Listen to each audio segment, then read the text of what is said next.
There we go.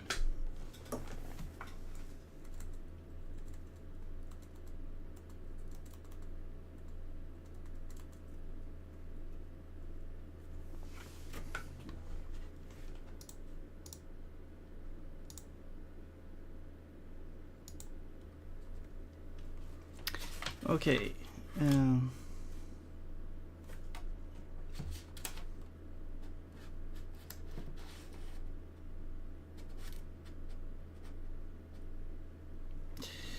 All right. Let's see. Where were we here? Yes. We are working on the editor a little bit. We are working on references. And we've pretty much got all the system in for being able to have references. And we were also trying it out for animations, which seems to work really well.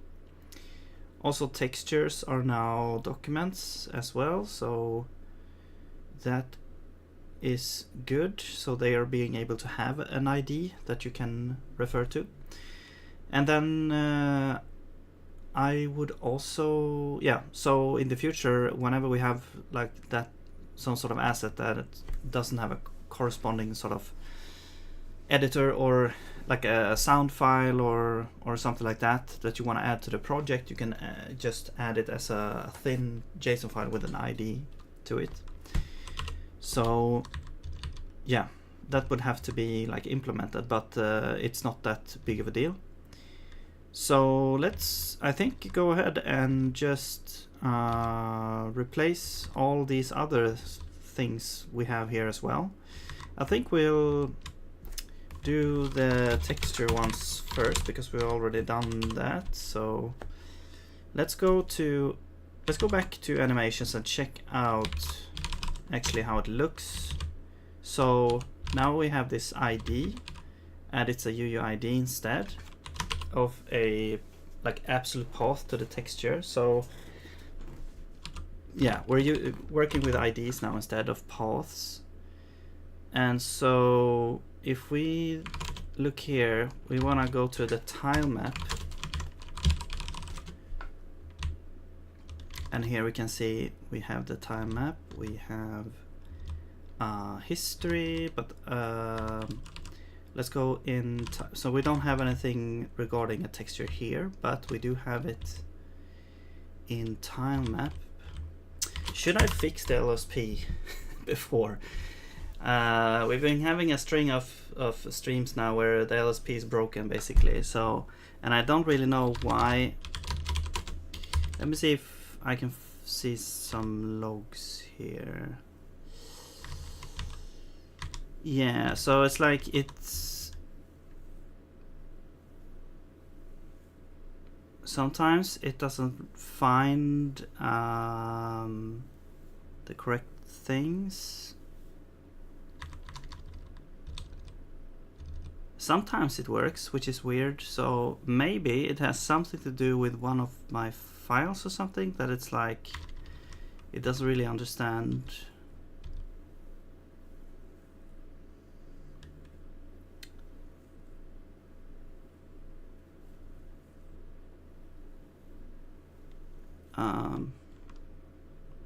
No step name check, so maybe that's the issue, like we have to add a check step now.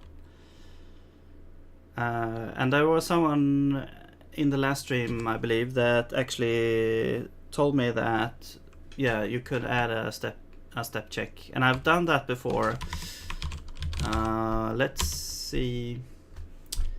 Hello, thank you, Pellery7. You too.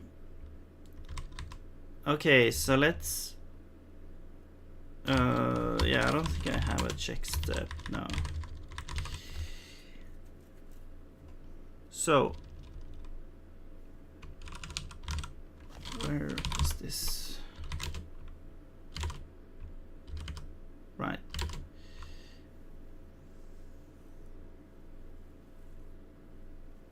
So I think we're basically doing this, except we don't install the thing. Let's actually copy this as a add check, something like that. So we don't install, I believe, and I'm not sure about this. Let's delete. Well, let's remove this, I guess.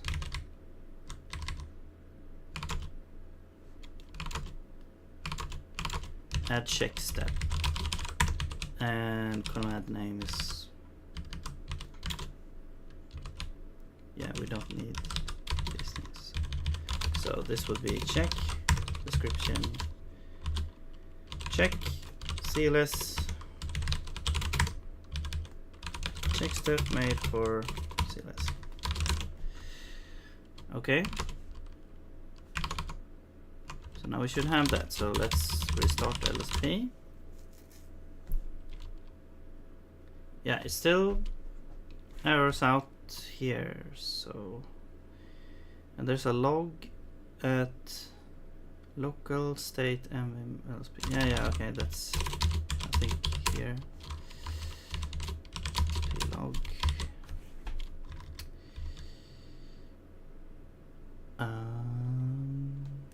Yeah.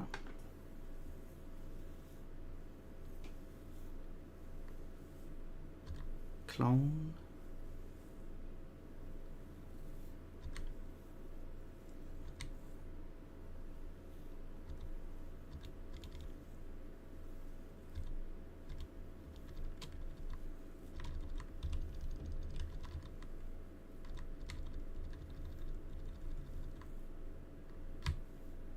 Okay, I'm gonna scroll up to where the timestamp changes a little bit here.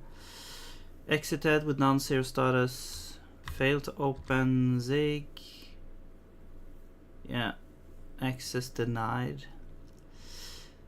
So it's like, well, that's the one before. That's like a couple of days ago. Or last week. Handlers. Failed to open Zig. Well, here we got it as well. So I guess maybe that's the issue. Like, I need to link Zig into here. Okay, let's quit this here. Let's check, where do we have Zig? We have it in like a weird, yeah, that's like ZVM's place. I guess we can create a link to that at bin Zig, and it points to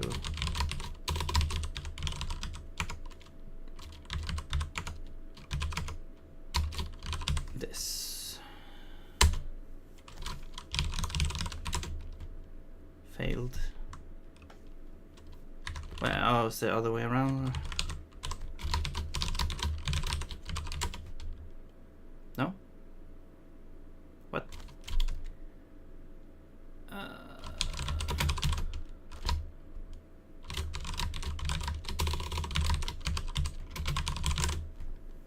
Permission denied. What?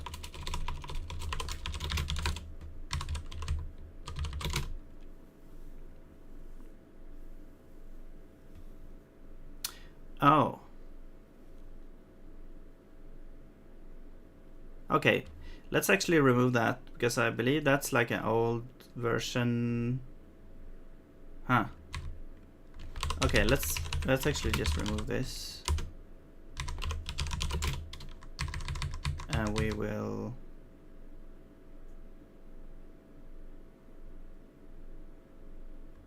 do this. Okay.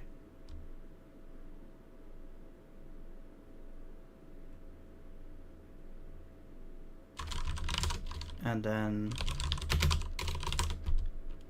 okay, now we actually get this one. So yeah, let's see, then maybe that was the issue. And let's go to some file here. Well, where were we? Vaccine, no, time map. Okay, it seems to work now. No, I wanna check. Yeah, no like error reports. And can I like jump around? Oh my god, that's so nice. Okay, we finally fixed the issue. It was a weird like old version that I had lying around.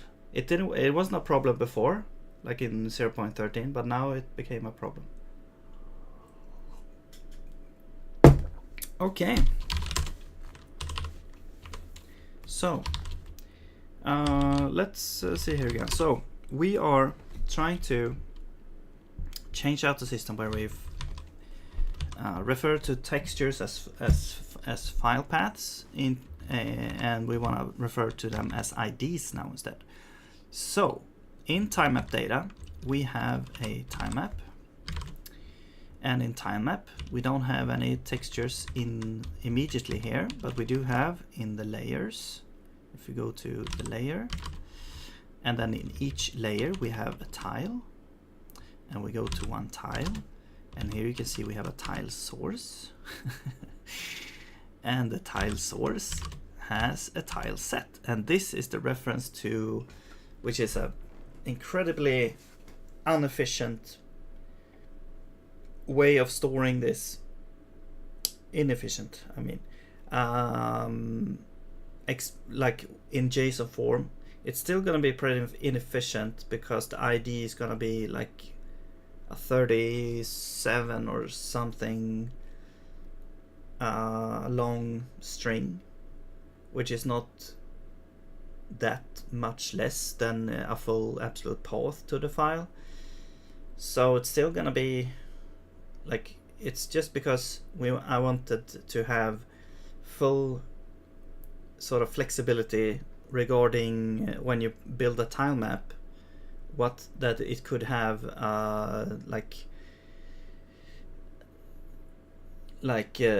tiles from several different tile maps. I mean, you could store this in a much more efficient way if you maybe have a list of tiles sets that you refer to from a number, like an index instead.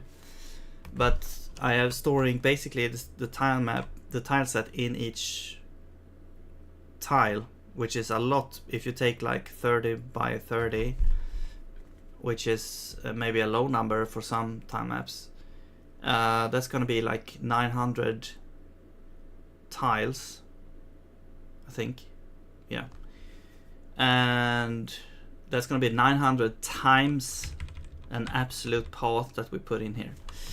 But now it's gonna be 900 times like 37 whatever it is UUIDs, which in memory is not, it's just a 128, I believe.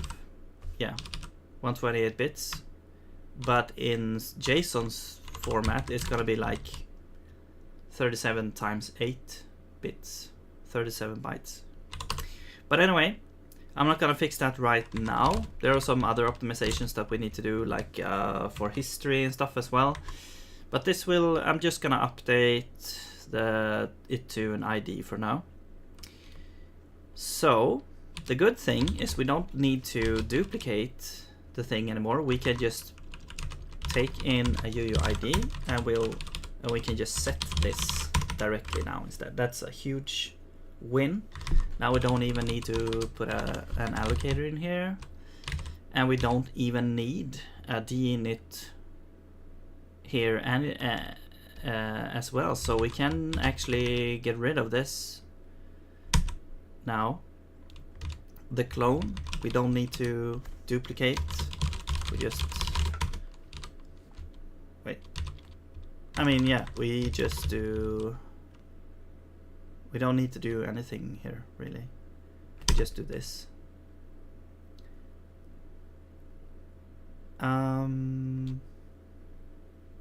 Yes. So we can just return basically this. Okay. Now let's see. Yeah, we don't need to deinitialize. We don't need an allocator. We don't need an allocator here. We don't need an allocator here. Very nice. We do not need to deinitialize. We do not need an allocator.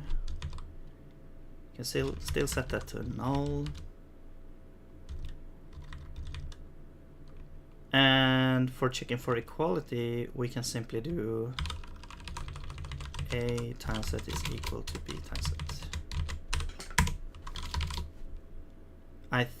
Wait, no, you have to do like .uuid. There's no like built-in way, I don't think, of like operator overload.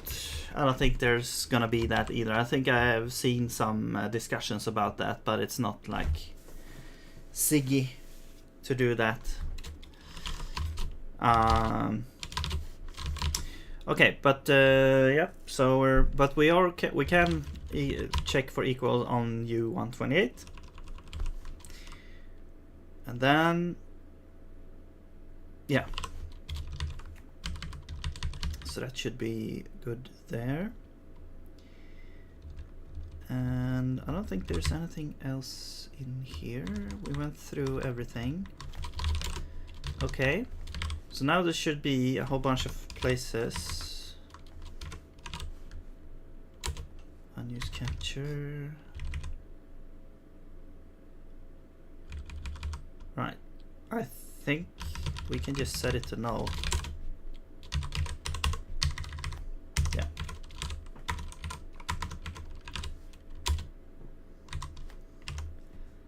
Declarations are not allowed between container fields. Okay, I think there's something wrong with the syntax somewhere.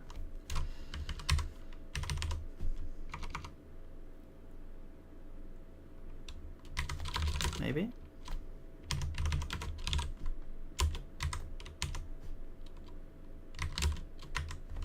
Yeah.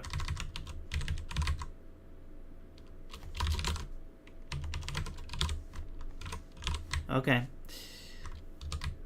Now let's see. Tile source clone. We don't require an allocator anymore.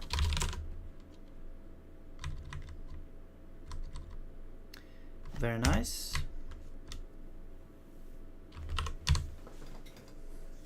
I wonder if, because I'm not getting like compiler errors. Like I thought that I would get some of those, but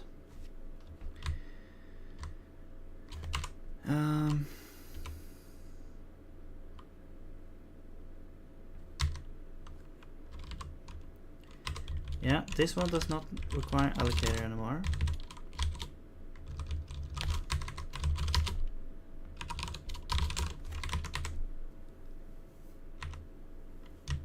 Add layer. Let's check this. Initialize tiles, init tiles.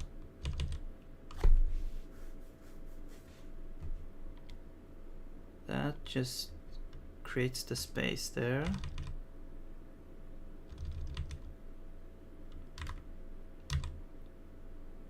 Free the tile set.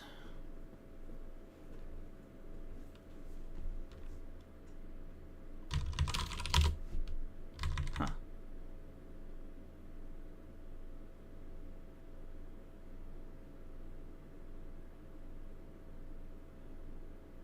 It's weird. I thought that here we would actually deinitialize the source itself, or just tile.deinitialize, but we're actually just freeing it here, which is, I guess, fine. We do have clone for tiles.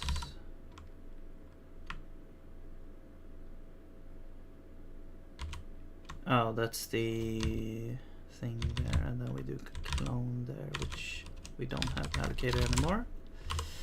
Great. So let's see. Yeah. So I think we've done the most there. If there's gonna be anything else, it's gonna be some sort of error somewhere. Copy area. This is unused. Okay, so let's remove it then. create, and then remove that.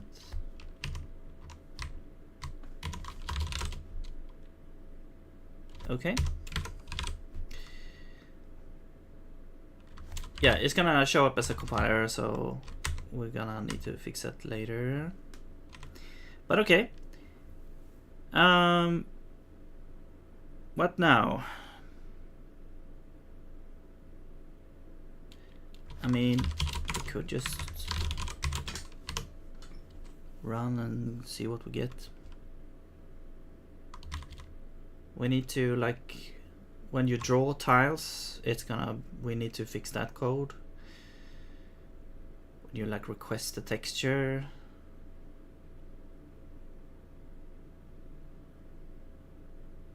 Where are the compiler errors?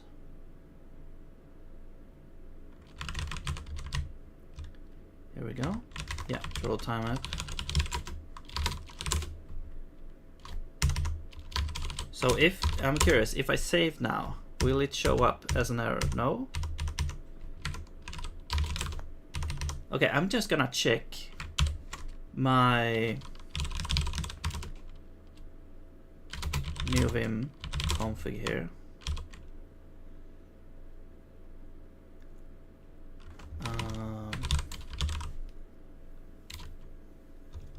So I do have build on save, check.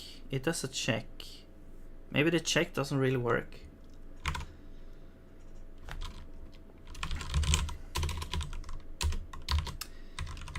Oh. I need to add it, of course.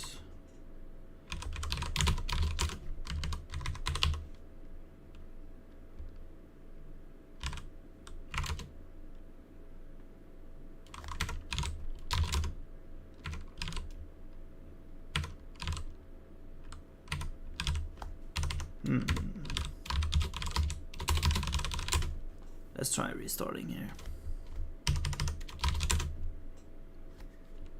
It should do a check.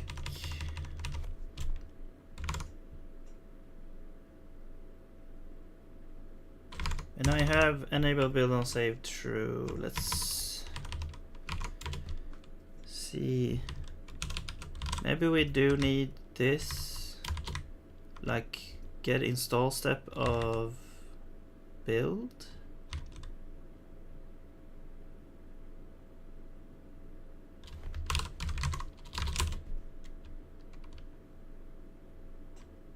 I don't know. I'm not fully versed in these intricacies with the build system yet.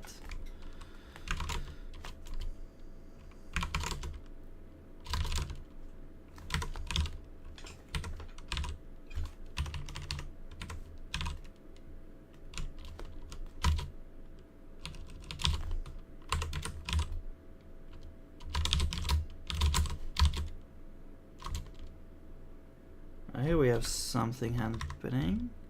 Failed to process invalid. Oh, that's.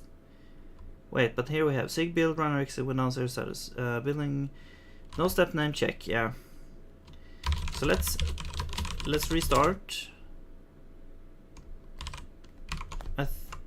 It should exist. I am adding it here.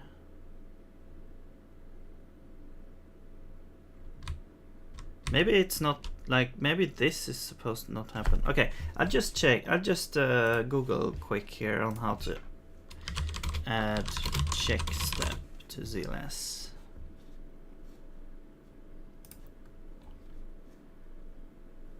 So the check step depends on. I need to add a whole executable for that. Okay. Which we don't install.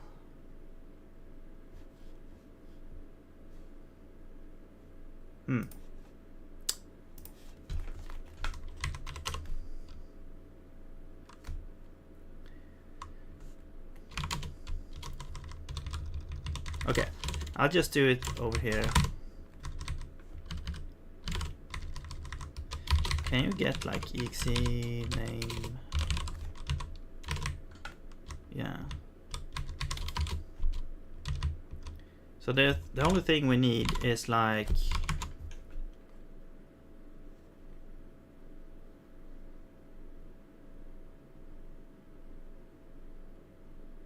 do we need like target and optimize as well?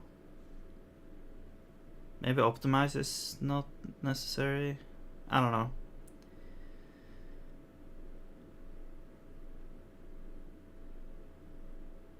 But target maybe? Nah, maybe not target either. I'll just do name a root module. So actually, we can do it. We can do this. Let's copy that. Remove this. So check exe. We add that.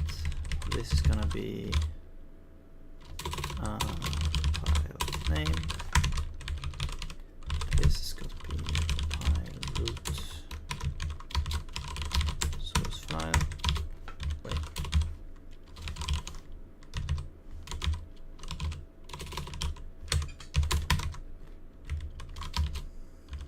Oh, maybe this is executable options.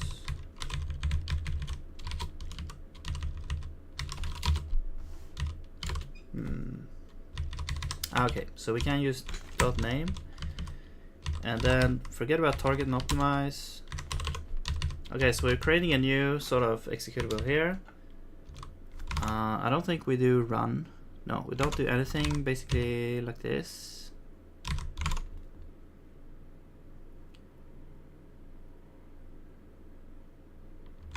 And then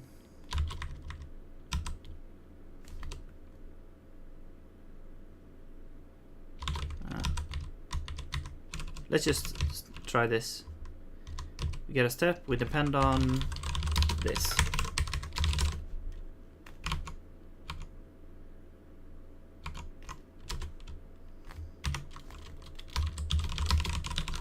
We do a restart.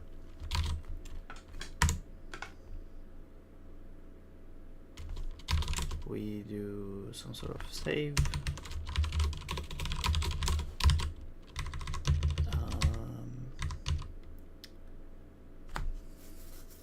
Failed to execute build or to collect build configuration. Root module and target cannot be both be no. Okay.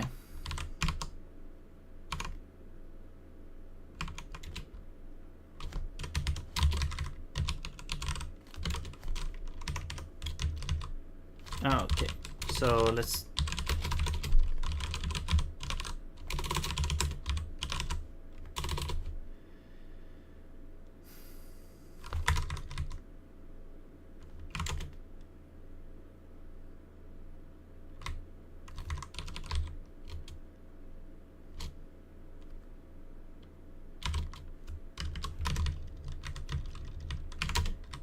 you know what? Let's just do this here.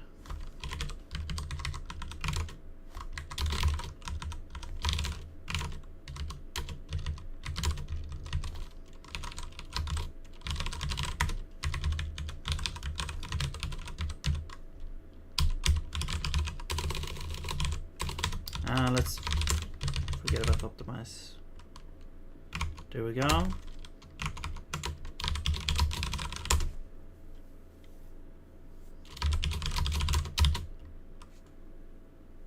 Root module and target cannot both be null. Is this right now? Yeah.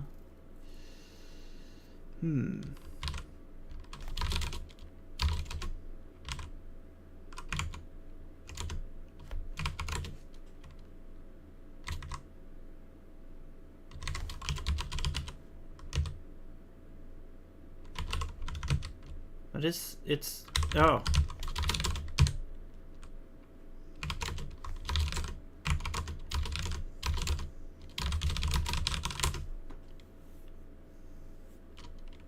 Okay, now something happened.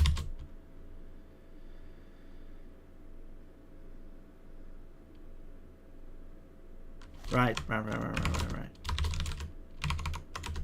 Okay. Do we, okay, so we save. Do we get this error now? No.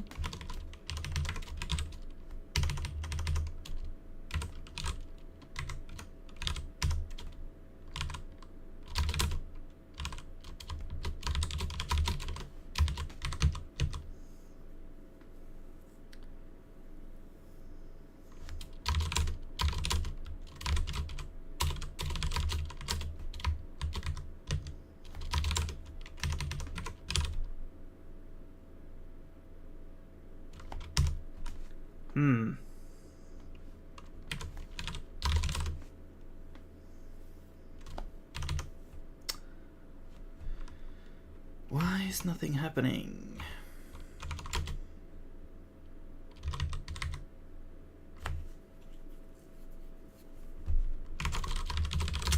You would think it would at least throw like some error if it can't compile it fully or something.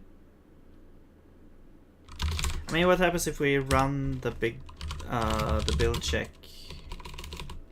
Sig build check, I think.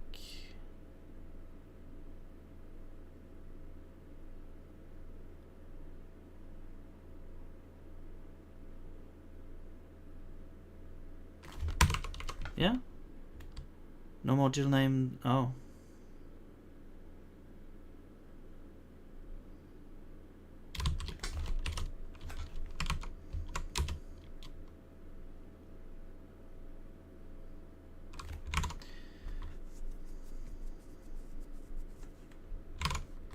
Okay.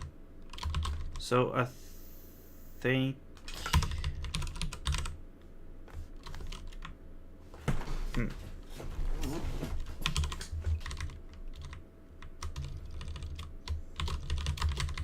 we add these as well then.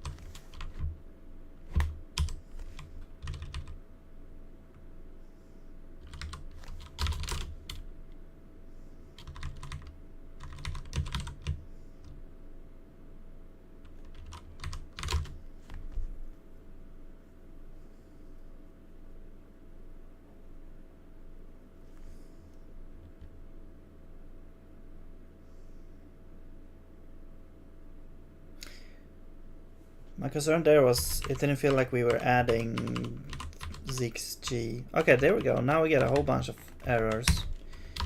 So I'm not sure why we don't get those, but maybe we do now. So if we just save now and wait a little bit.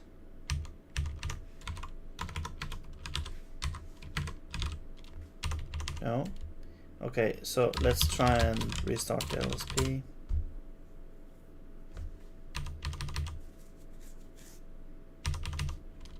Save, so it runs the thing. Let's check the logs. Still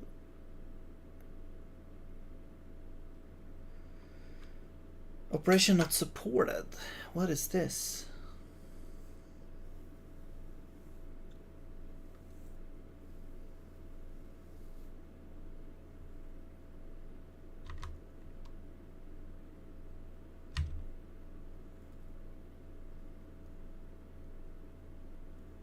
Name to handle.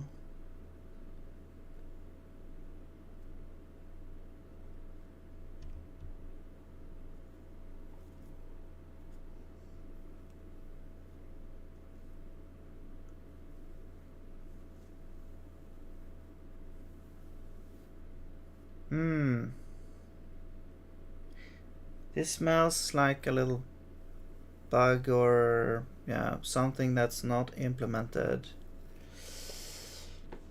for my setup here. Yeah, the file watch system is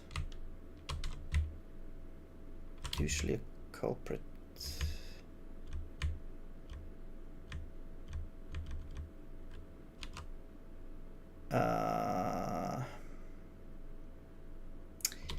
Okay. Well, does that, I mean, I don't really need to watch.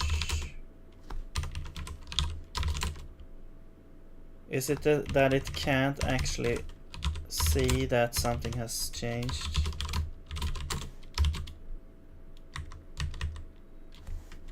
Like if I do LSP restart, will it? Yeah. it error out. Wait.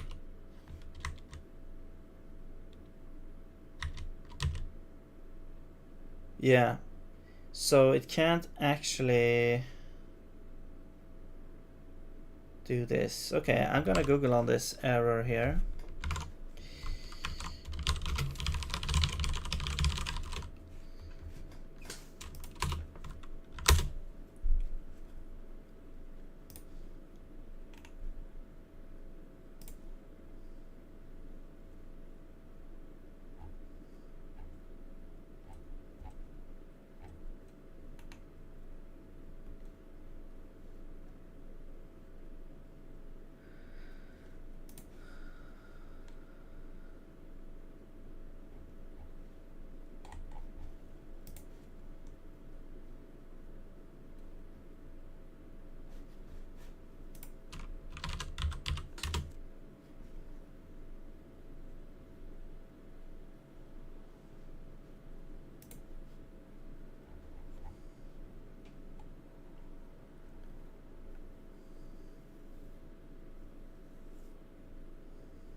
There seems to be some issue with the watch implementation.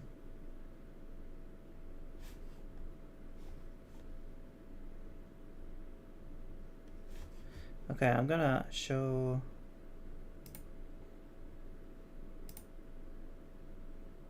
No. This, yeah. Okay. After force it, use manually. Use manual implementation instead of SIG's built-in watch refresh working normally.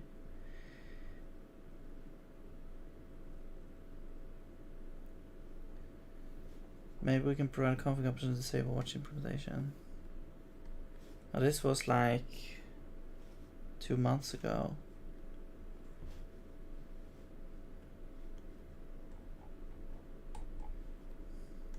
Right, so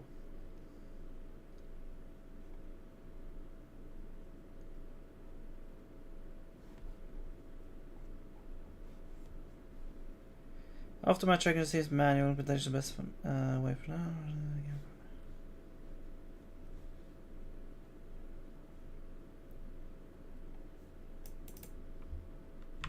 Okay, does this work now? Build on save alternative watch to foresee. Let's use manual way. Okay.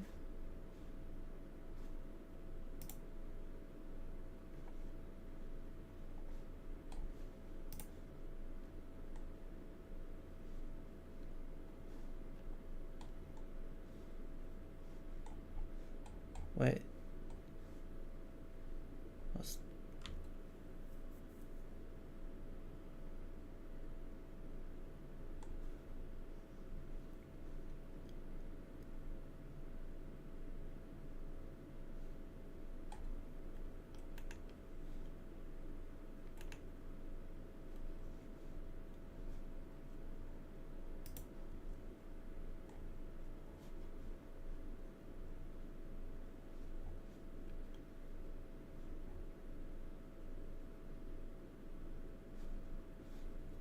Okay. So what's this? Do I have to like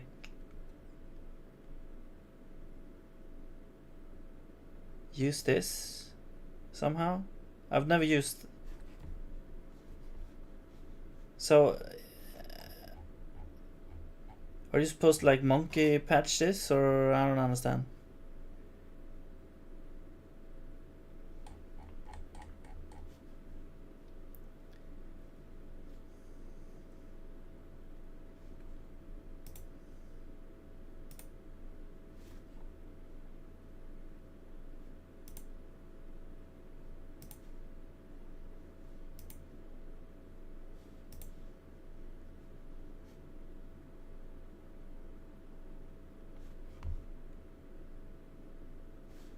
I guess maybe you can download it and use Git or something.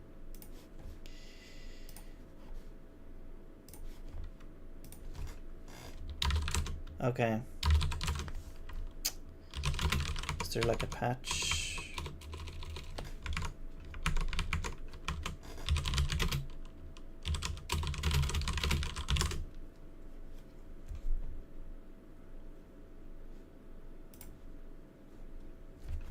Git apply.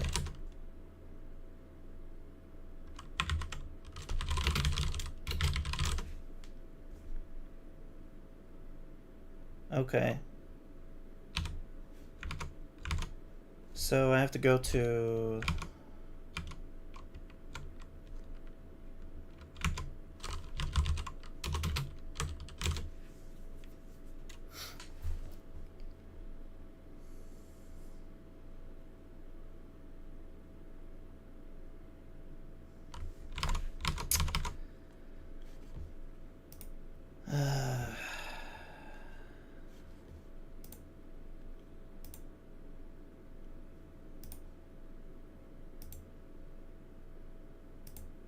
do I have to like build CLS for this?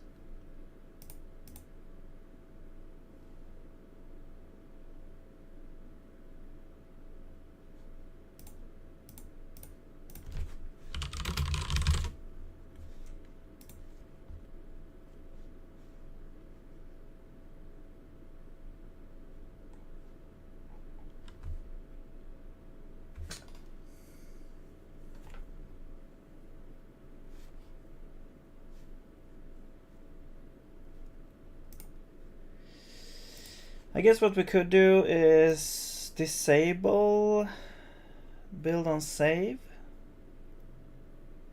and like manually. Okay, so if we go back here, and we can do it with Neovim as well. So if we go here, we have errors in this file, and we don't do save. What we do is what?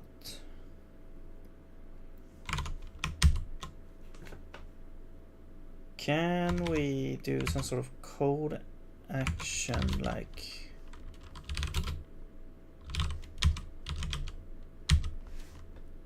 or commands?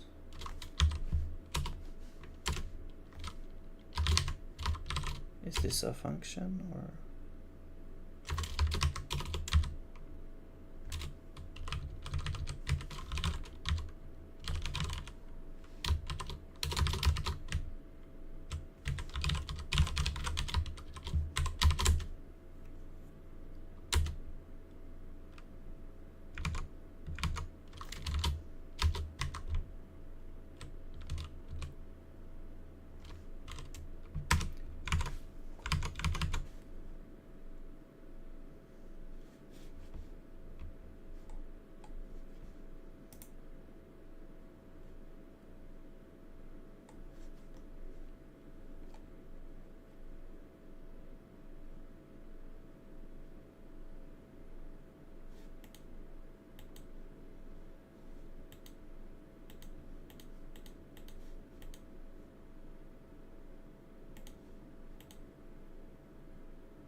Okay, I'm just checking the configuration here a little bit.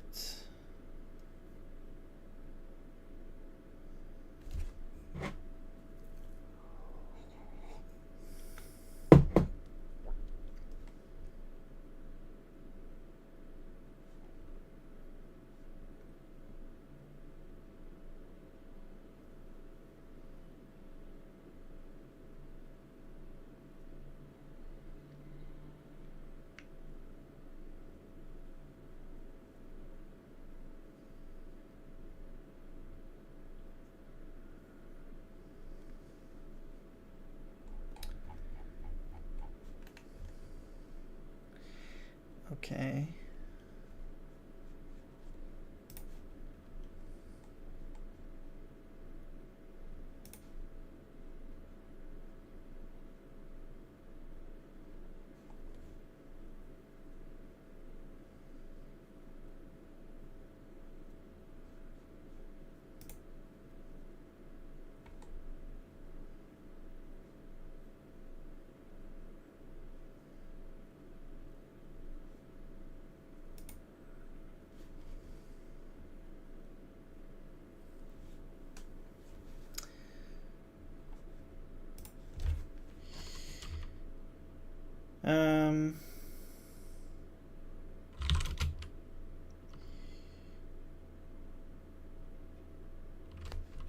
New beam.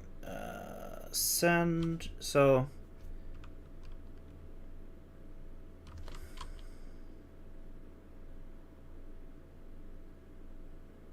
I don't know. Send diagnostics check to LSP. Something like this.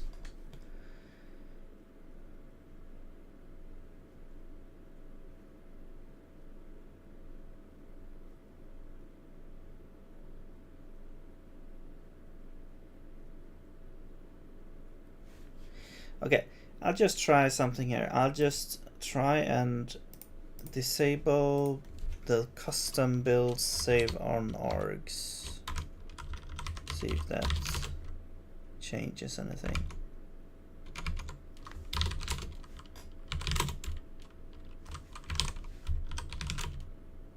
I'm pretty sure it won't, but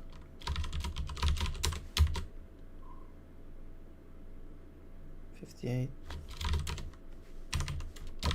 and then we do a save.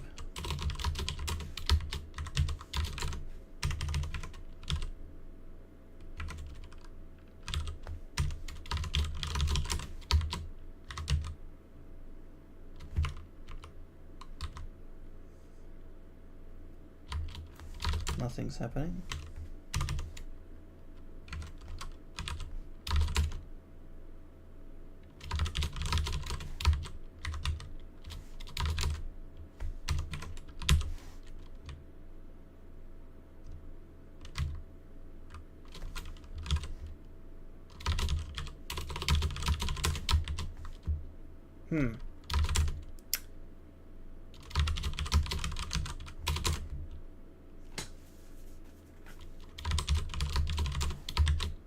Okay, there we go. It's like I want to tell the LSP when to run the thing instead of it trying to do it itself.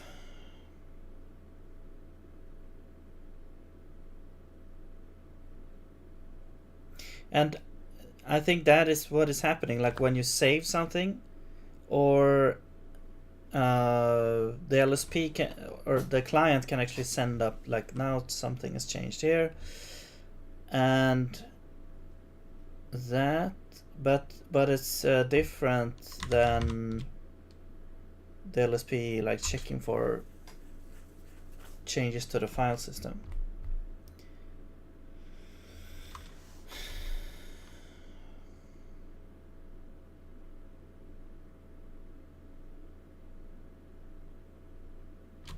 Okay, maybe I'll just see if I can build this thing.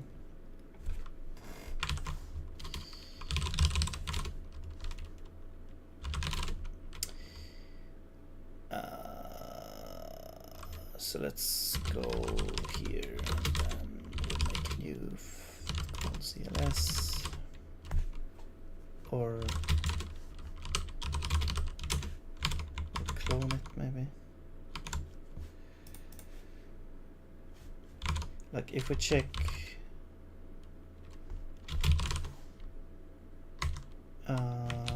maybe there's a tag for CLS.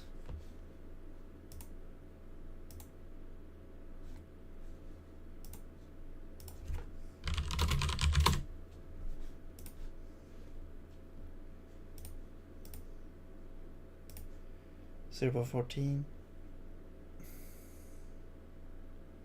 Maybe I'll just fetch master or something. Will that work?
Okay, I don't want that.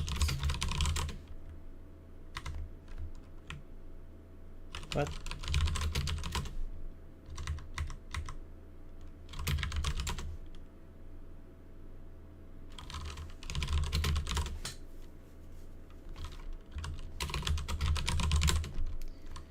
Okay, I'm just gonna try that because we might have like a bug fix in there that fixes that.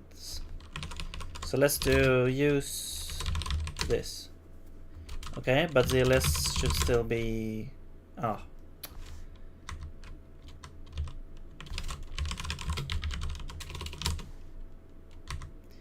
But...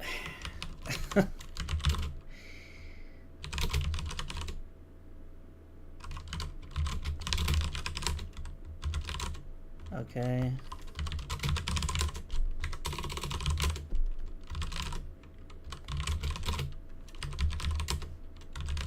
So...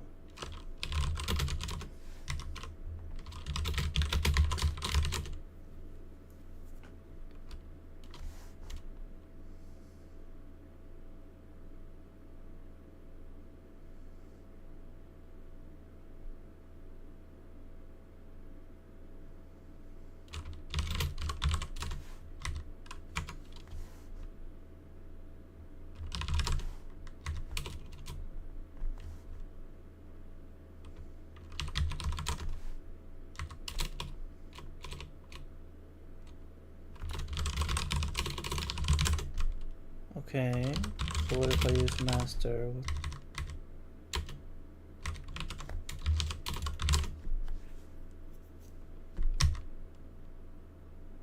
Where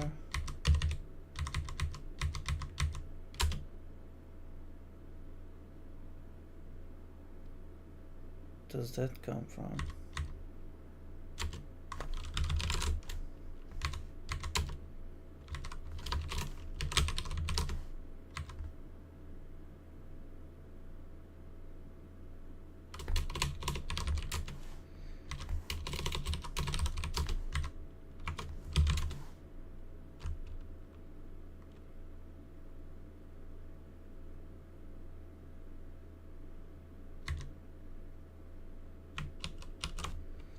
Okay.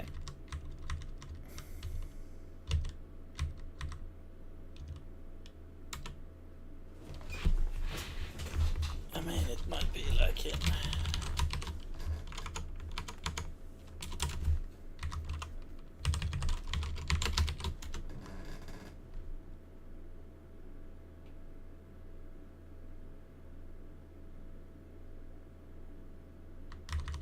Wait.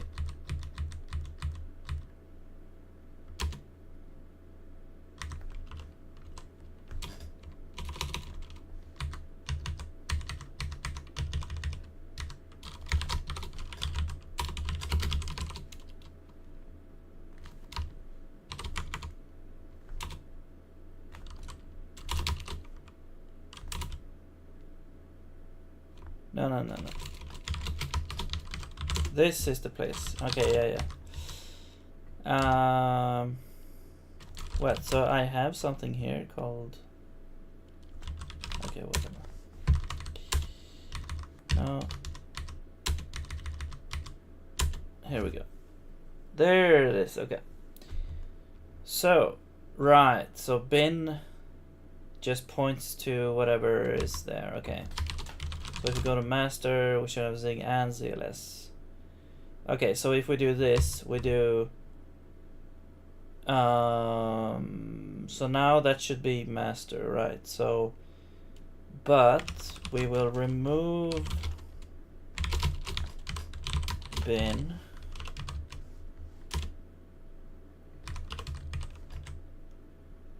Okay. Wait, how do you remove a link?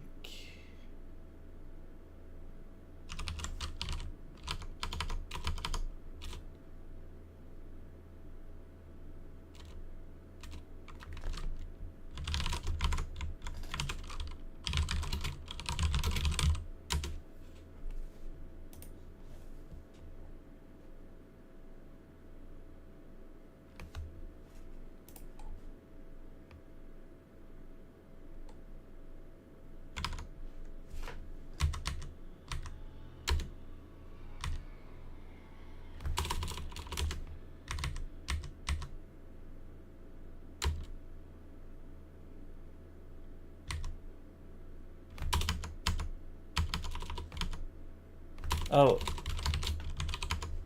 there we go. Right, and then we do make dir. So we have to break this a little bit, but then I want to create. I think you have to like do this. A link from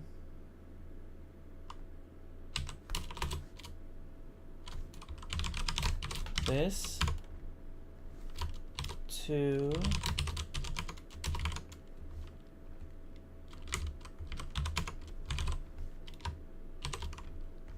there.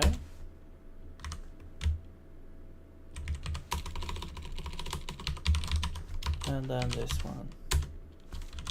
Okay, so now sig, and then you are there. Okay, let's see how that plays out here. I wonder if it has like a check for the version or something. Let's go back here, and sig standard library could not be resolved. Okay. Oh man, why is this so not going well? Right, could not be resolved. Is ignored because sig could not be found.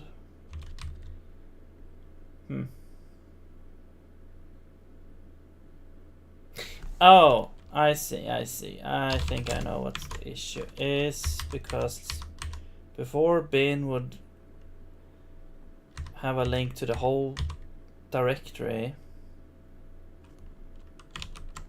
So of this, so we need to link doc and, well, I don't know about doc, but yeah, no, let's just link lib.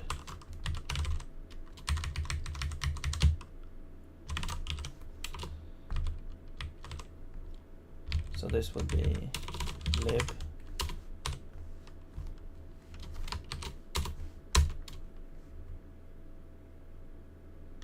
Wait, hard link? Okay, there we go. Okay, I'm not sure what the difference is. I don't know what the difference is between those things.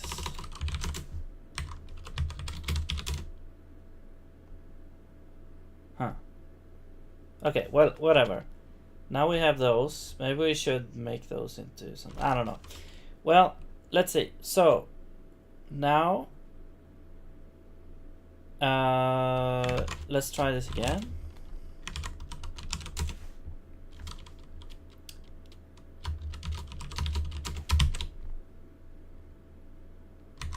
Okay. Let's try save.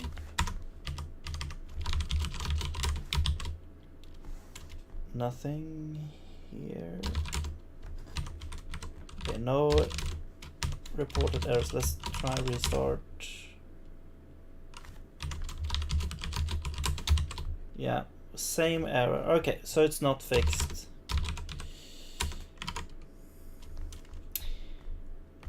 Great. But now we know how to, like, we can grab 0.14 as ZLS and apply the patch and then have it linked here. So we can keep this sort of structure that we built in ZVM, and then we can do that. So let's go to the GitHub of CLS. I want to tag 0.14 and I want to clone this.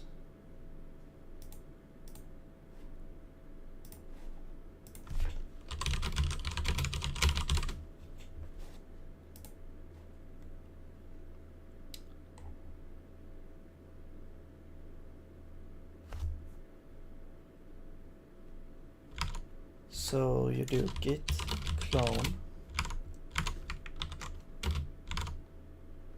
and you can do depth 1, I guess, is option, but you only need to say to add 1 revision, probably skip down all the history.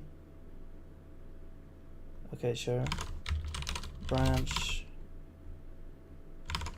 I guess this.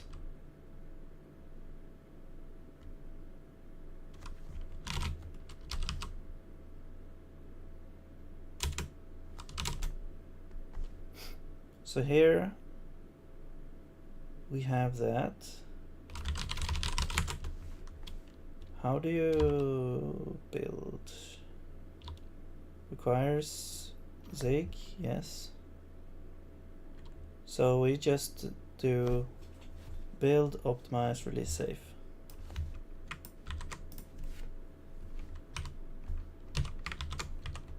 I'm just gonna try if it works.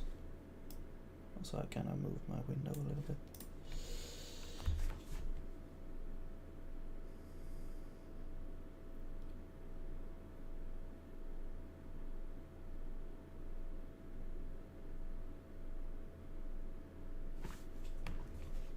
And in the meantime, I can grab the patch.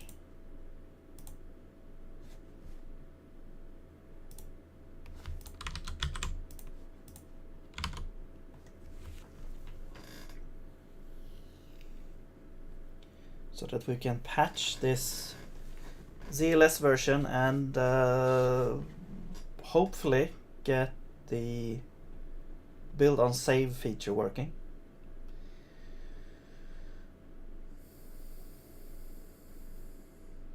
And if not, then I guess we'll just continue as we've done before.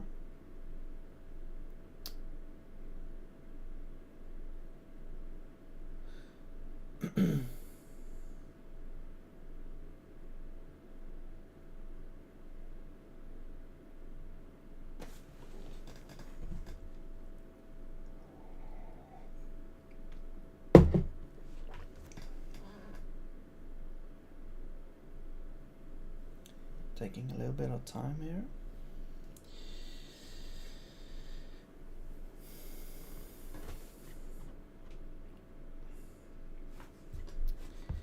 I guess we can continue in the meantime.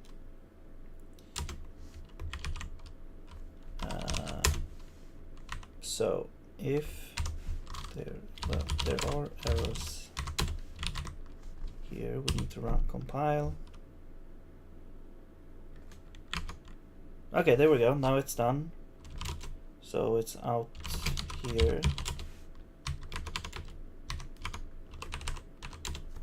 And it seems to work. So let's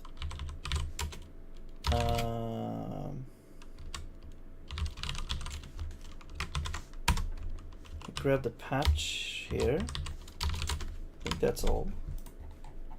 Yeah, it just ends like that. Okay, so that's the patch. Now we need to do git apply patch Okay. So now we have some changes. And we'll go ahead and build this again.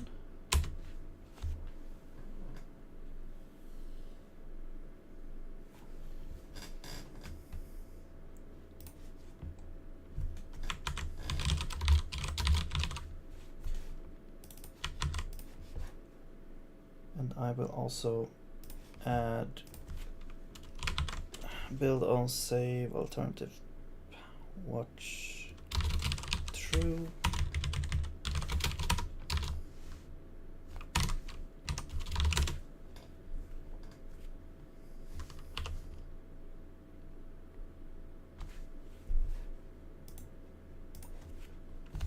Okay, so once this has finished building, we can try it again. And we also need to link this version into our main bin folder there for ZVM.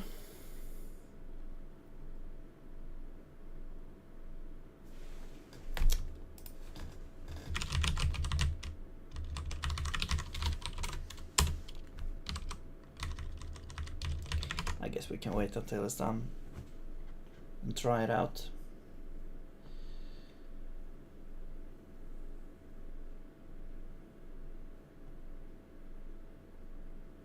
Yeah, the file watch I've noticed is like one of the things that is not consistent, especially when you're running WSL, like Windows on or Linux on Windows. There we go. Now let's do this. So this is gonna be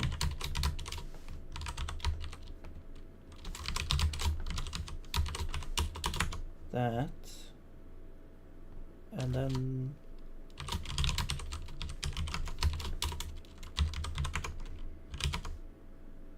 into there.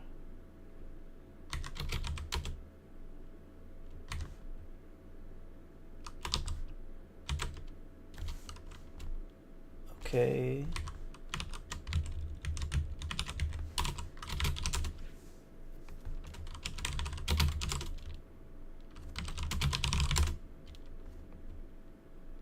Okay, so now we should have the patched LSP running.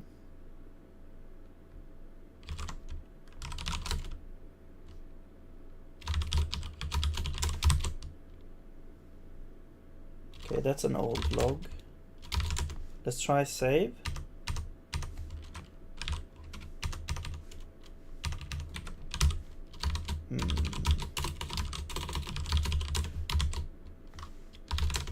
Let's try restart and go to log. Okay, we don't get the error on restart. Let's try save again.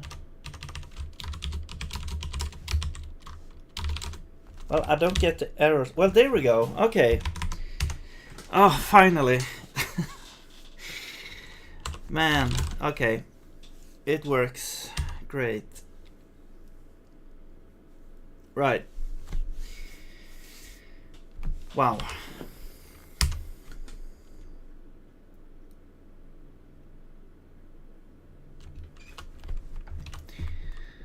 So, great.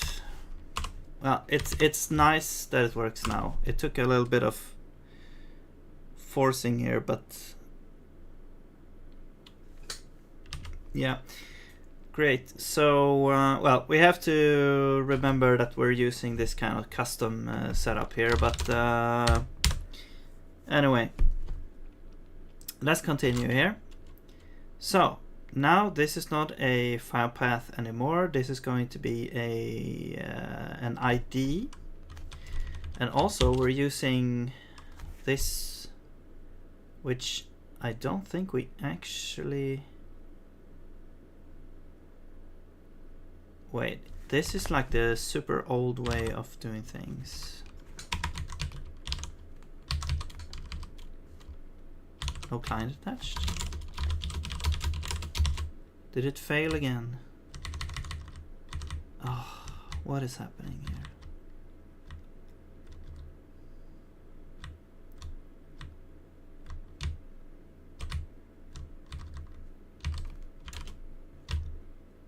Thread, reach unreachable code, result type of node uncached.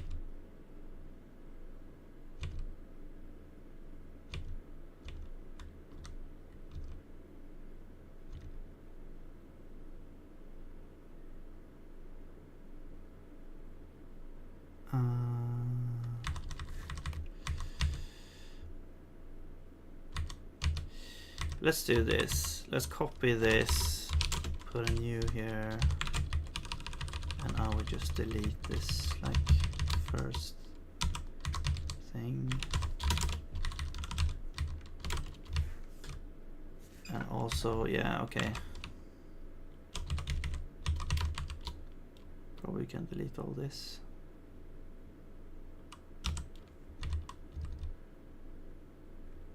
Reach unreachable code. Result type of node uncached.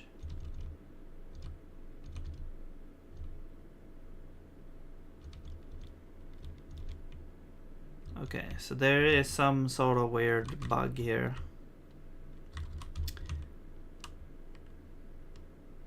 So it did, yeah, I think it crashed on me here.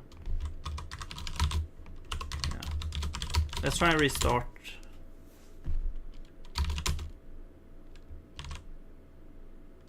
I mean, it did say uncached, so maybe it will solve itself once.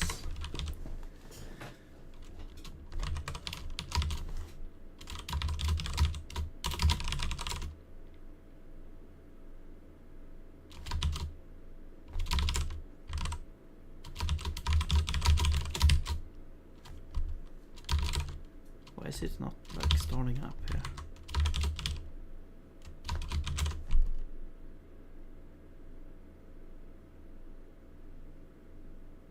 No active clients.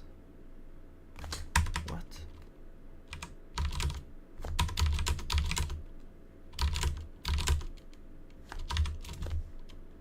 Yeah. It crashes.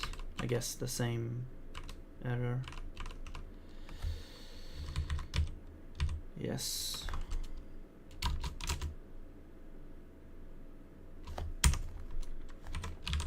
Okay. So we can't, we cannot use the LSP in this file, I guess. Well, let's see if we can work without it here for a little bit.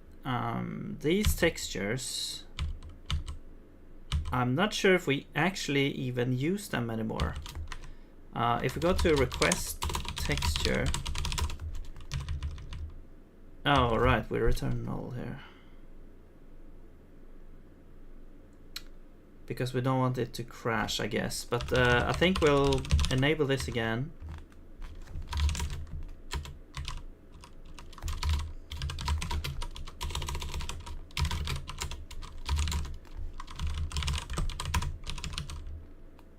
And this is the path.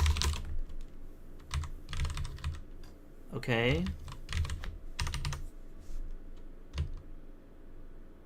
Well, actually, no.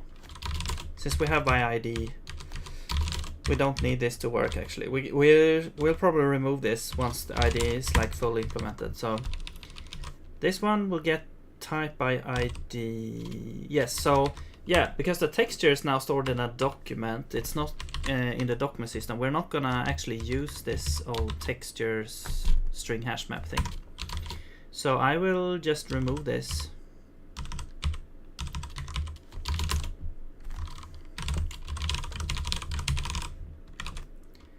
And then basically, yeah, this is where we have the tile set as well. So we don't actually need to add this. We just need to add it as a document and it will actually exist and work. Well, it is some hard-coded stuff, like maybe we do need to keep it around for a little bit longer, because if we remove it now, we'll have like, well, maybe we can use like a hard-coded document, something instead. But we can add it as a document, but then the issue is the ID. Okay, let's just continue with this and we'll see. So, draw timer. So the texture is not gonna be textures get. It's pretty sure LSP should work in this file. No? It crashes now every time. Okay, great. So anyway, this is gonna be request texture by ID instead, and if it doesn't exist, I guess we will continue. So that we don't crash here. And we should also, I mean, I've said it a million times, we should have like some sort of texture that is like missing texture default thing. But yeah, we don't have that right now. I should probably just make one. It's probably gonna be pretty easy. You just make like a one of those checkerboards things, like a black and purple or something. I don't know.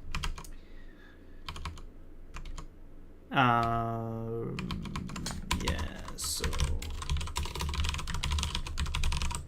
we do have these as well. Right, so this is where we draw stuff with the brush. We can do same thing basically here. So this will be request texture by ID.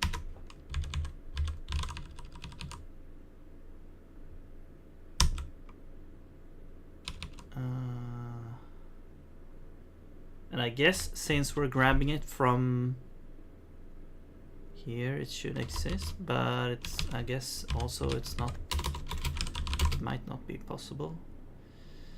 So I think we'll just return in that case.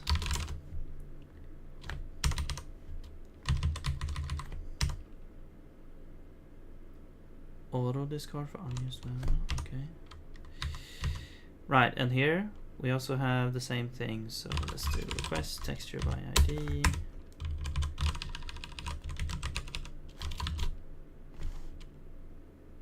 Oh, right. This is not an ID.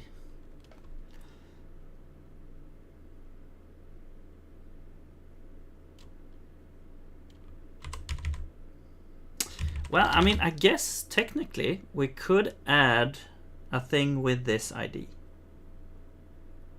Yeah. So we could hard code that actually. Okay, but now this one is like or else return as well.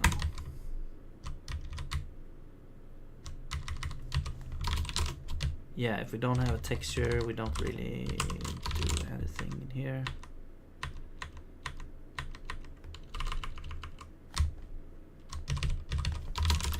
Okay. And now we'll get a whole bunch of errors.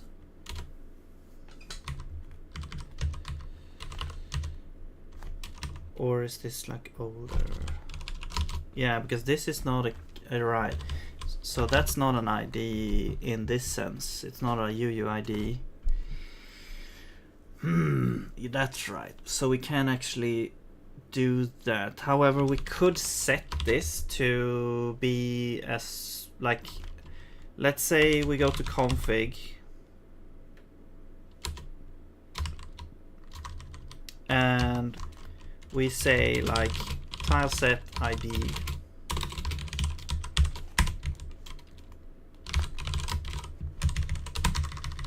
and we will grab that. So we'll set this to some ID and then we can go to main and we'll still add this hard-coded tile set.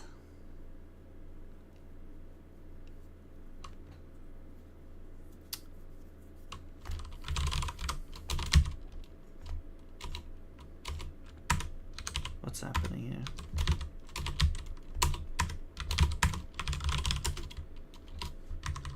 Yeah, we have documents. We can simply add the thing in there.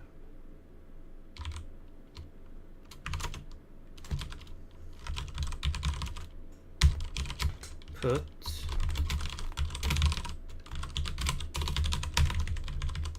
so we have to, let's see.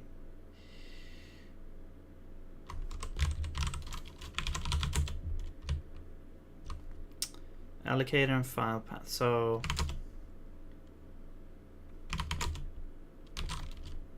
allocator we should have somewhere here. Yeah, allocator. And the file path is going to be tile set. What was it? Path.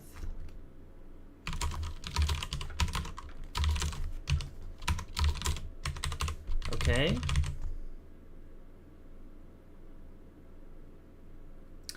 So now we get this. Now we put the tile set in there. Do we want to grab it? Yeah, we want to grab it as well. So can we do like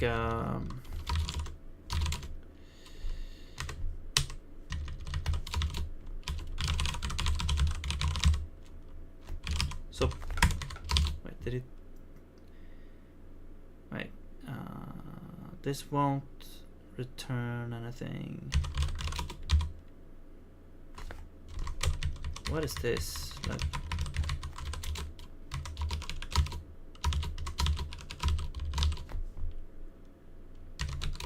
yeah, I'm trying to get auto completion here. Is it like fetch put or something?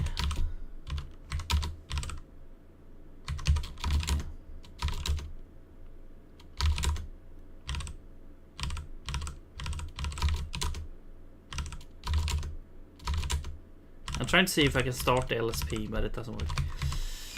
Okay, I have to Google this.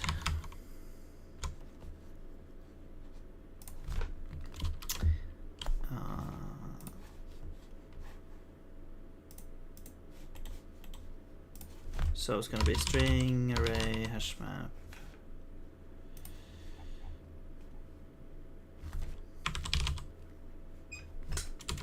So we have fetch put, insert a new entry, return the previous one. No.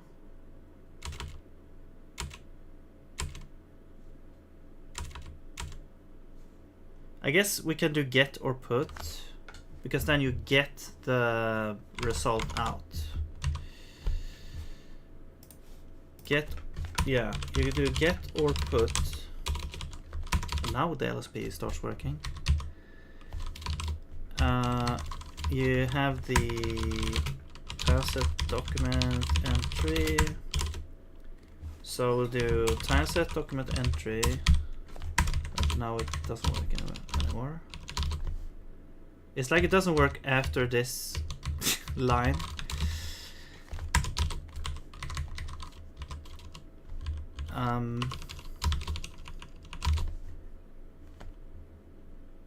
No, okay, so it works on like a cache or something here.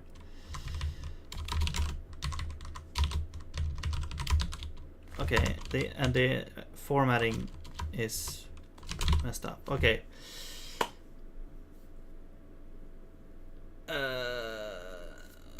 Okay, so what is a get or put result? We have key pointer, value pointer, found existing. Okay, so key pointer, value pointer. We want the value pointer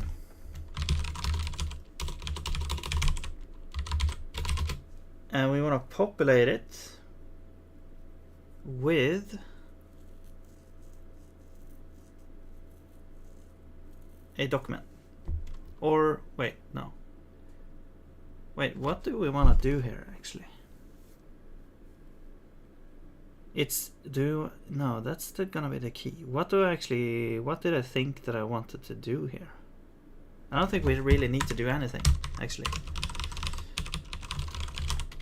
Let's just do that. Let's just put that.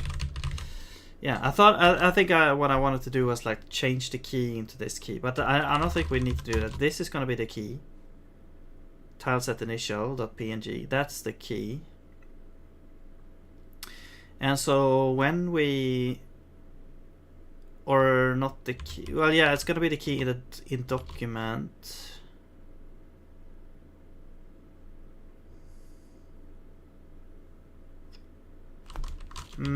Actually, you know what?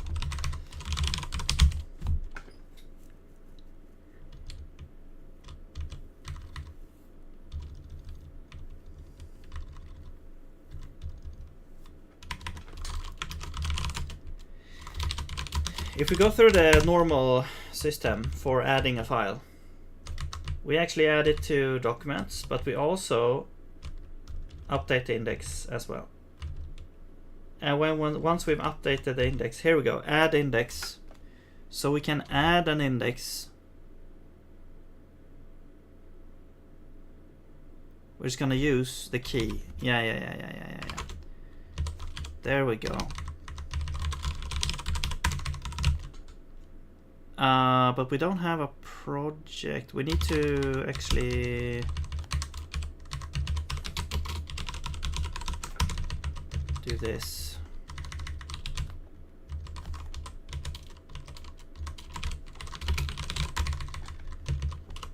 Okay, so yeah, we restore the session. We check here. Do we have a current project?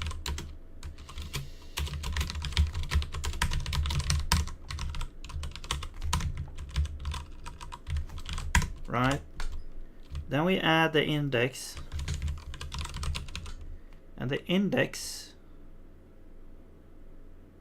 is going to be the ID of this document that we just added. So, right, so we don't need this ID. We can scrap that. We're gonna get a generated ID from this.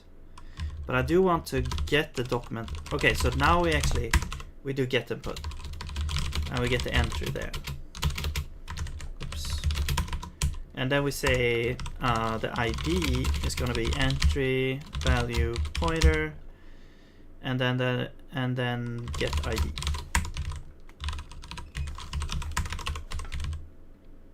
And the path is gonna be this. There we go. Okay, so now we have it as a document.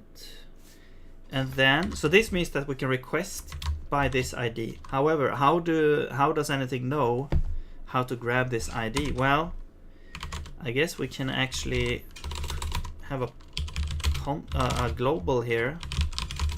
We bring this back. We set it to undefined. I think you can do this. And then we will set this to that.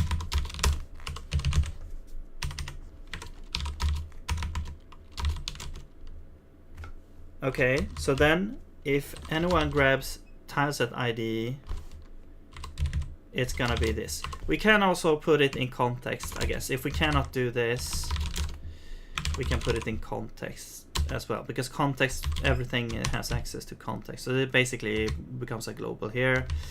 I'll just put this here. So tileset ID is equal to undefined. Yeah,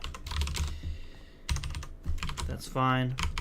And then here we do context dot tileset ID instead. So that should be fine. Okay. 1 second, I'm getting a call here. Be right back.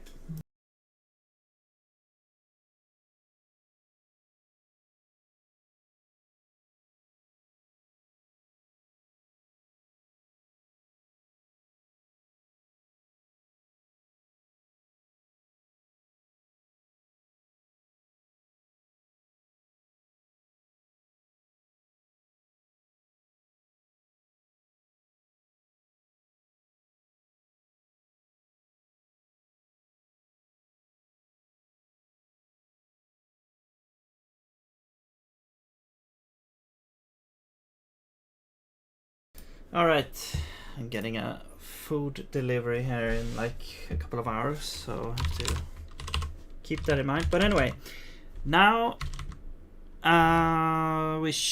everything should be able to use like context.tiles.id to grab the tiles, like the hard-coded tile set that we had from before. But we also got rid of like the old like tile set like structure that we had, and yes. So if we go where these things were, so here we have the brush, for example. Oh yeah, and there's no init function there, so great. And we can simply set you to null. Okay, so where is the thing that we looked at?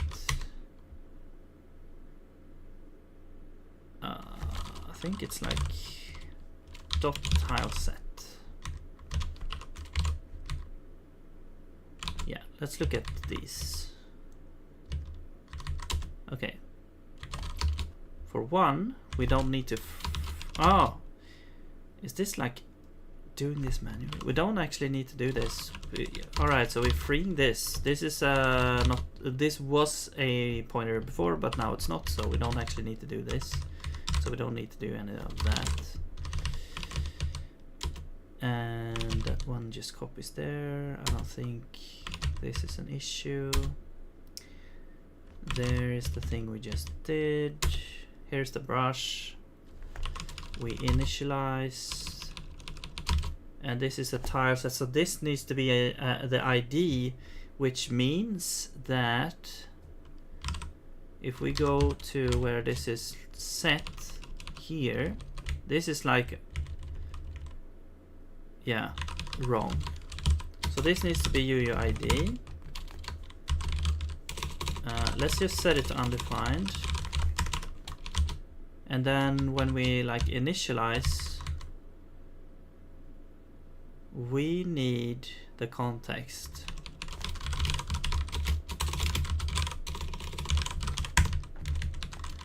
Because we would need to set tile set to be context dot tile set ID, I believe.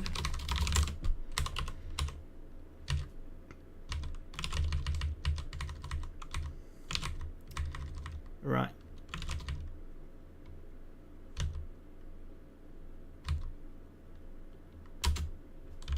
Oh, not go get here. Okay.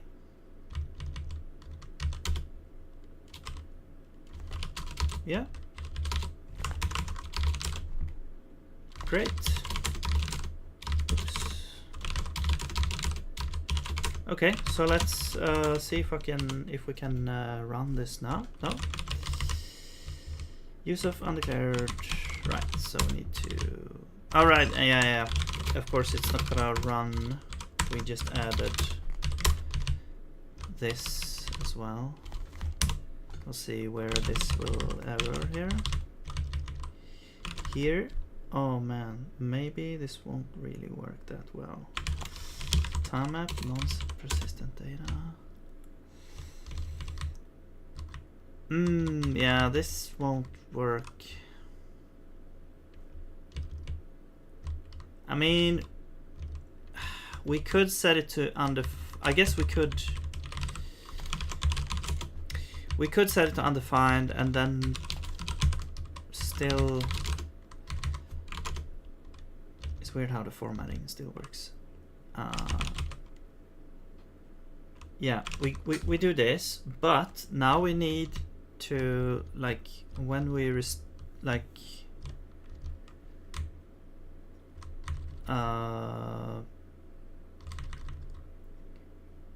wait, this is a var here. Yeah, we need to go through, we need to like go into here, pick out the brush and then edit it directly here from main. So we actually need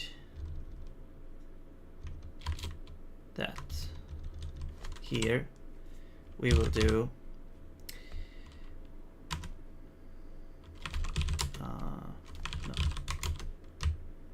Where is this? Oh, yeah, time app. So it's gonna be like documents time app. Let's see, what is it? Documents. Yeah, I guess it's just documents. No, let's do it directly instead.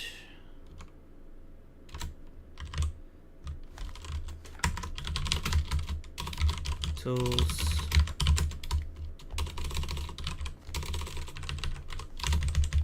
So it's what is it? Documents.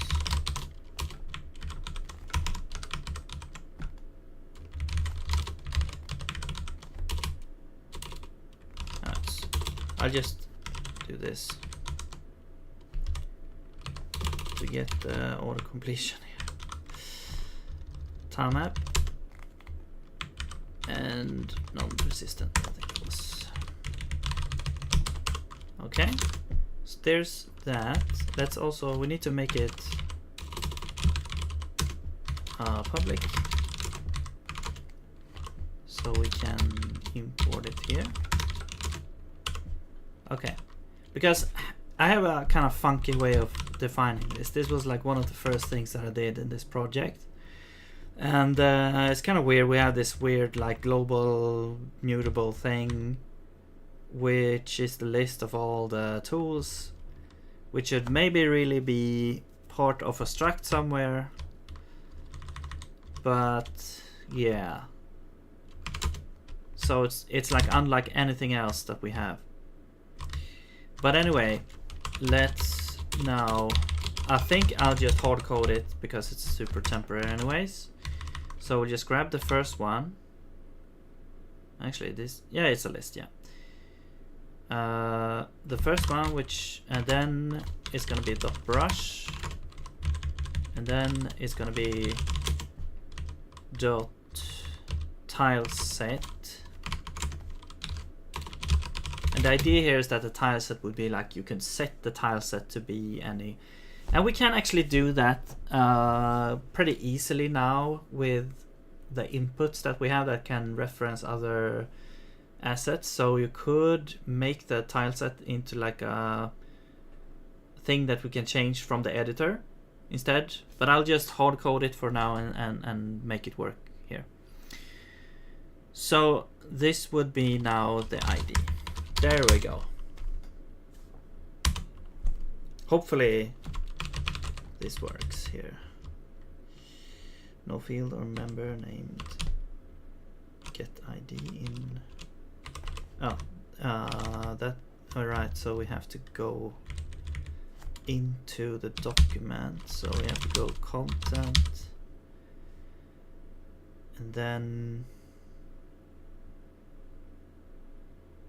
I mean, I guess we could do a convenience function here because every document should have an ID, so we can actually do that. Get ID.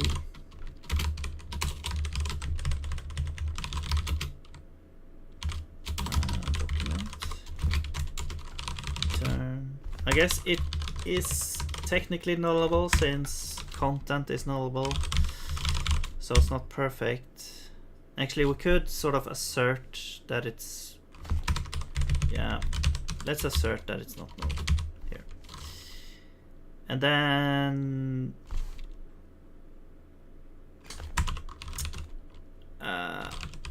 yeah, I guess we'll just do a switch and then nothing else.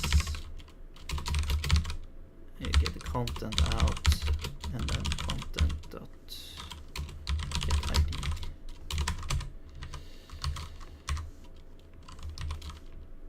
Return.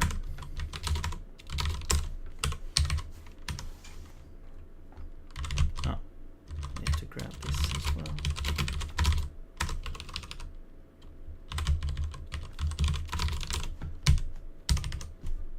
Okay, I'm pretty sure we already like do this somewhere.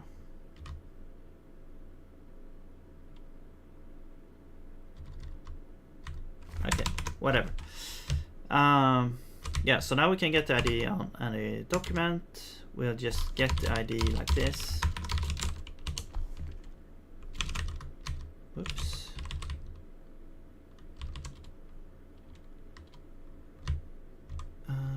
Main.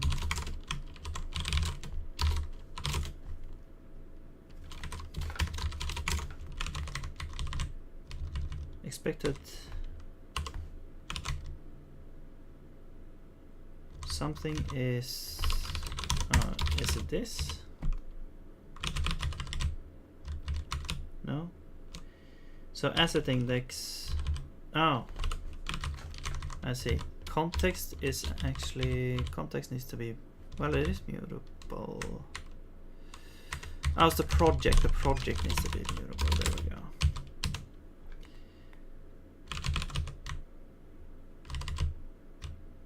Unable to resolve comp time value. Ah, man. Okay, maybe we actually do need to move these things somewhere. Maybe they should be like per editor, per document, or just put in the context maybe. Yeah, I'll just do that. I'll just put them in the context for now. I don't know why I did it like that, but yeah.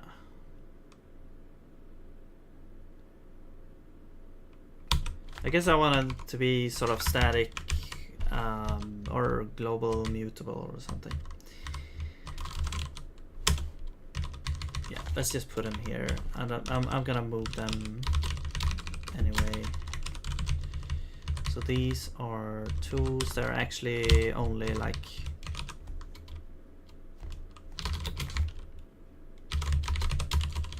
can you do this?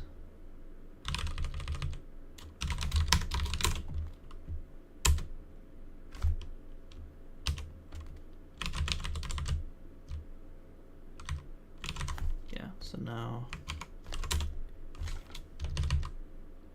tools. Alright, they're in here as well. Current tool, I'm just gonna set this to null. This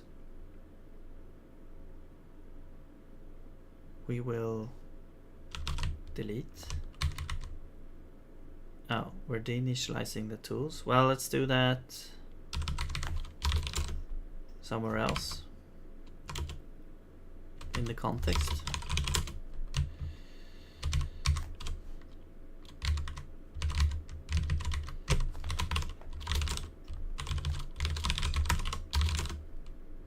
Okay.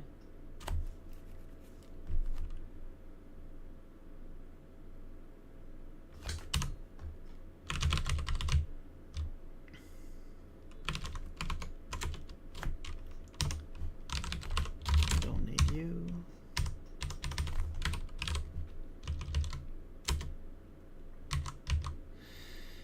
Unable to infer. Okay, let's just put 2 there.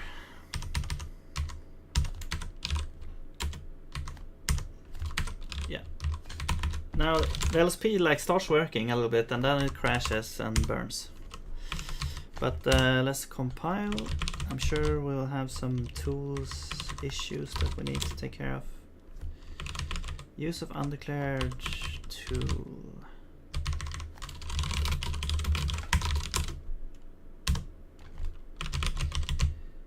Use of undeclared identifier brush tool.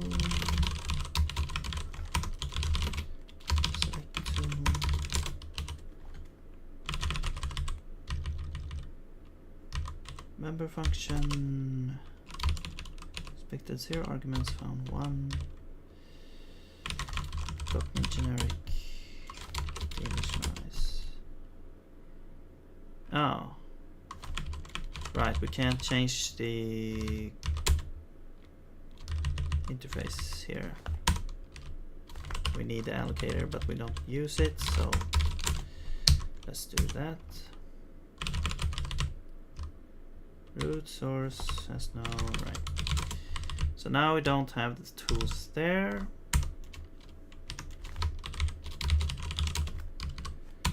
but we do have them in context.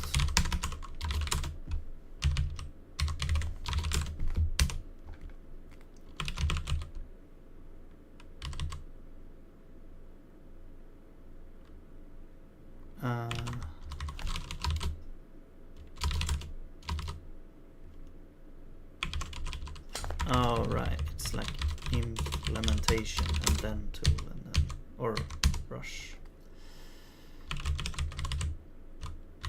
Pointer capture of non-pointer type.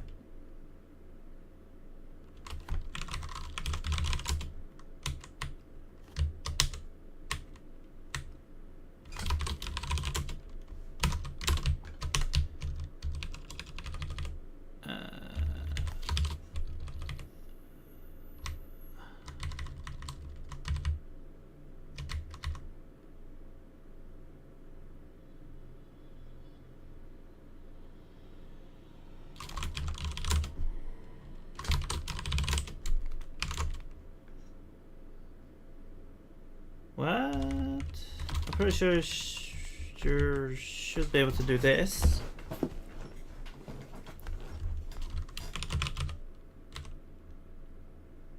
Oh, wait. Oh, so I need to do this. I think, basically, because it's like an array.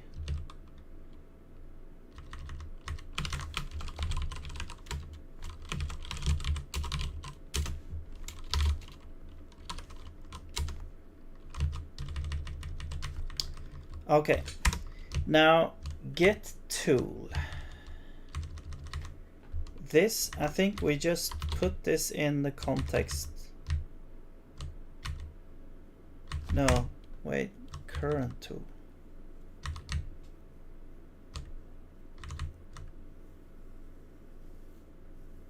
Right, we need context here. Well, let's actually just add context as a parameter. And then we do this instead.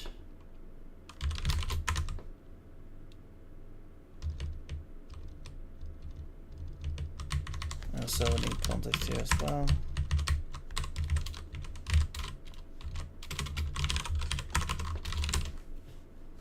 Okay.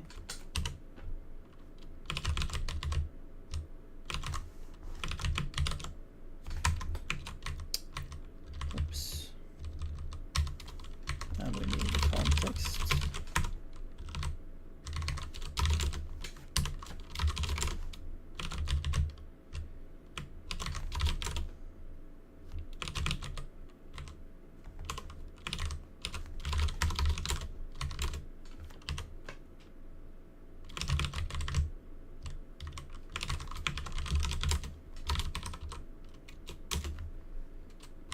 Yeah, we need context here now.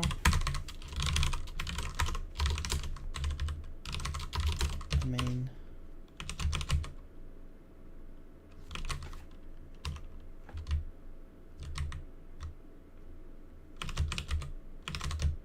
also get tools is like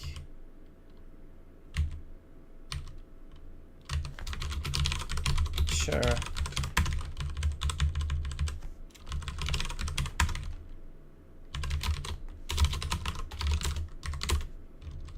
Has tool. Yeah. Need to update a couple of places here.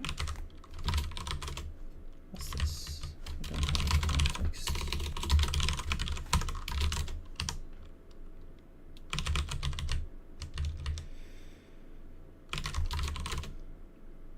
This one is not used. Okay. We're out of that file. Now what's the issue here? Expected.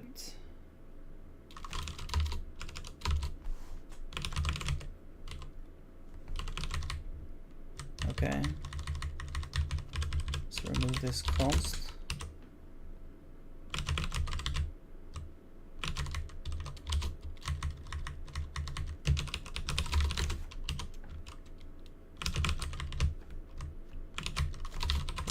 Expected. Expected optional type. Alright, it can be an error as well. So if it's an error, we also just continue, I guess.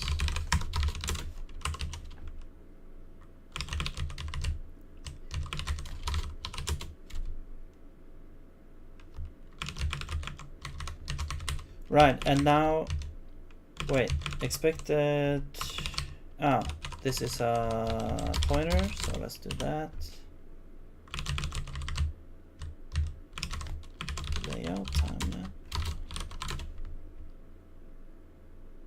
Same thing here, catch, return.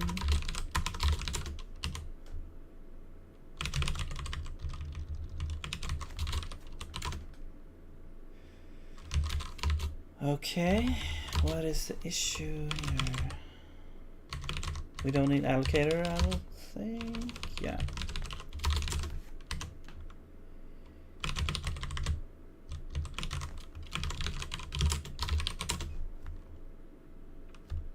Member function expect. Right, so now we need to put context here. So great, we actually have context, so we can just put it there. And this one also needs, no? That one did not need context, okay. Great.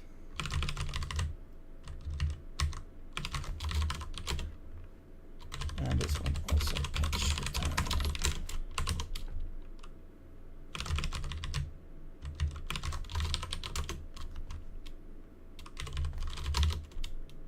You need context.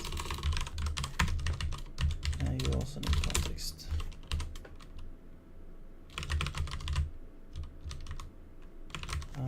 Brush 51. Don't need allocator. 49. Context is not used. Let's remove it.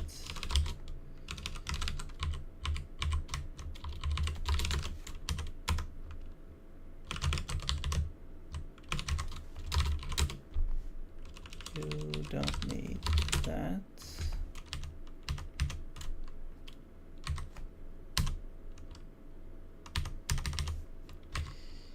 You don't need that. And then I don't think.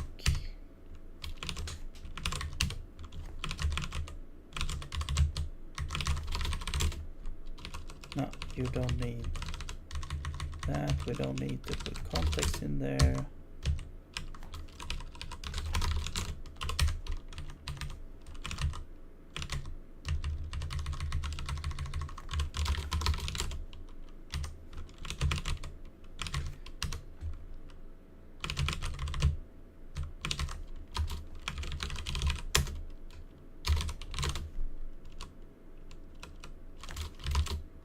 So you don't need context.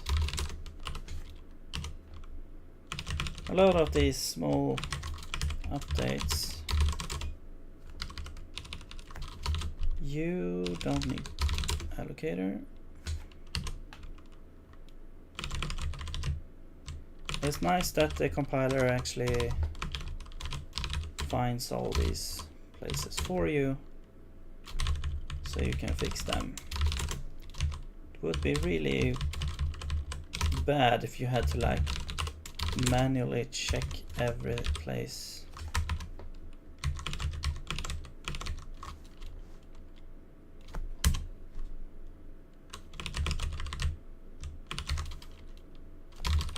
Seven.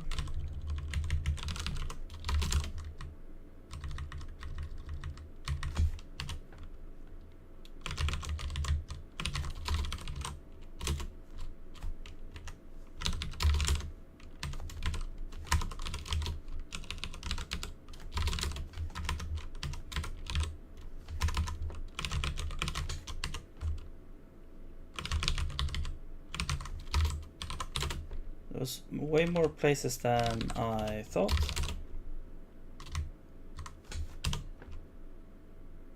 To update, is it done? I thought it would be more. Yeah, there's probably like a whole bunch of issues now. Okay, so we're past the compilation errors. Okay, we do get this issue here in main already. Do we have this file actually? Tile set? I don't know. No. We don't. Okay. Oh yeah, that's right. We actually... But that's the path. And then we have like assets root somewhere. Yeah. So it's gonna be root.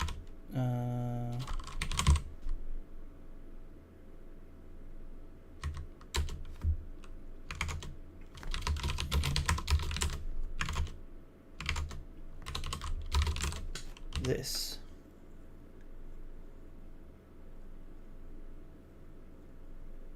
Yeah, still crashing. Yeah, get ID, segfault. Okay. Let's see if this. Let's see. So this should point to a place where we have the document. So we should have the document. Wait, can we instead we could just do like a request document, right?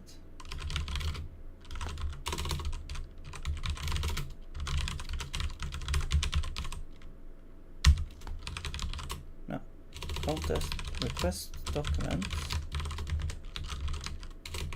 We don't need allocator. Let's go here, request document. Yeah, because that will actually put the document in the system anyway.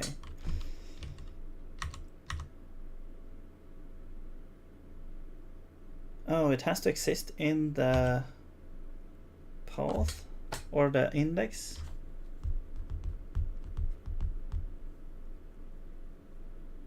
Yeah, that's an issue.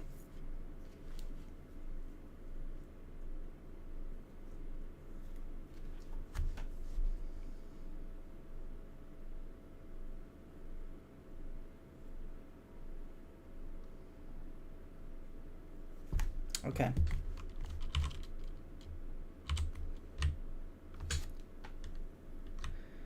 It's like we need to have a JSON file already to start the thing.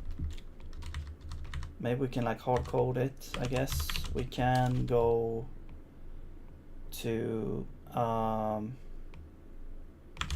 mean we actually have it already, I think.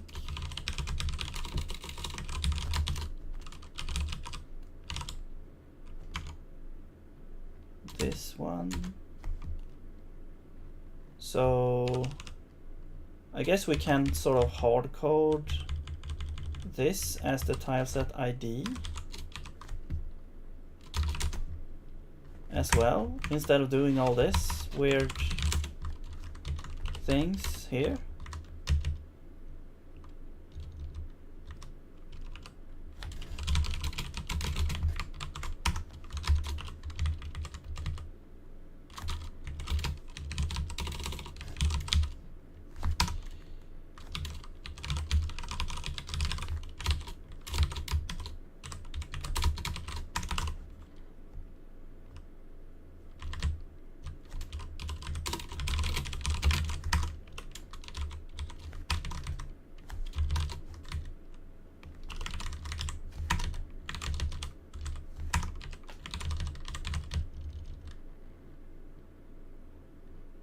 Okay, we'll just do this for now.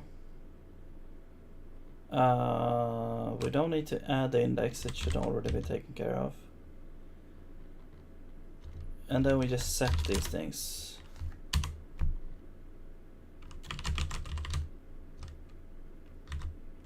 And this one is not used now. Okay, let's use this. Pointer modified invalid on discard. Okay. Expected found. Wait. Oh man. What did you find? Error? Let's just catch unreachable. Yeah.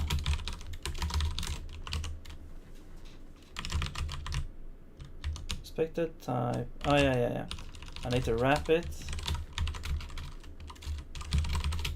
like this. And we need to import UID.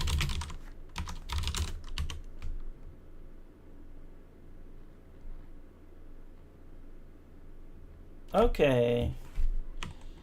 And now let's open up a tile map. Oh. Length mismatch. Right, because the tile maps, we need to okay. So the tile maps, I don't want to open a tile map up though, is the issue, because they take like forever to open here. But what we could do is we could we could query, and it's, I think, tile map, yeah. So if we query this and we select, let's look at keys, tile map, wait, dot tile map.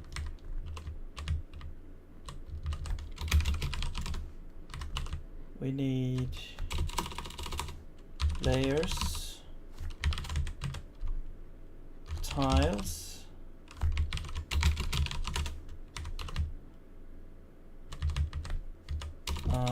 source.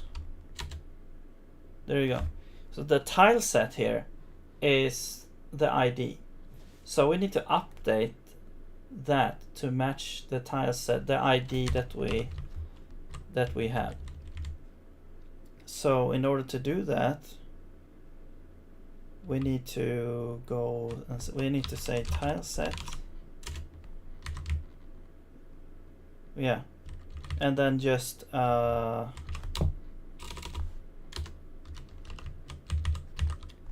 let's do dot plus this. So that will grab the original. So now we basically get everything. But tile map is going to be dot tile map plus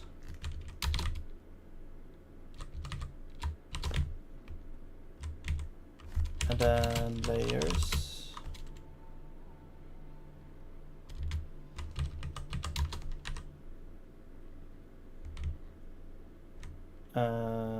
Wait. Yeah, dot tile map plus dot tile map dot layers.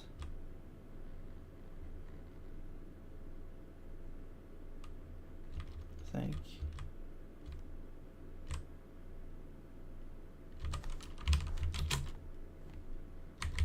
Wait, what did I miss?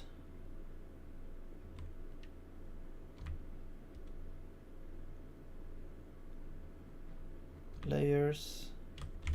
Oh, here. Okay. And then each layer is gonna be dot tile map layers.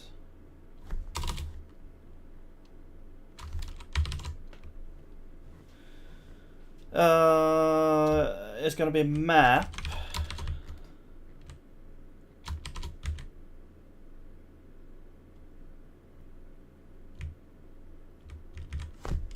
Now I think map needs this, layers, and then map, and then it's gonna be dot plus tiles map, and then dot plus source.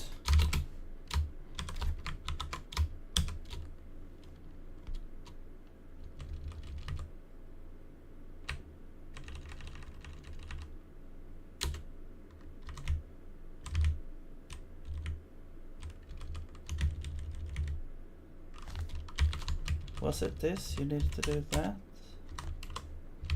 No, or this?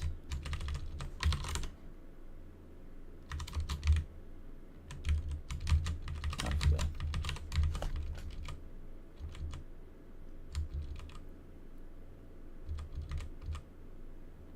There's a map, the second map.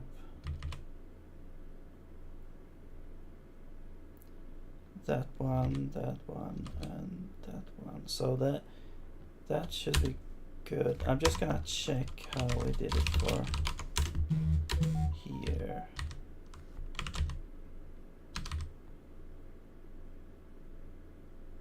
Layers.iso. Right, we don't do this. There we go. So now we can see all the sources has changed to this now. Okay, so now we have this thing. So let's copy that.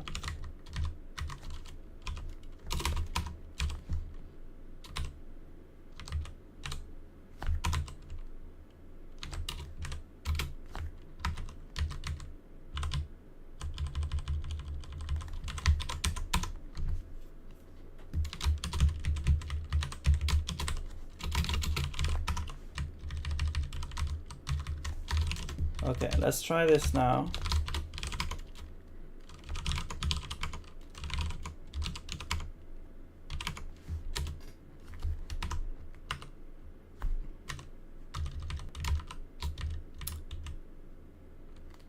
Yeah.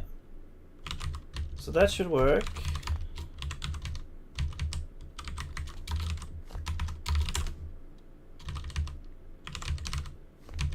So let's go.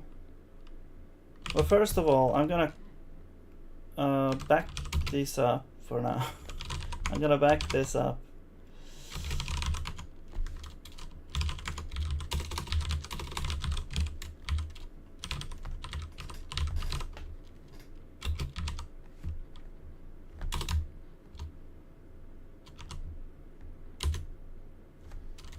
Okay. Then we will do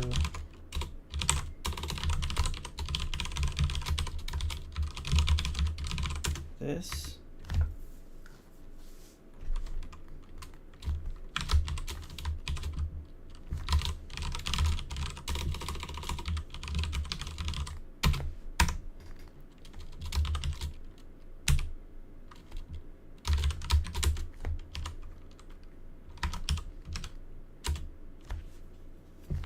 Okay.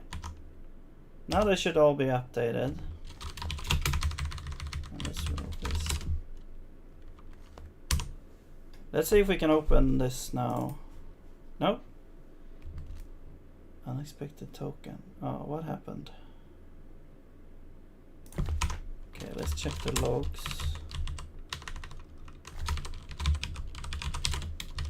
468. But I don't want to open it. 468, that's...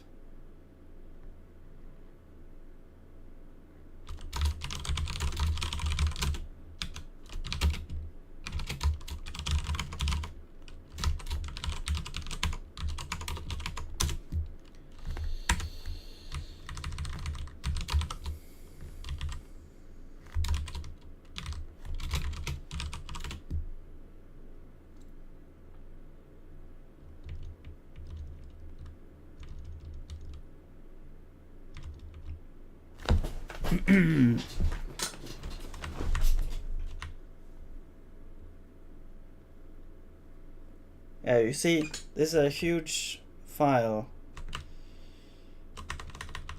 That's one layer. Here's the second layer.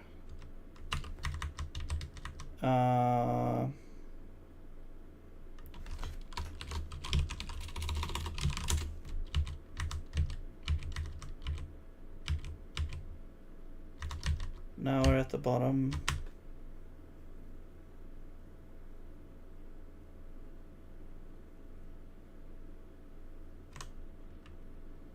Okay, I don't understand why there's like unexpected token here. Was it in this file? Yes.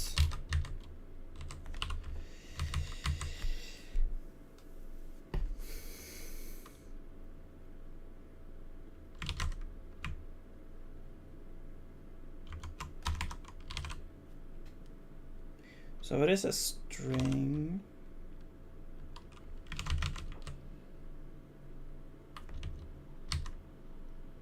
$468.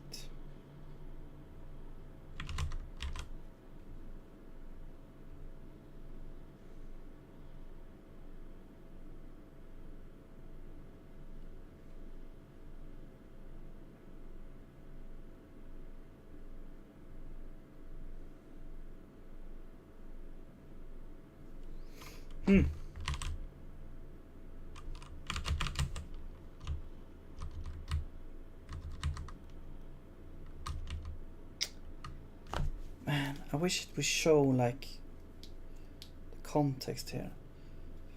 Okay, I'm gonna try and improve this error message a little bit. Let's go to where this happens. I think. No. Yes. Error parsing JSON. So we have the cursor. Let's see if we can get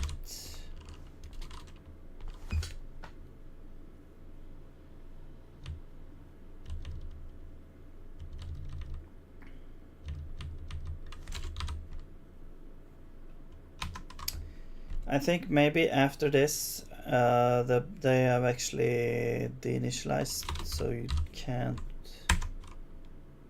maybe, or the reader is not initialized though.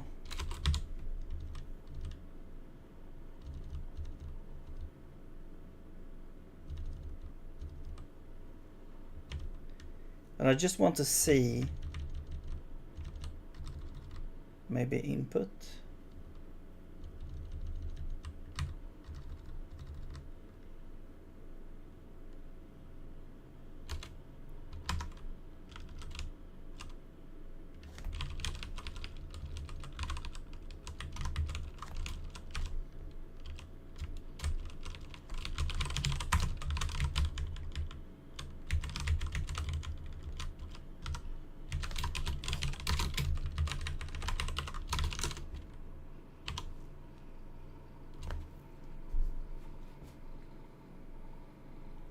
I'm just gonna see what this says.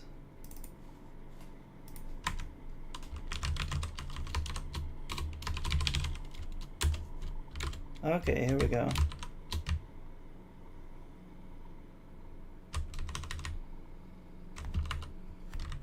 So there's the input. It's like an entire thing. Maybe we can say like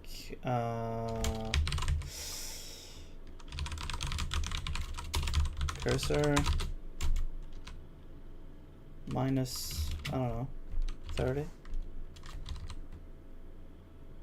to cursor plus 30, something like that. Would be nice to see like the line number and everything else. Maybe there's a way to like enable better diagnostics here, but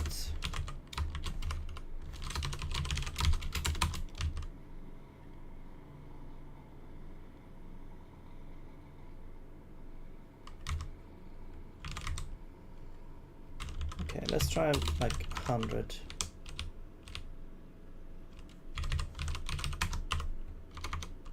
And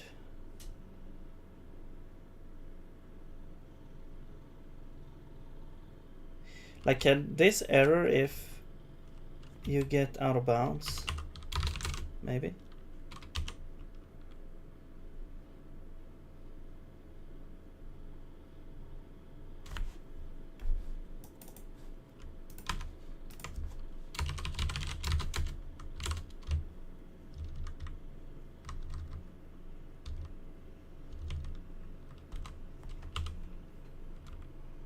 Oh wait. No, this should be correct.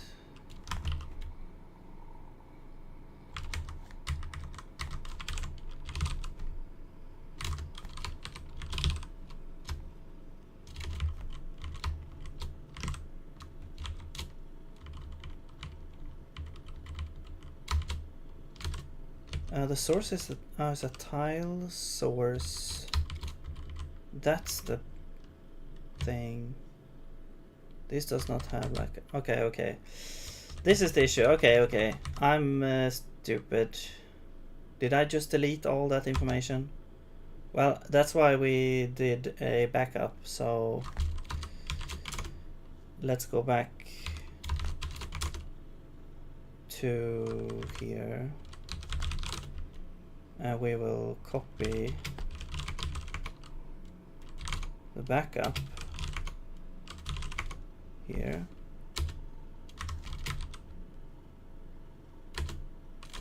Okay, now we should be back.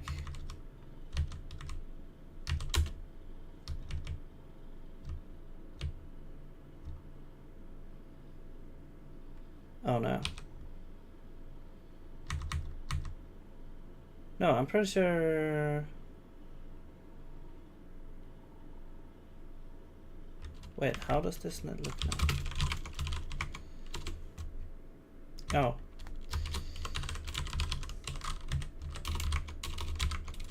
No. This one.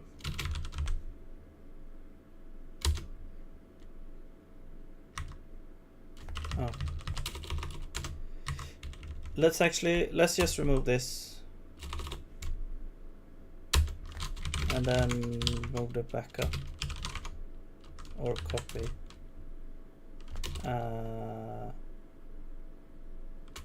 Yeah.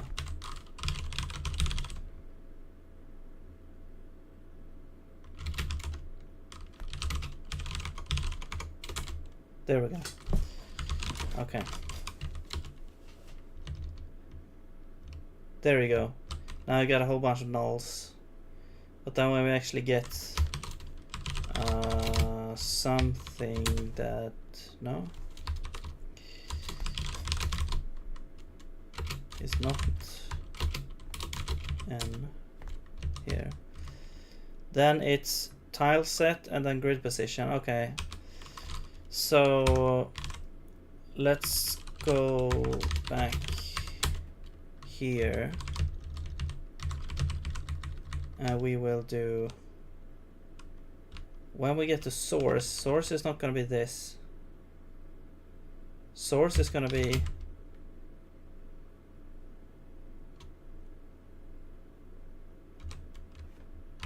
How do you do that? Like, because if source is null...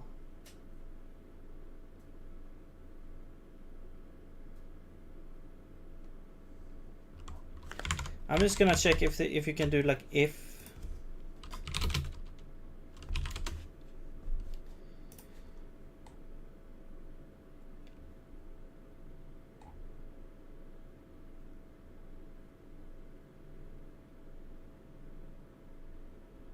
You can do if.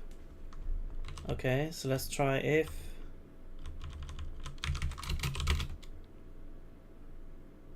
Dot source is equal to null.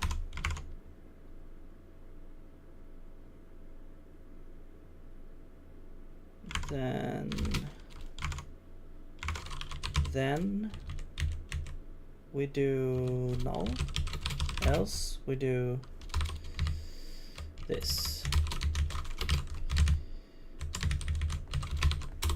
Else is going to be dot plus tile set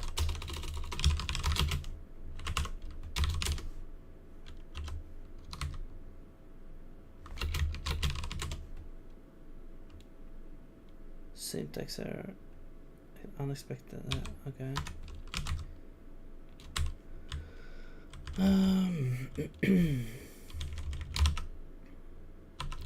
That's that one. That is that, that is that. That is that, that is that.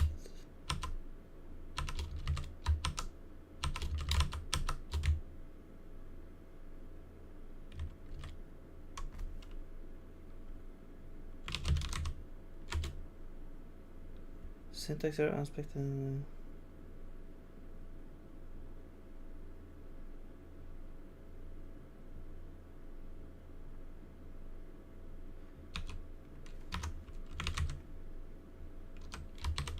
Maybe double.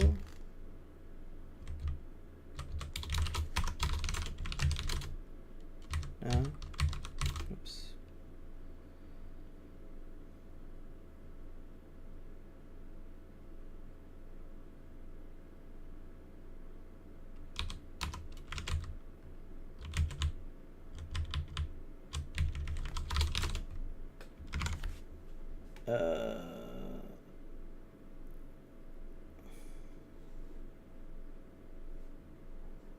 Oh, I need end. I see. They want to have an end here when you use an if.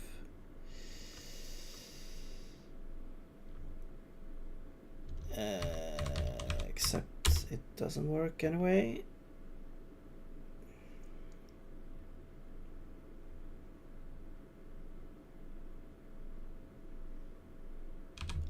Okay, so maybe you can't have parentheses here. Whoops, wrong key. Unexpected, expecting end. But I do have an end. What?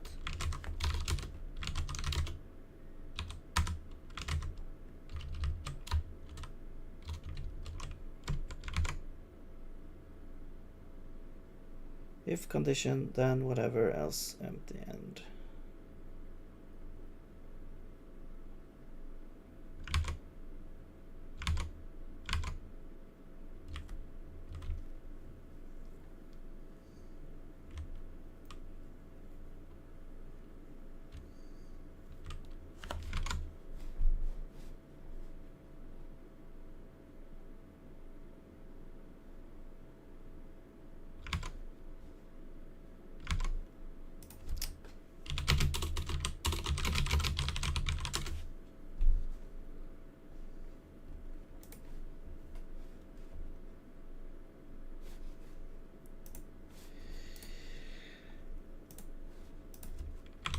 If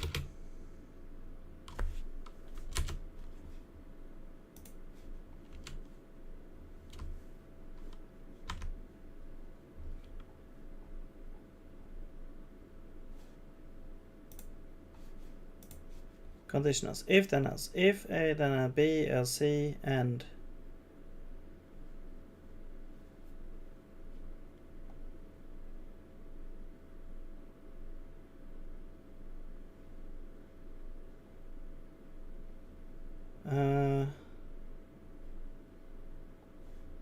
okay, so why does this not work?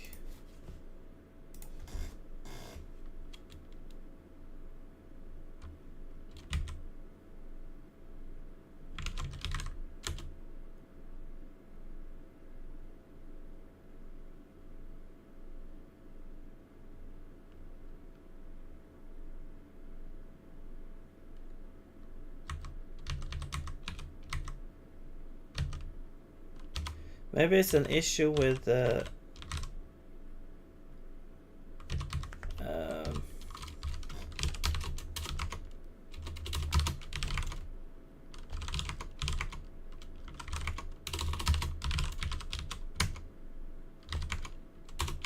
buffer here in Vim. 4 compilers, okay. Unexpected if, there we go. Okay.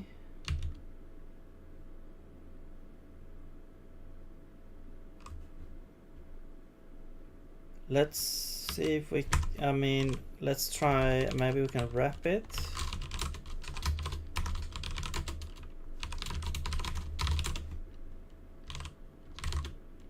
Okay, that was apparently the issue.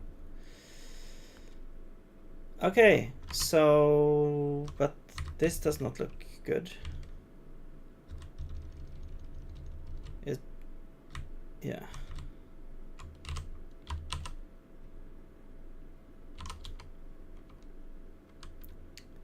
It's like we get this extra source here.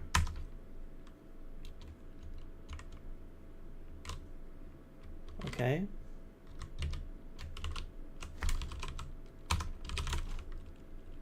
If source is null, then we do null.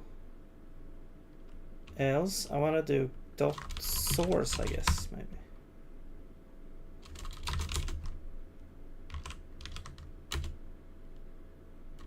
There we go.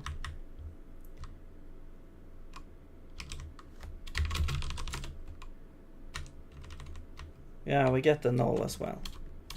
And then source. Yeah. So now it's good that we made a backup there. Let's do that again. Actually, I think I have my backup already. Yes. So now let's go ahead and whoops, do this again. And that.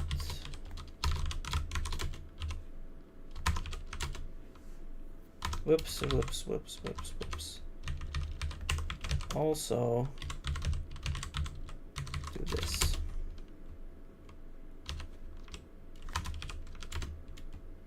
There we go. Now let's see if we can open these. Okay. So it's open, but something weird is happening. Let's quit.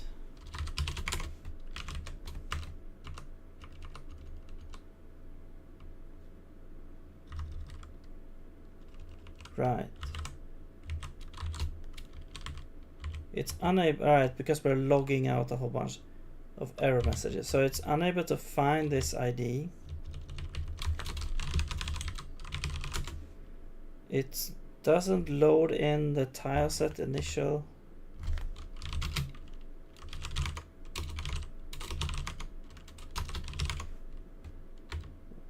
Texture JSON, we do have it, so maybe it's not in the index. Maybe that's the issue.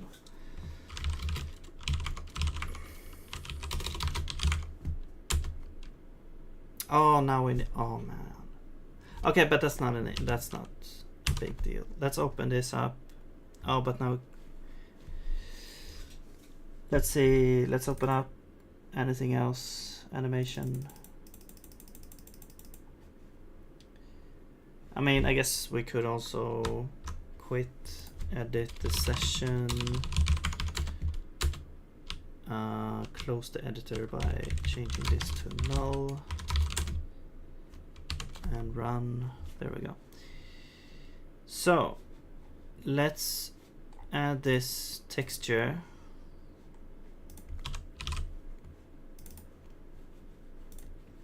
Okay, now we have this texture here. It should be indexed as well now. So if we quit and we go to, yeah, we just reload. Oops, wrong key. And we open up some time app. No, it's still. Oh, right. Because now the ID is wrong, so we need to go to main, grab the ID here,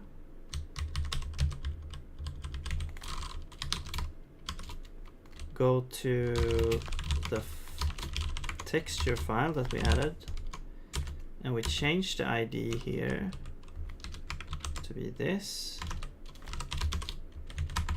and then we want to also copy that. We need to actually go into our index file. Oops.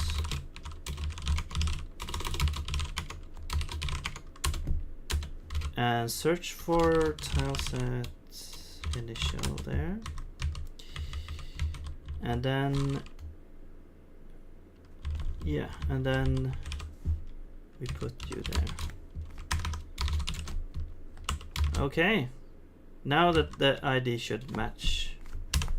I guess we could have just added that from the start. There we go. Except it is lagging a little bit. I'm not sure why. So let's check out what's happening. Oops. No, do we get some spam here? No.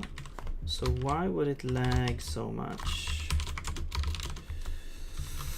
Is it because we're requesting the document every time we draw a tile?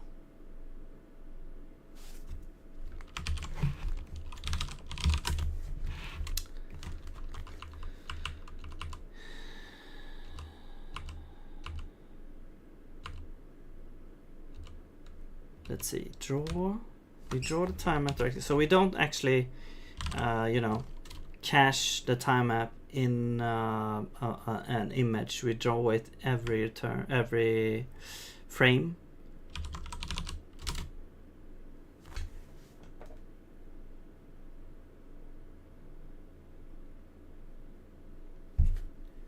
And we are grabbing the, which has not really been a problem before, but we are requesting this by ID. Is that really the issue here?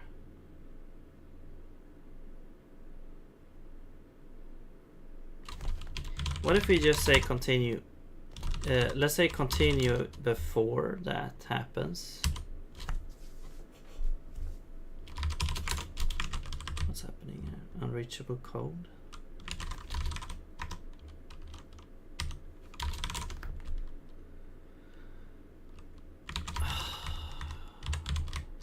There.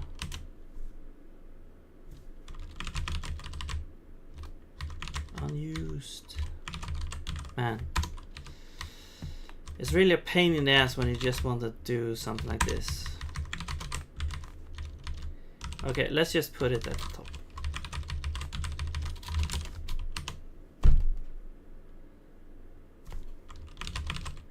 And this is not used, and this is not used, blah, blah, blah, blah,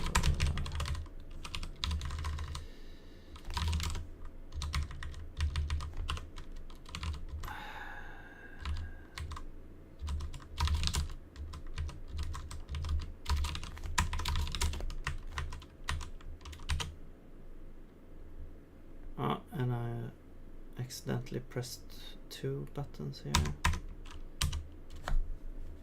Okay. Yeah, now it's not lagging, but we can't see anything. So it's, yeah, it is this function that probably is the issue here. So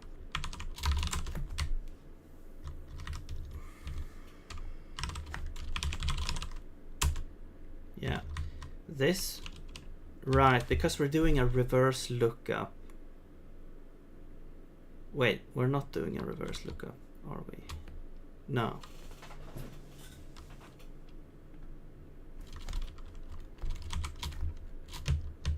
We are not doing a reverse lookup.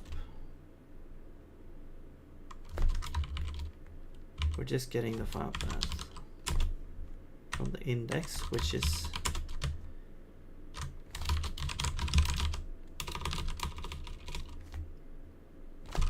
index, get index. So this would be, well, maybe this is wrong. The index, I don't know what the correct terminology would be here. Maybe it's not index, maybe that's like ID and index, same thing. Maybe it's like more I don't know, value or something, file path. But anyway, we are serializing the ID. We are getting the path out. Right. But this, we basically did this anyway before. because we had a texture sort of, but maybe we didn't do it like for each tile. But it's a huge amount of work just to get the thing there. So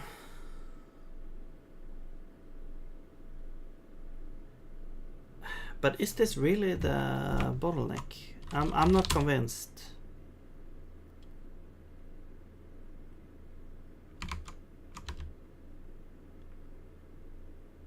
Because it wasn't lagging before, and we still did like a lookup with in a hash map with a string. So we're basically doing the same thing, except we're also serializing it to this string. But I'm not convinced that actually takes that much time.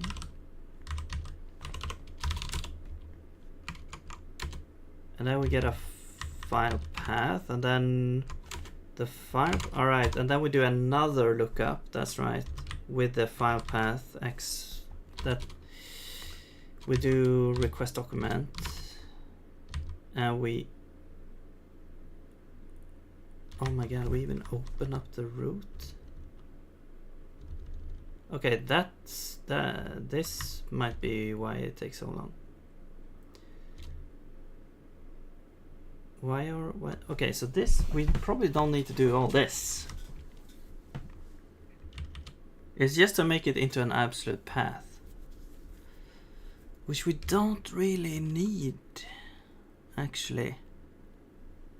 Okay, I think it's time to store the documents with IDs instead of the absolute file path, because that's like a huge waste here. So let's do that, because that, yeah, I think, yeah, we've actually, if we go to our to-do list and we go to no, it's like references here. So time maps are done. They are now referring to textures by ID instead of file path. And the JSON files have been updated, so that's good. Now let's change the document container to have IDs. So before, now they have like absolute file paths as a key, but I want to change it to use IDs. And the thing with IDs is that we're storing them as like U128s instead of a string.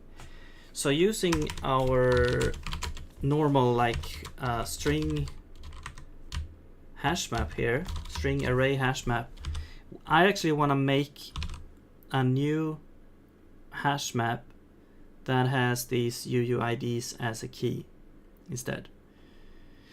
So how do you do that? Well, before I go into that, another thing that we also want to do is we want to go and look at our JSON thing. So here's our JSON helper things for serializing and deserializing from and to JSON. Where did we have the thing? So we're storing, oh yeah, the index. So here we're storing the index as a hash map in JSON, and JSON actually has a array hash map wrapper that implements JSON, as it says here, JSON parse and JSON stringify, which will that's how it plays nicely with the SIG object array hash map here. And so what I want to do is I want to make a new hash map that is going to be used both here and everywhere else where we have the ID mapping. So it's going to be a map from ID to something, which is also going to be using this array hash map thing. So it's going to be a wrapper of a wrapper here, basically. It's not going to be that big of a deal. It's just going to be yeah, we're just gonna have to deal with it where in the context and in this structure. So I want to make a ID hash map. It's also going to be an array hash map, so I guess I'll call it array to make it clear. ID array hash map. Now, since this array hash map is like a wrapper and it's not supposed to be like extended or like used in that way, I think either we go in and just copy this, or we can wrap around this. No, we have to copy it. Yeah, we have to basically do the same thing as they do, like implement JSON parse and JSON stringify to make it work with JSON serialization in a nice way. So let's go and look at the JSON array hash map.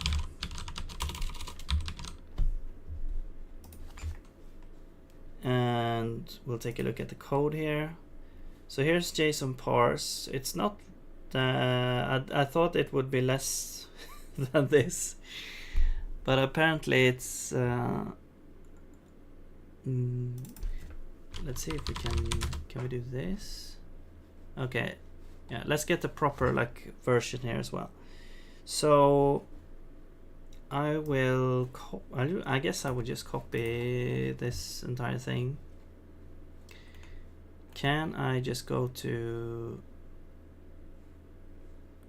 this place? Yeah.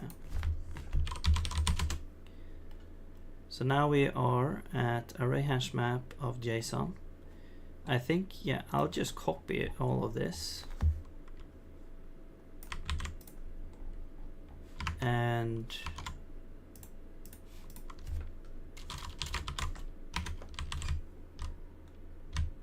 I will now call this ID array hash map.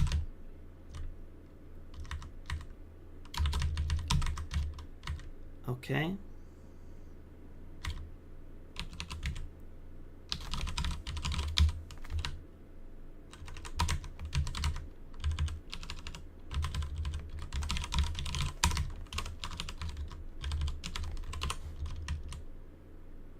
Right.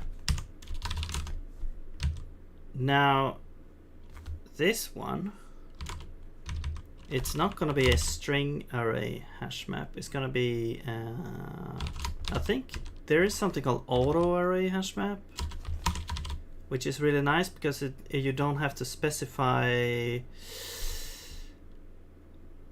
like a context here. Although maybe, no, we don't want to do that, I don't think.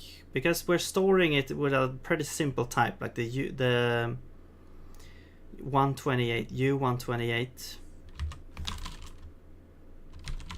Like this.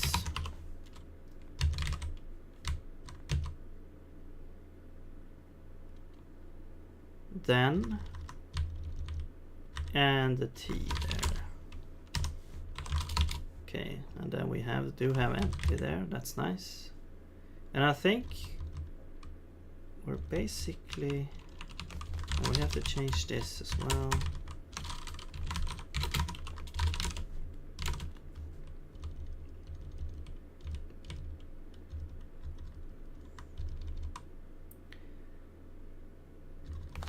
So yeah, it's gonna be a string that we're gonna parse for the key.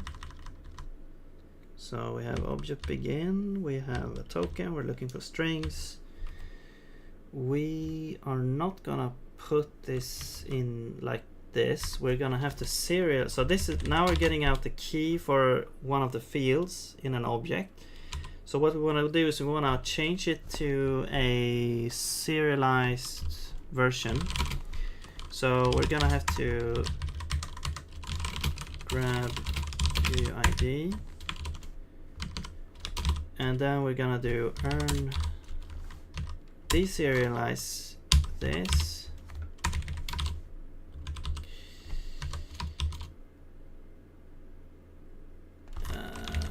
Let's do try as well.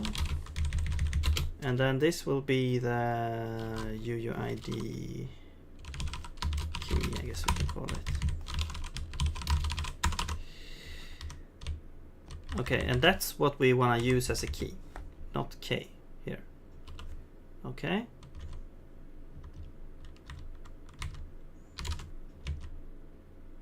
And then, what's this logic here? If you found existing, oh, then it's like duplicate. Okay. And we'll do an use first. We do parsing the order redundant value. We don't want to skip. Okay. So we're parsing that. Otherwise, error use last. Okay. So then we have parse. Now we're parsing the value as normal. We're going into an object and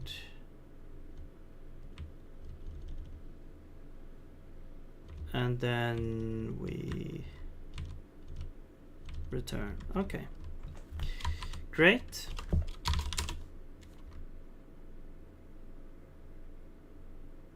Okay, I think that's it for the JSON parse. Now let's check out JSON parse from value. I'm not sure what this function is because I've only ever implemented JSON parse,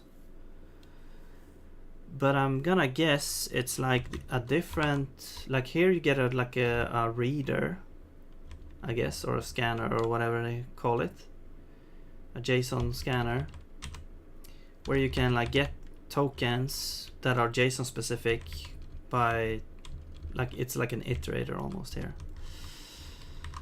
But here we have like a value which is like a dynamic almost thing that can be anything. It's like a JSON value, yeah. So I guess we have to do something here as well. So this, we have to change this type.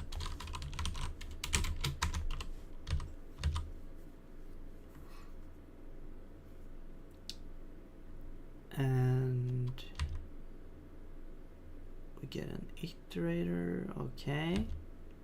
We go through each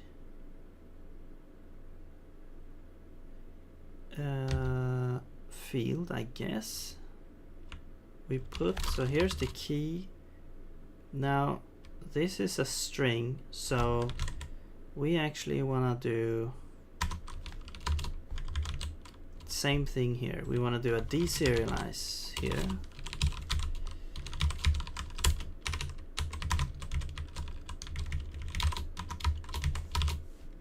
There. Okay. Actually, also we need to try as well. Right. And then it just goes through and does the values. That should be fine. Then we return this map. Okay. So I think the parsing functions are done. Hopefully it didn't miss anything there. Let's go ahead and go to stringify. And I think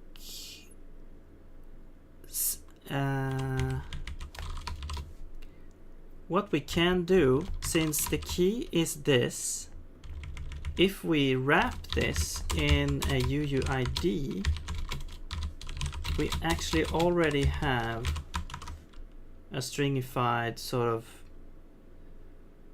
version of this.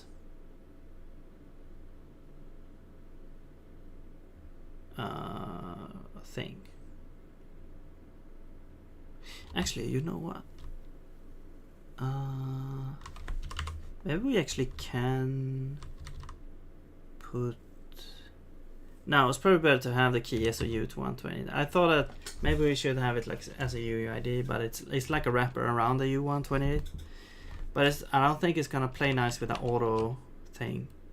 Like this is probably gonna be able to create a automatic hashing for this.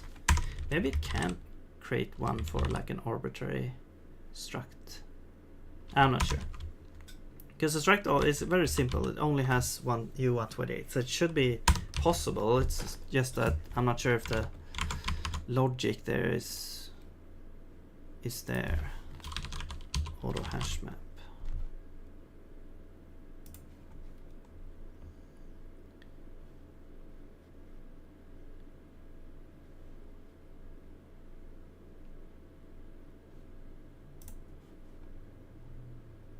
Yeah, I don't know.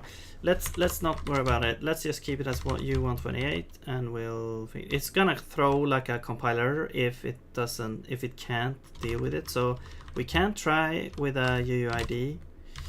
Let's actually do this. Let's do K equals to U128, and we'll just change all these to K. So now we can easily test it.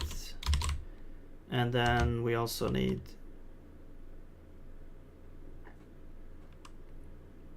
if we want to test it, we also need here to like we could have like the serialized key. This is gonna be the key, and then we're gonna get a key out.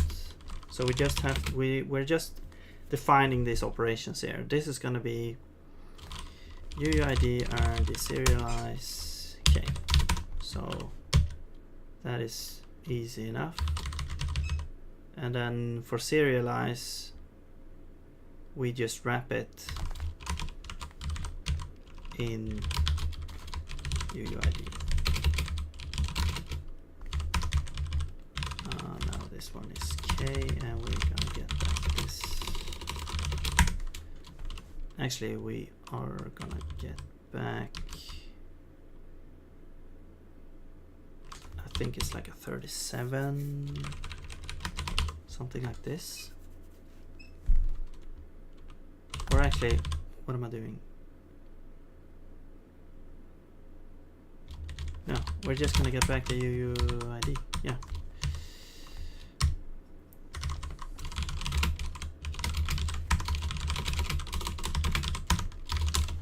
Okay. And then here we're gonna do, where are we here? Oh yeah, we have to add these things. So we're gonna do just deserialize key.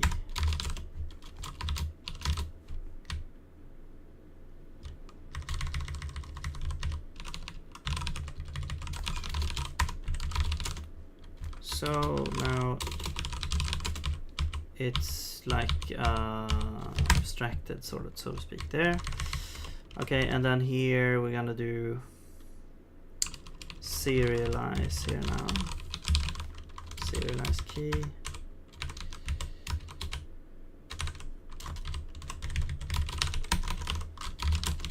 Okay. There we go. Yeah. So I think this should be it for making this into an array hash map that can have like a UID as a key. However, I'm not sure if we can change this to UID. Let's try that first, and I will change it later. So let's do that, and then we actually have to change here to wrap this as well. Okay, and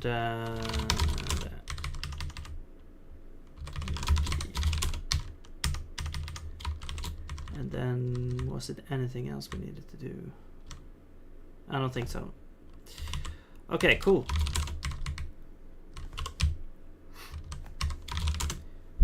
Now, why are we doing this? It's like because now we're storing things not as like a string and having to look up with a string. We're storing it as a U128, so the storage becomes less and the lookups a lot faster. So, well, maybe not that much faster, but it's gonna be faster and better and less storage. And also one huge thing that we gain from this is how we deal with this request document thing.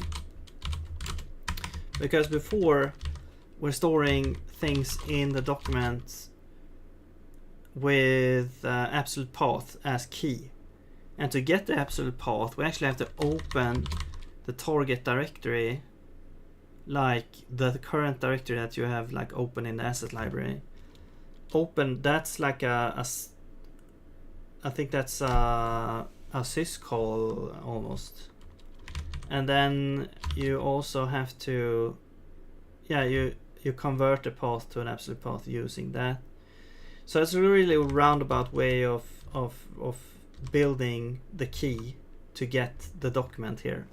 Now, instead of doing that, we just put the key directly in. We don't actually have to deal with paths at all. So that's what I think we want to do. So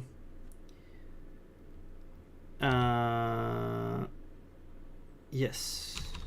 So now we'll change documents to be,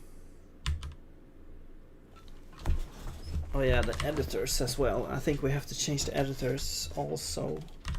But we'll change the documents. So those, they are gonna be an ID array hash map. And we have to put, let's put this in here.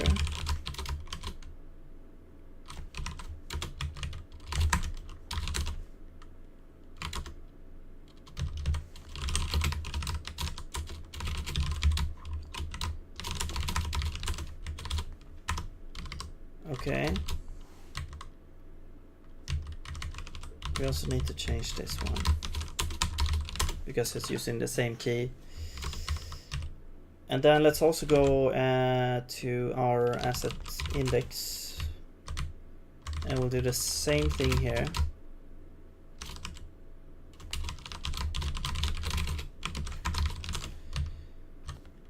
And now this one will be in ID array hash map instead. Still storing file paths here.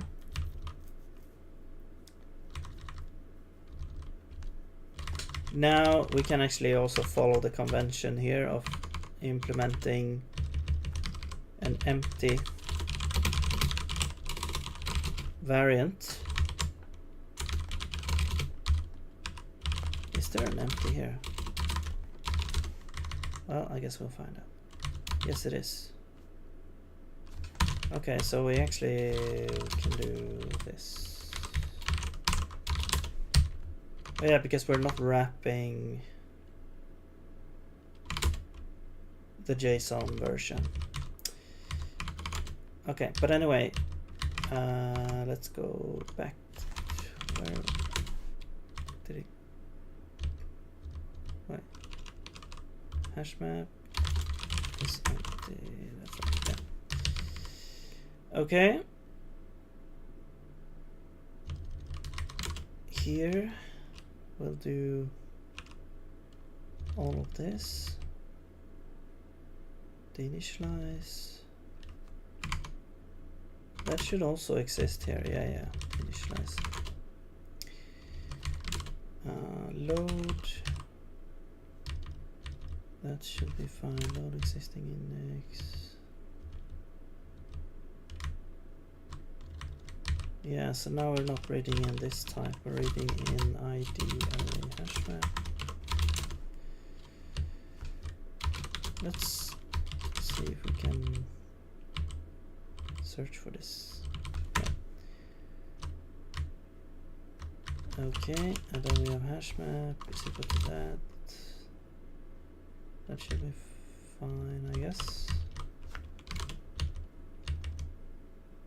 Rebuilding the index. Right, so let's actually, this should work the same, so we don't need, I don't think we need to change anything much here. We don't need to free the key. That's also a good thing here. We actually don't need to free this key since it's just a U128. So we don't actually need to do that. And then here we're putting something, and we get the ID from something here. So we are reading the ID here from an asset ID. Okay, so this, yeah, this should actually just be a UUID now. We can change this to UUID, because that would automatic, since this has a JSON parse and JSON stringify, it will automatically deserialize this at this point. And so we don't need to duplicate the ID. We just need to grab it out like this.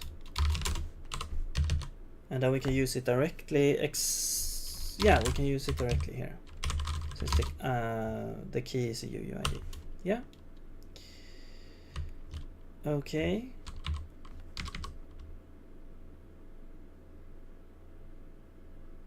Stringify. Yeah. Here we're also putting something. We have a key, which is a UUID, so we don't actually need to serialize or anything here. We simply use the key that we're given here. Very good. And then we have same thing here. I think we don't need ID as string, so we just put ID directly. And here we are doing some debug stuff if we don't find a thing.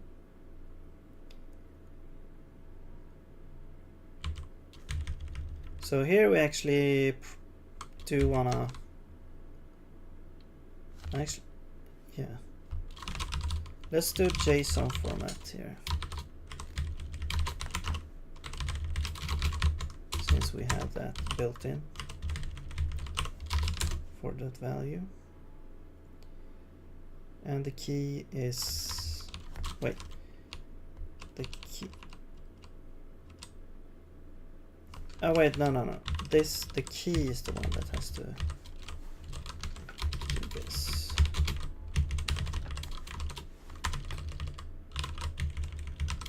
There we go.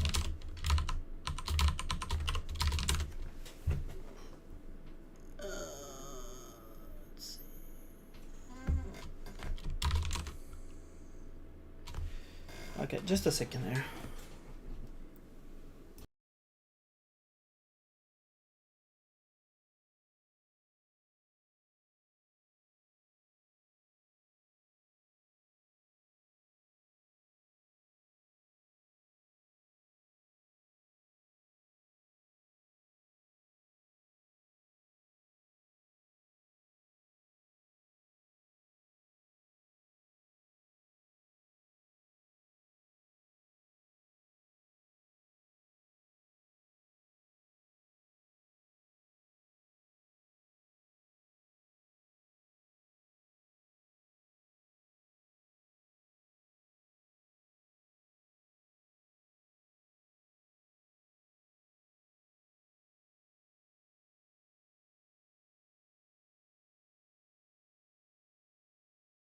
All right.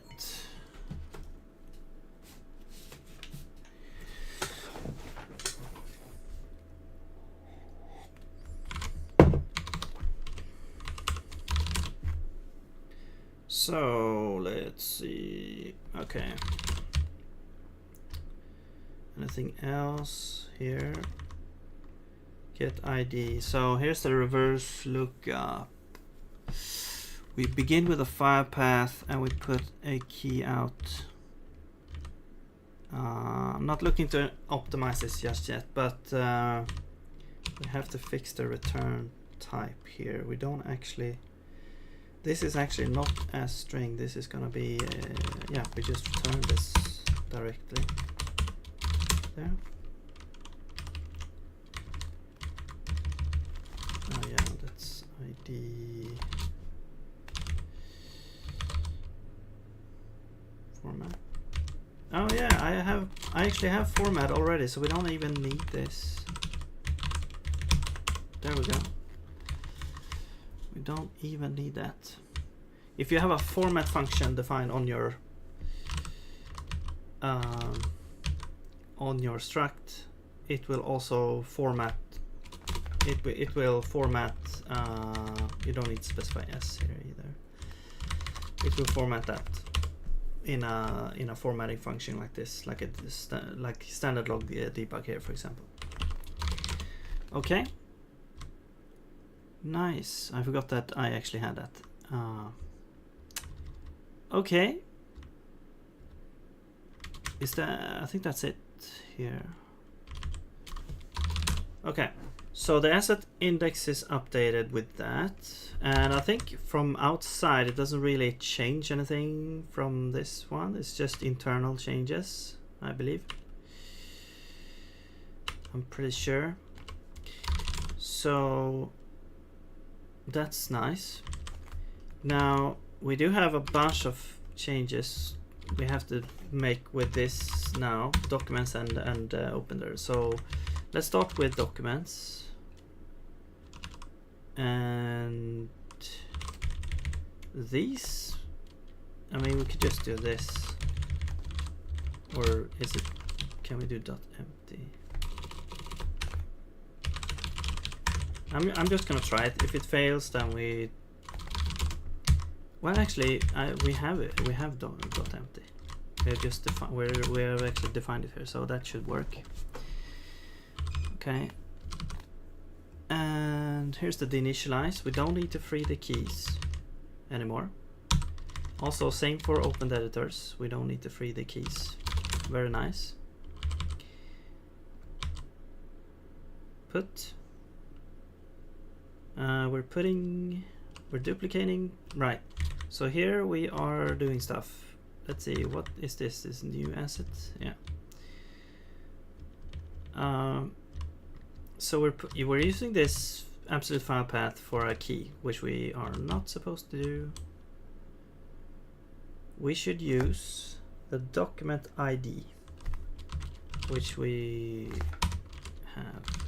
So that's gonna be that. And I believe this was like nullable, I think. Get ID. No, it's not nullable. But we are asserting that we actually have some content in here. Well, okay. Anyway, so that should be fine now. Let's see, what else do we have? Get pointer. Now, this would be the same thing. We could just use get or put, I guess, here, but whatever. Now this would also be like document get ID.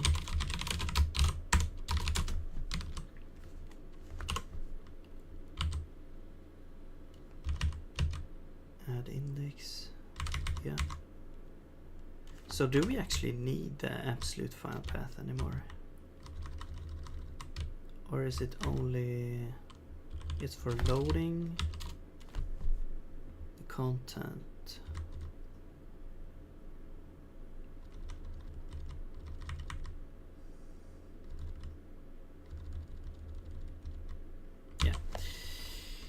Anyway, let's move ahead.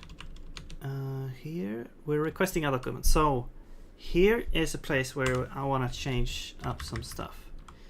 I don't need to get the target ID or absolute path until we know we don't really have this file loaded in. So we want to check the cache first. But the thing is, we get a path in here, which is the wrong kind of thing. We want an ID. So actually, we probably want to move all the logic into this thing,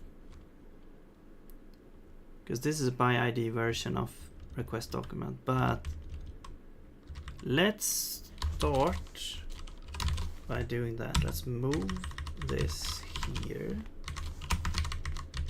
and then we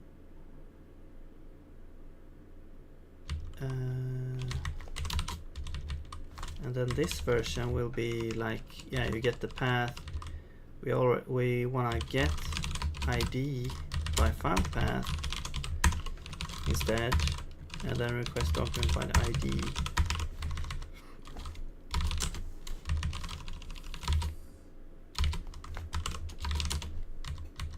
There. Okay, now this one we can get the file path, but I don't think we really need the file path right now. And we don't need to open this target directory yet. Let's move this up here. We're trying to get the entry first.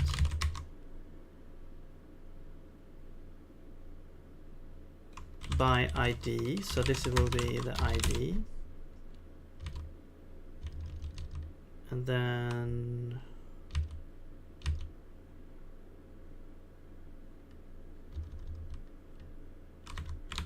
I'm just gonna do this for now.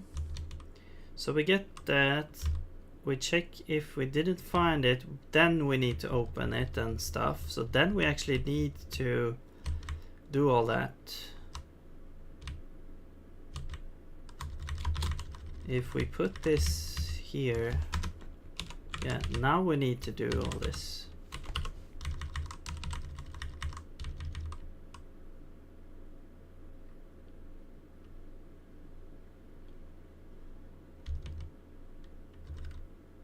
Also the ID, yeah, the file path should exist.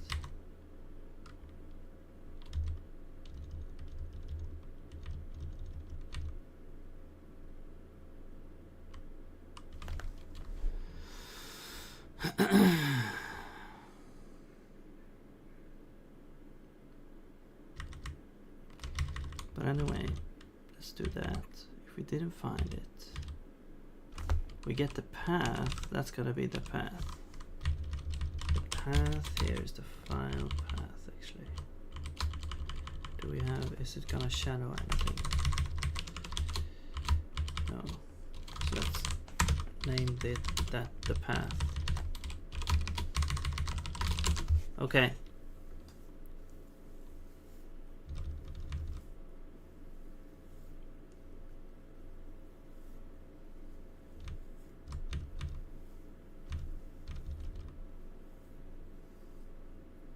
And here, the key pointer does not need to be changed here.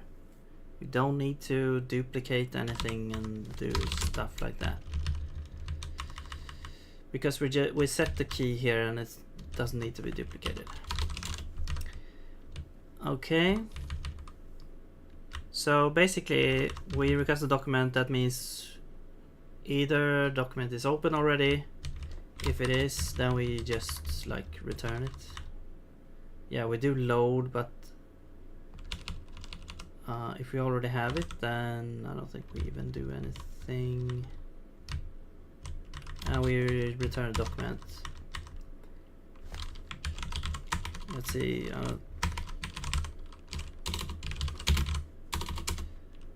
This one.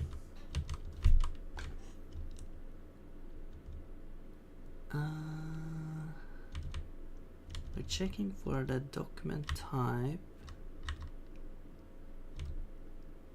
We are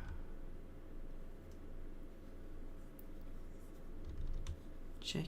Yeah, we're doing this. So this doesn't exist anymore. We should just remove that. But I'm not gonna do that right now since I have a lot of things going on to fix. First, content equal to this. I was just gonna check what steps are happening in here because it should really be like lightweight. If content is already populated, I don't really want to do anything.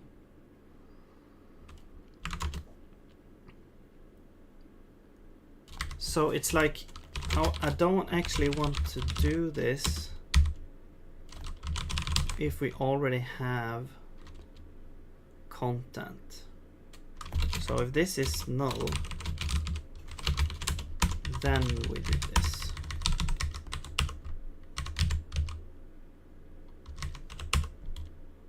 Oh wait, we already have this here. Okay. Okay. Wow, I didn't see that. Okay. There we go. That's already done. Right, so if the content is not loaded, we load it. Which just means we open the... No. Yeah, we're loading any like textures or anything we need to make the file, make the document work. Let's see, and then we return the document at the end. Okay. Yeah. This is like the main function. So this is where a lot of this logic like ties up. So all other these requests will call that in the end. So I think, are we ready to check compilation errors? Okay, so what's that document? Let's continue here actually. Well, here you can see we've got an issue here. This needs to be ID and not swap remove on absolute path. Here we also have ID. We need to do... Oh, we need... Also we don't need path here. But here we need ID from get ID by file path. That's a reverse lookup. And we swap remove with ID. Okay, that's it for documents here. Let's check open editors as well.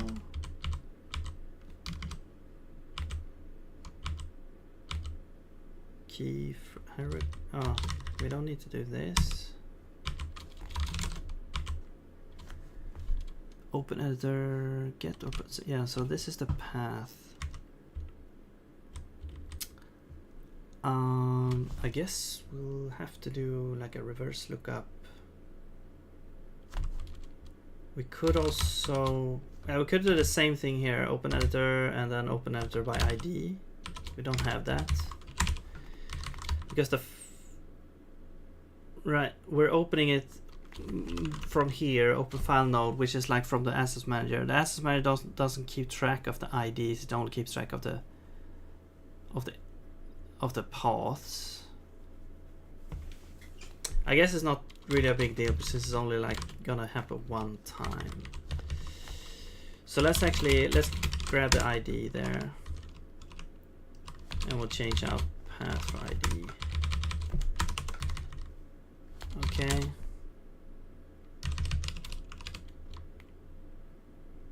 All right. And yes. We don't need to duplicate the key here though, so let's get rid of that. Okay, just double checking a little bit. There we go. Now those are done. Do you have anything outside of this document? We do have some things here. Maybe. No, that's just lib.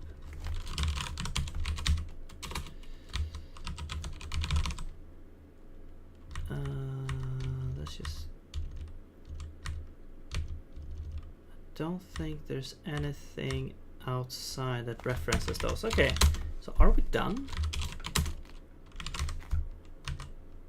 I can imagine that we're already done, but... Okay, here we go. ID array 26. Expected and identifier.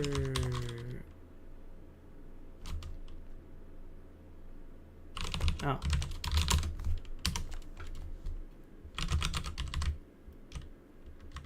Here we go. Context 4, 6, 7. Is path not? Yeah, path doesn't exist. Okay. So do we have anything? We have absolute path. We have path here. Oh, I see. We don't actually have path, but we can just get it here. That's a quick look up there.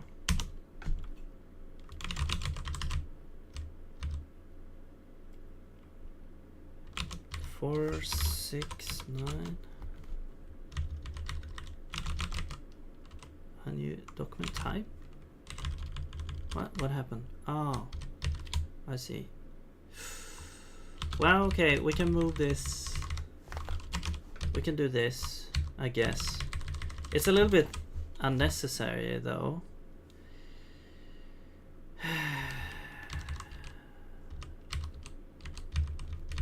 Do we really wanna copy this? We need, I mean, I guess we need.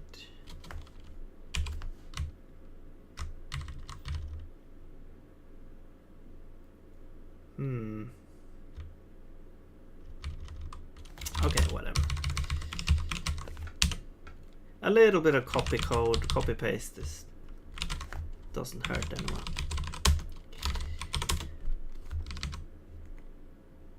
Empty doesn't exist, or expected, found,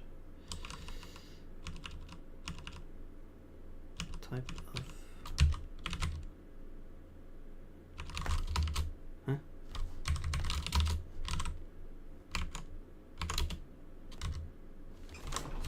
Oh, I see. I haven't specified a type for this. That's gonna be this.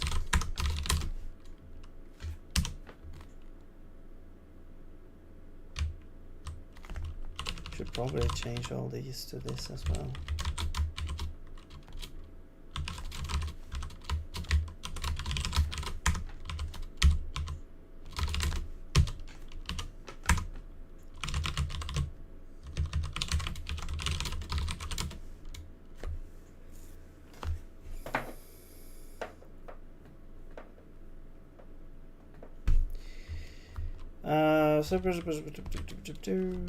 No field name function and values. Right, so okay, basically all of these we need to now put .map.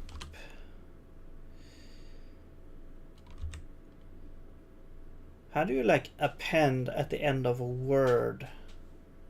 Can you do that in Vim? Like in one sort of motion? Like you could do capital A does it at the end of the line, and then A is just append where you are. I guess what you could do is, like, if you're here, you do E and then A dot map, and then when we go here we do E dot.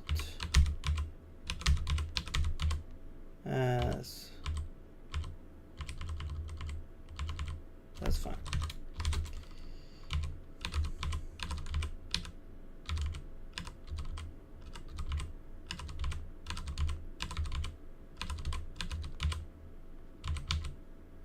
There we go.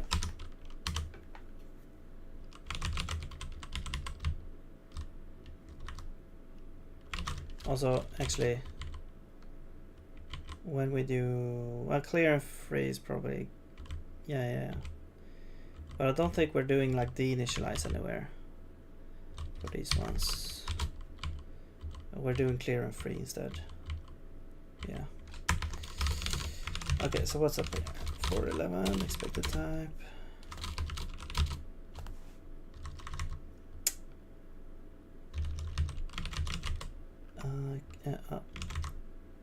Oh, by ID, right? That is true. Very true. ID array 15 and expected type.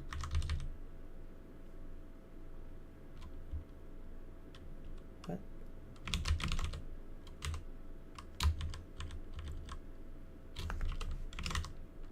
Oh, I see. Yeah. We forgot to do. We should do try there, not try there. Okay.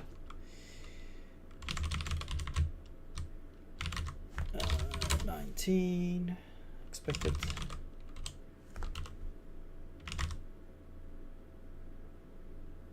Oh, right, so the key is already that, so we should just return key.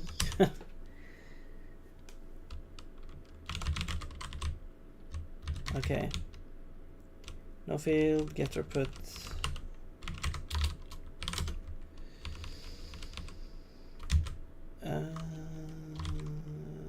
Okay.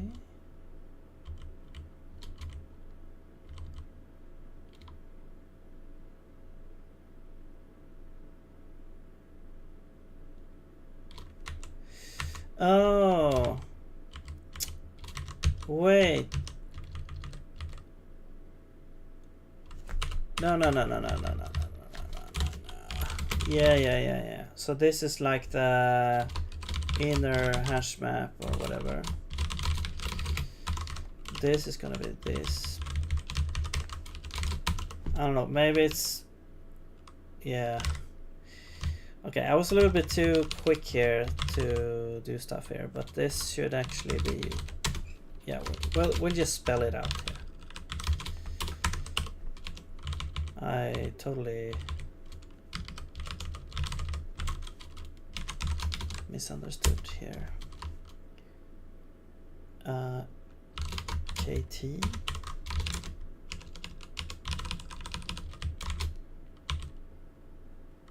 Yes.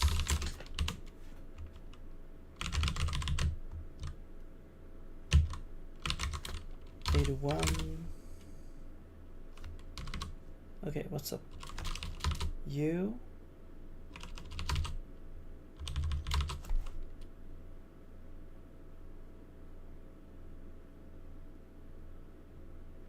Yeah, what's the issue?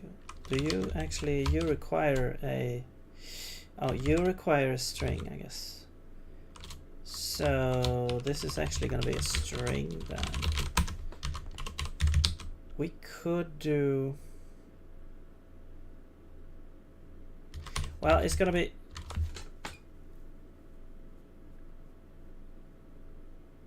okay, let's remove this. And let's do, will it copy this? I guess it will. Or do we have to like use the allocator? No, it would just write it. Yeah. It's just gonna write it. So this is actually, let's do earn serialize.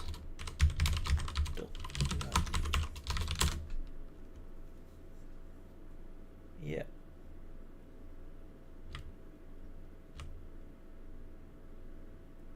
This is kind of special, this object field, because it's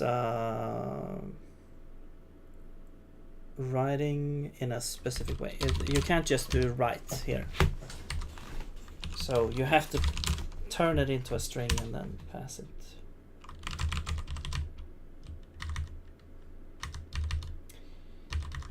Okay, what's happening here? Expected. Oh, can this error? No.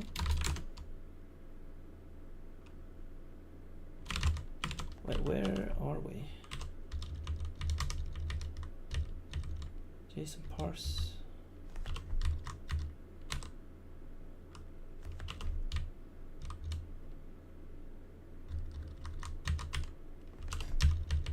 Oh, I see. So the error, okay. So the issue here is that it expects these functions to have like, it can only have specific errors that are related to JSON parsing. And you can't just try any old error thing happening here. So I think what we'll do is we will catch this error and we'll just throw like random parse error.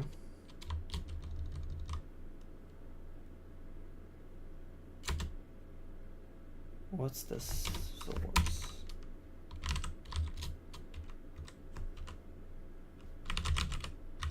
Type of source.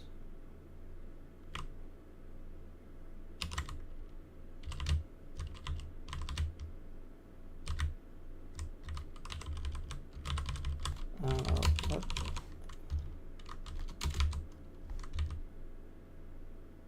Yeah, I'll just do this. Syntax error. Sure, why not? Okay. So then we're kind of turning the UUID error into a JSON error, basically.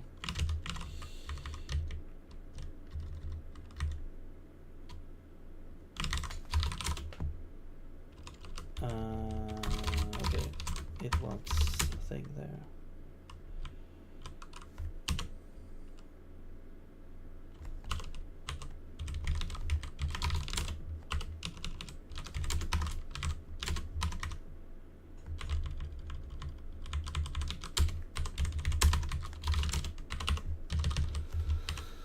Okay, what's the issue now?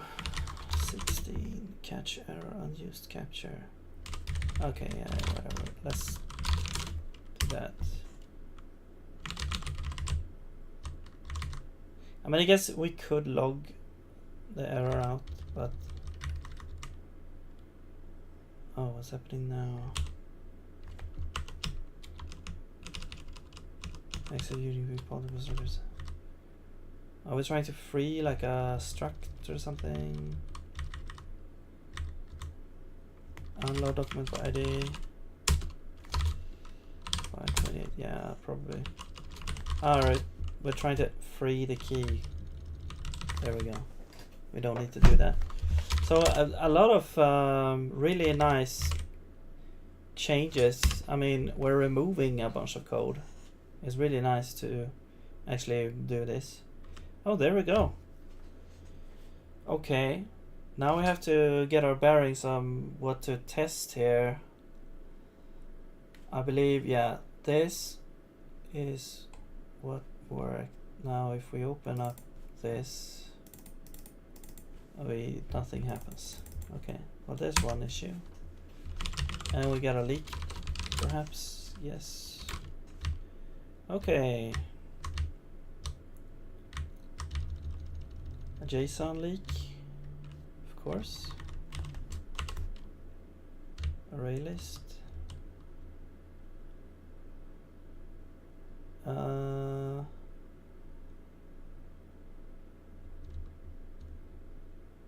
scanner.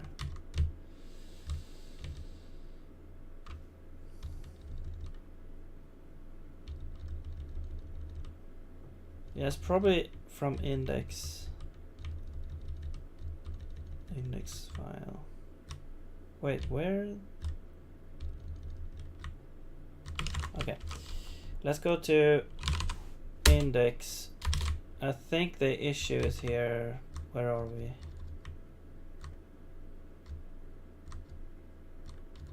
Yeah, here. Wait, is it here?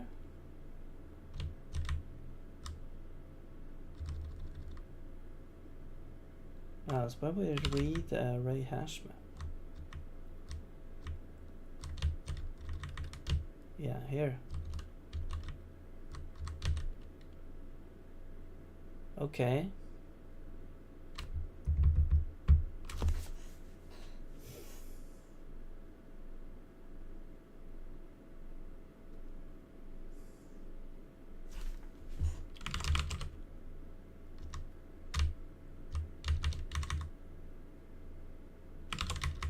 Actually, that's true. If we go to ID array hash map, when we read the thing here, token, here we're allocating things with the token. So this is a string that is read Yeah.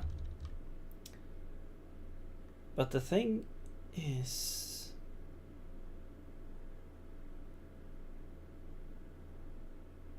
actually we could just couldn't we just read a UUID here?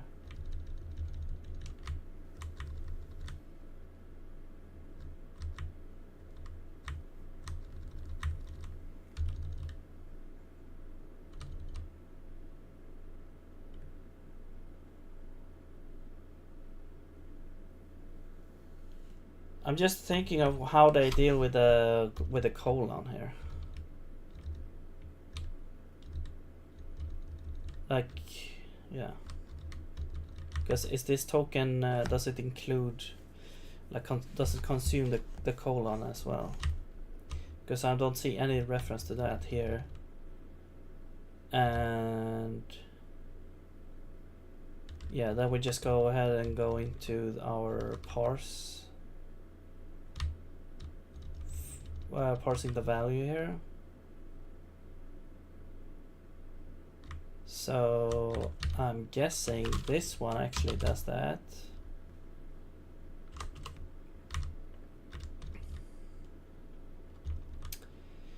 But it's gonna do the same thing anyway. So we're reading in the token as a string, we're deserializing it, we are turning it into a UUID.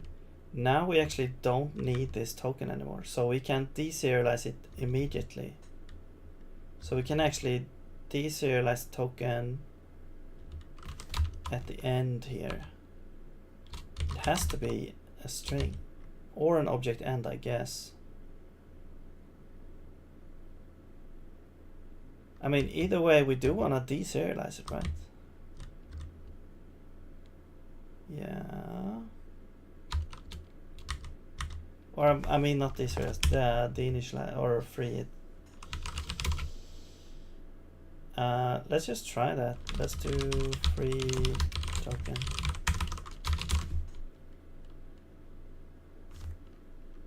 Will that fix it?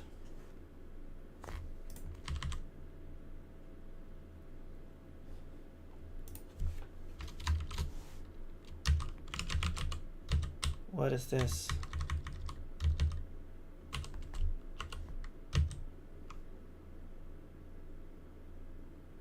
Oh, it's it. Okay. Right, so if it is... Right, so it might actually not be allocated. So let's free it there then. Well, it's gonna be K for the string. That's the thing that's actually allocated. Okay, okay. I guess if it's allocated, if it's a what's the difference here? Like if it's a string or allocated string? I guess we have to check. Otherwise this will be like a duplicate free. We'll see. So we'll free it. If it's an end, then we don't care, I don't think. Okay, we'll see. We'll see. I don't know. There's kind of intricacies with the JSON parse function.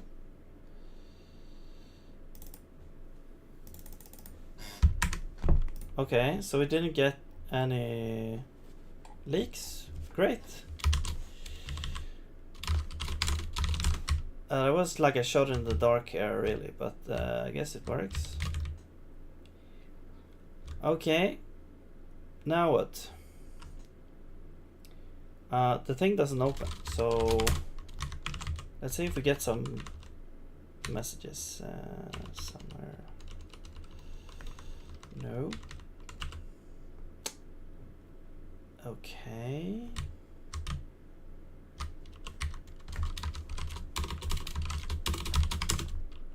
Let's go to context.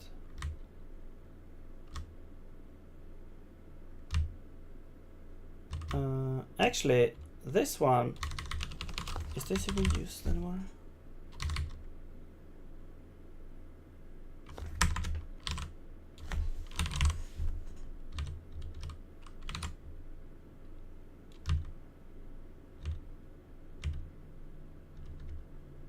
here. Yeah, we haven't changed entity types yet. Manager.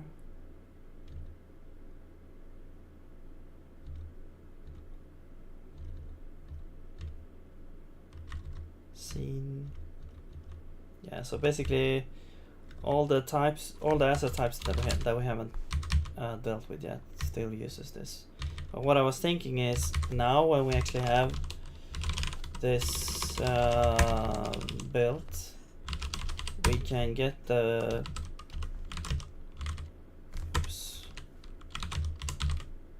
we can do get request document type. Yeah, we can actually just enable this now.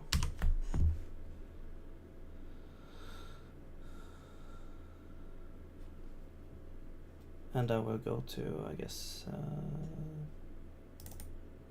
don't know. Nothing works anymore, and we don't see them there either. So I'm guessing something with the request document thing has broken now.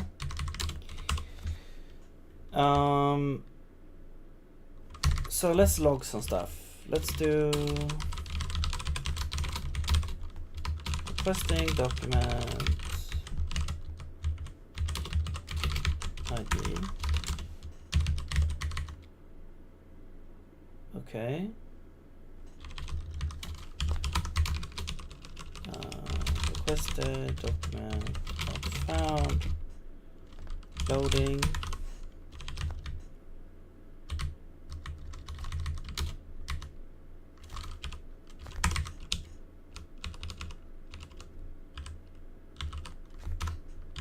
Found with no content. Loading. Okay. I mean, we should see something here.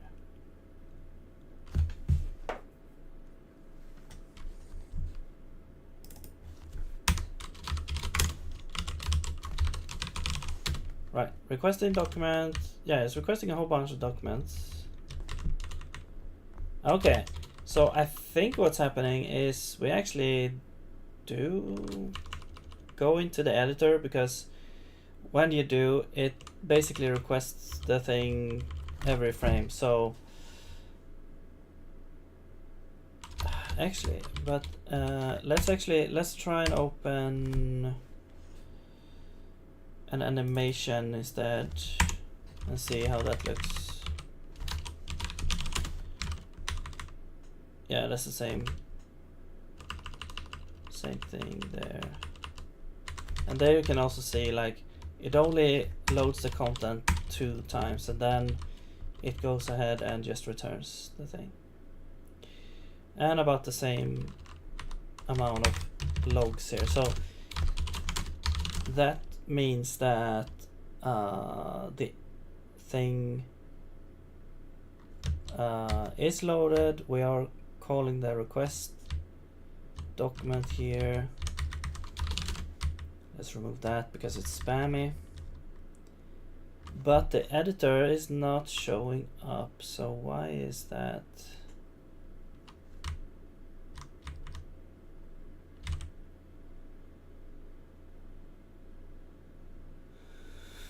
Why is that?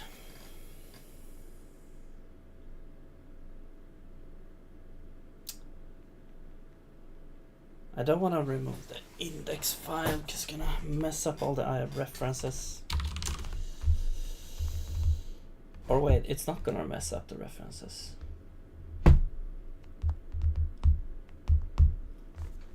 Okay, but if the asset index structure did not find that by ID, it's gonna complain as well. So let's see, where can this go wrong? We're trying to open an editor. So here's the entry point to when you like double click on the asset manager. It calls this with the file. It will open the directory. Here's the path. And we're getting the ID, but that's the absolute path. Okay, here's the issue. Here is the issue. We actually don't need the absolute path. Yeah, let's remove the absolute path there. And we don't need target directory. We just need to put the file path in there. I think that was the issue.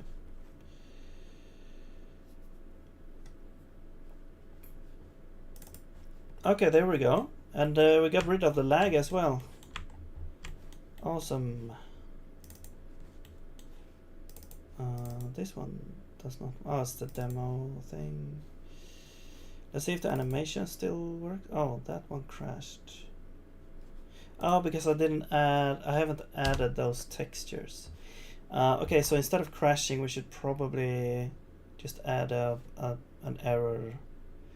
But we don't really have a good way of doing that right now.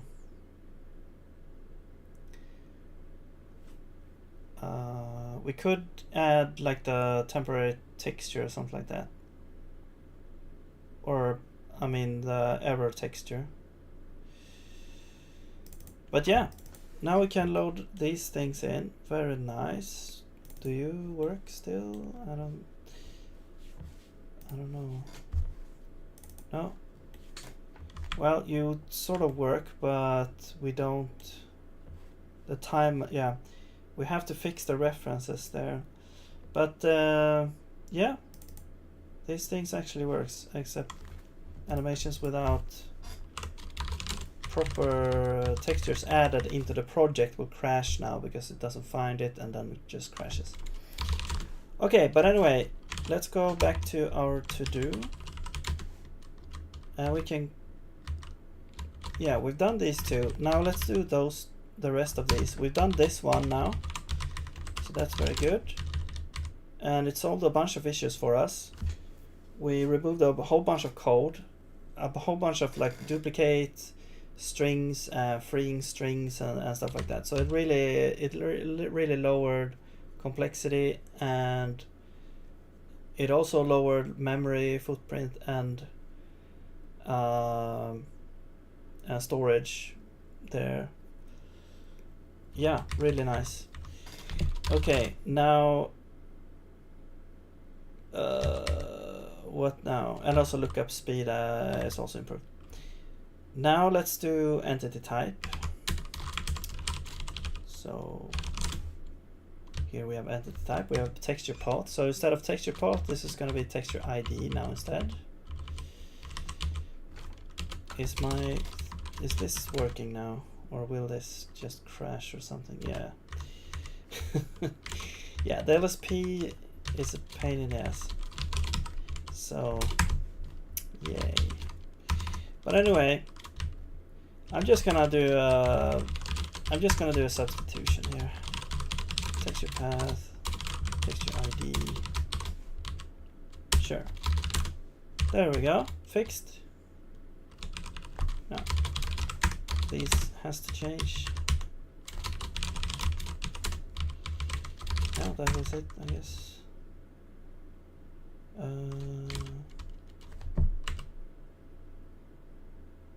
Set texture path. So we don't really need texture path, we need texture ID. And this is also gonna change to UID instead. Whoops.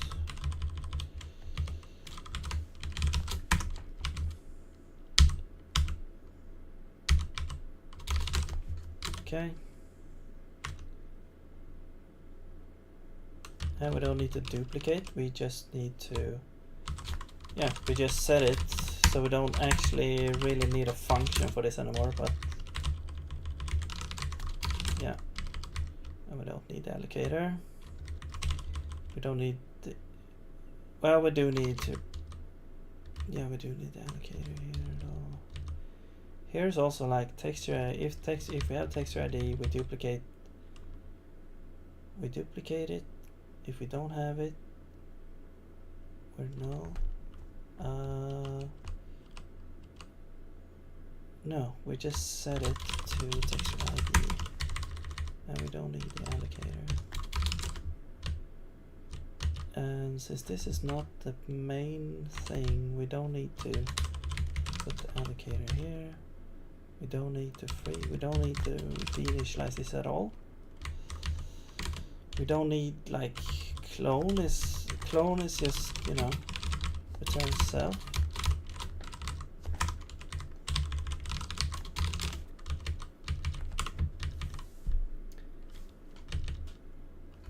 Really nice change. I mean, you don't have to deal with strings. As long as you don't have to deal with strings, everything is really nice.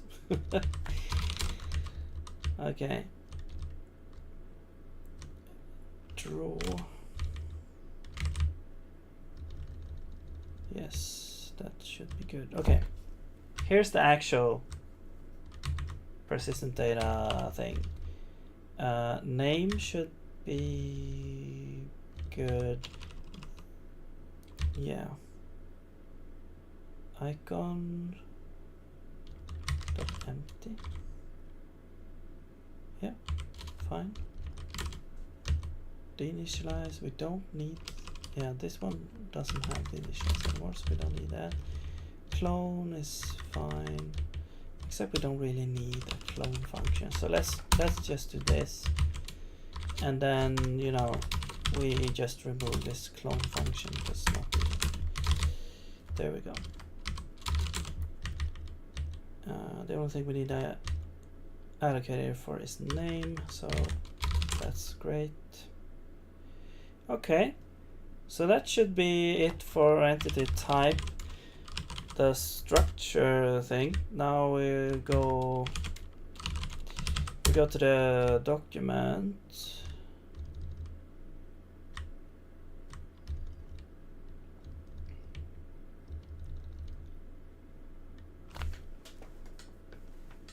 And yeah, get texture file path. So this is gonna be get texture ID and set ID. UID instead. This is gonna be ID. Set texture ID. Don't really need a function for that anymore, but actually should we just remove the function? Yeah, let's just remove this stupid function.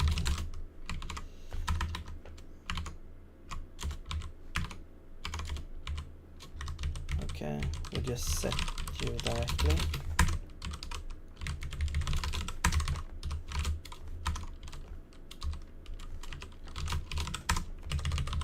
And you are UID.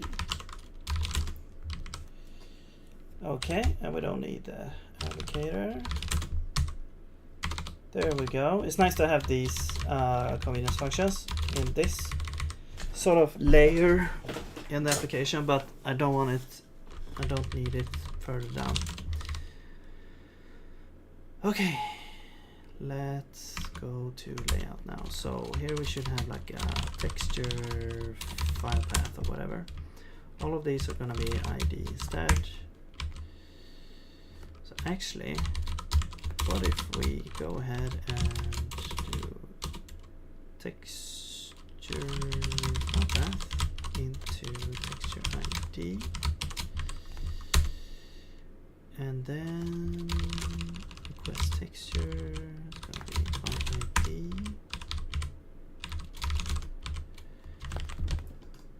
ID, get texture file path, it's going to be ID there as well.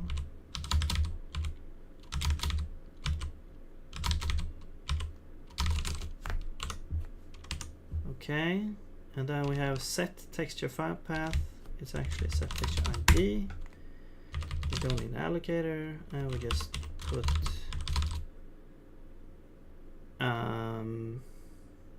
yeah, we actually we can just say get ID.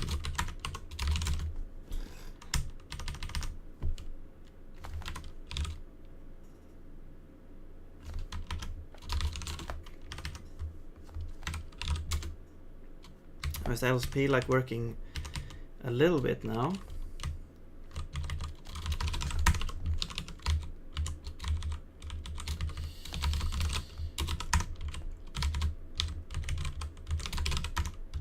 by ID. That's right. Oh, entity type. Get text. Wait. This one. Yeah, I guess that's what it should be. Yeah, and here we have the same.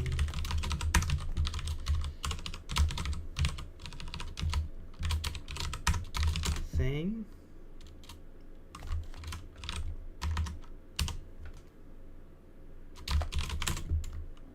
Right, is that it? I'll get a crash instead. Interesting. Integer overflow. Error parsing JSON. Oh, okay. Yeah.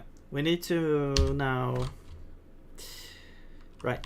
We need to go ahead and well, let's look at one of these files. Which is an entity type, so we have this guy. And here you can see that the texture path is called, yeah, a texture path. So this is this is gonna be ID instead, and then we'll put the ID is gonna, we have to grab the correct ID as well. So for this guy, I mean, I'm just gonna edit this manually. So we'll go to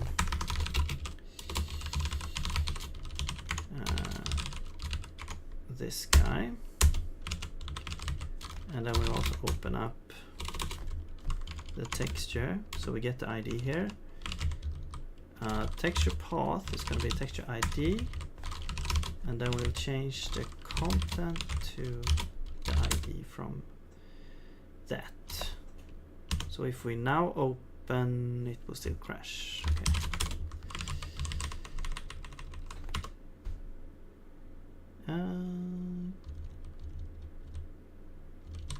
Wait, it crashes. Get node icon.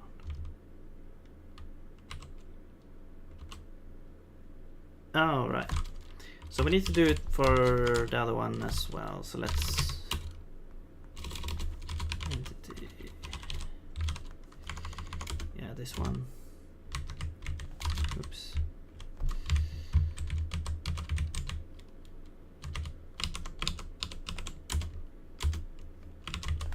And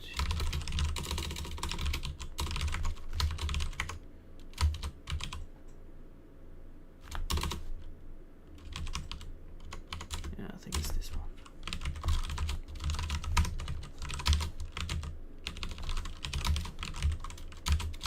There we go. Now it should, no, still crashing. Okay. Still, this is the issue. We don't have any more. I don't think we have any more entity types. We only have these two. So what's happening? Let's go over there. So let's go access manager. Get node icon. The file.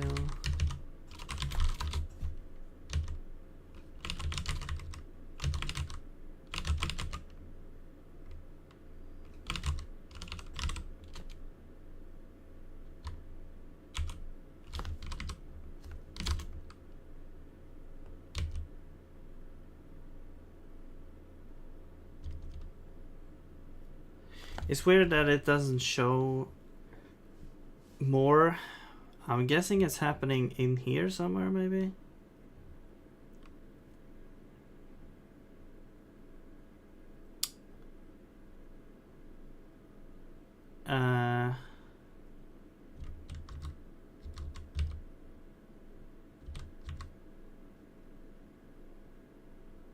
Well, let's actually, let's just do this for now.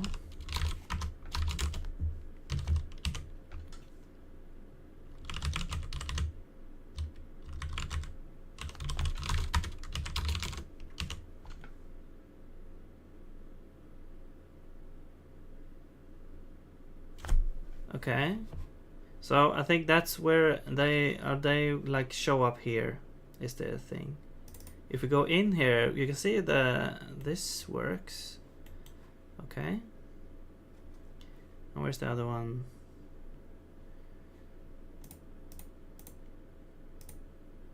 This guy. Yeah, so both of these work now. Timers work, animation works, I think, yeah.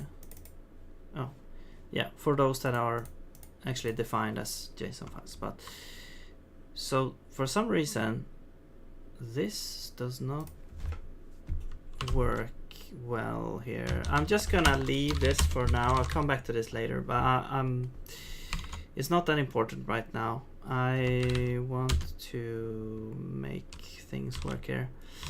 So let's go to do, and we actually, yeah, this one is done. So the only thing left now is scenes, and then we have basically transformed everything to this new ID system. So let's just go ahead and do that. It's gonna be here, and let's see what the scenes do. They have scenes. Let's see. Yeah, here's the scene. Scenes have a list of entities, and these entities are here. Can be one of several types. It has these basic things like ID, position, and metadata, but then you also have the scene entity type, which is basically, yeah, the type of the entity, and we also have this custom type. And then also, actually, also the custom should probably change to like a UUID. Well, we'll see. We'll see how we do it. So exit, entrance, time map. Yeah, and time map is the one that we actually has a reference.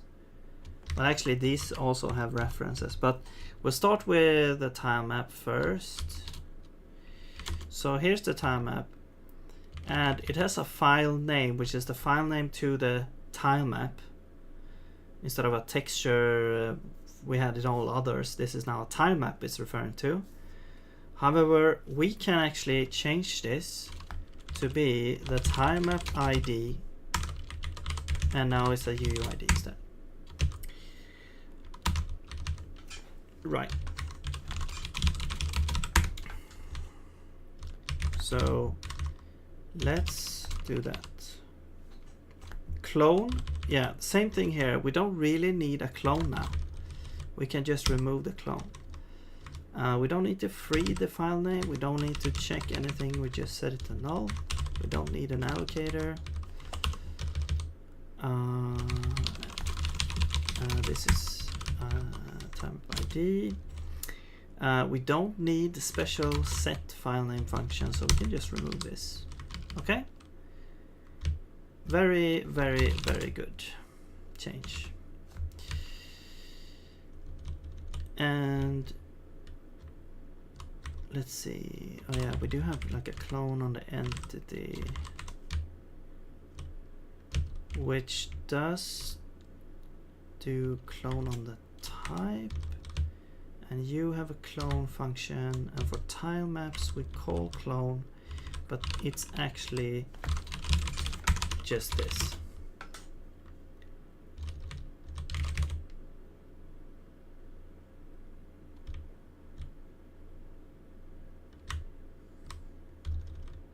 I mean, we could actually just return self, and we don't even need this capture here. Okay, great. I mean, we should really do it for scenes like the exit and the entrance as well.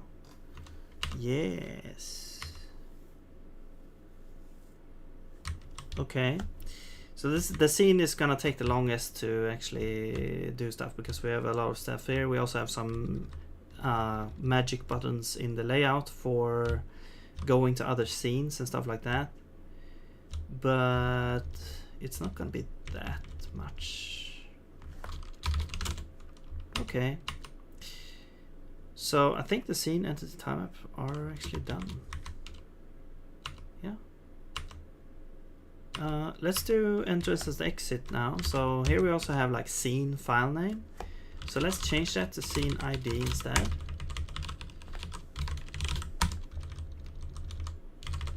And same thing here. We actually don't need to deallocate this anymore. And then we also don't need to clone. And we don't need this weird function here. So really, really nice change. This one though is a little bit different. The entrance actually does keep a string here that we want to deal with. So it's not that easy for that one. But this one is 1,000 times easier to deal with. So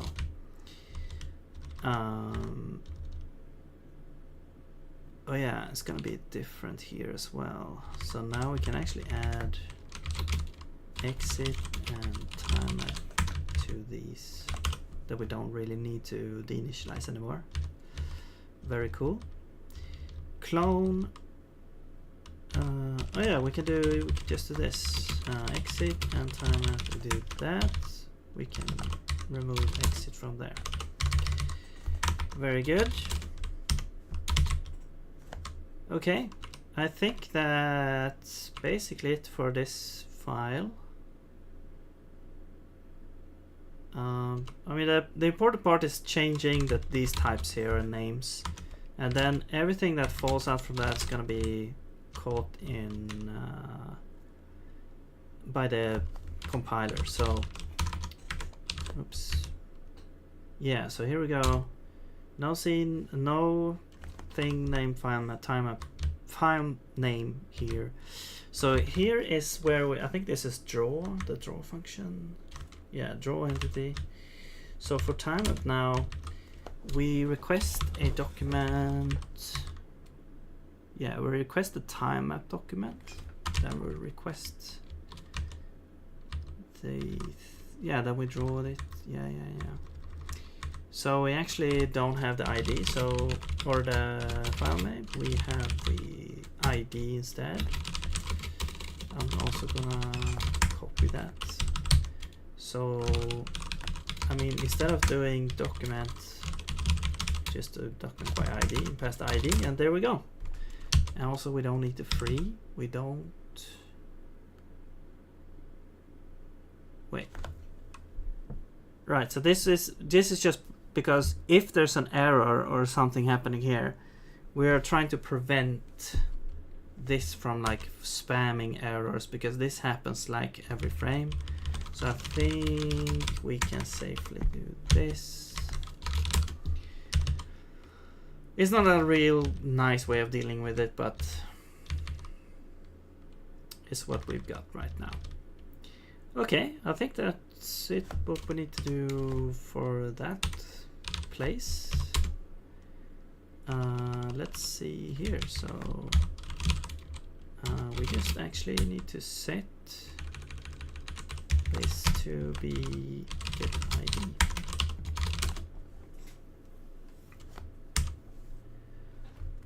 Set scene file name. So same thing here. We just set the ID to get ID. Check this initial path being relatively. Okay, we can remove this to do. Nice. I haven't checked it to do's in a while, so that's also something. Okay, so here we get the scene ID instead. And let's rename that. Oh, we don't have a base name. Why do we need to do all this weird thing? Okay, this is where we open. All right. So this is basically just to display the name. We don't really have the name anymore. That's, I guess, a downside to this. But we could, we could request the name from the context. We could actually get the name yeah, we can do that. So let's do scene file name. I guess we can go back to this maybe. However, this one, no, that also wants like the path. But I do, okay, so here's actually where we maybe wanna have an open by ID instead. But one thing at a time. So here we can say get path by ID. Okay, and if we don't find it, then we're screwed. If we don't find it, what happens here? I mean, I guess we don't really do anything. We can actually, we can do this.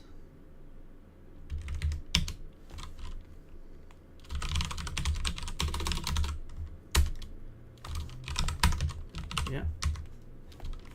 Wait. No, yeah, and then this one is CF. Yeah, there we go. Okay, so it's like, yeah, we're checking for scene ID. If we got it, then we capture it here. Then actually this one is that. Yeah, and then we get the file path. And if we get that, then we do the thing here. And I think we go to the context now and also implement this by ID instead. So if we change this by ID, and then this one is an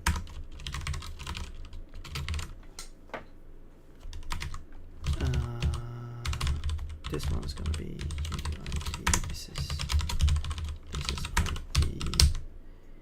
Do we use path for anything? I don't think so. So this is just going to be like that, and then open editor by ID.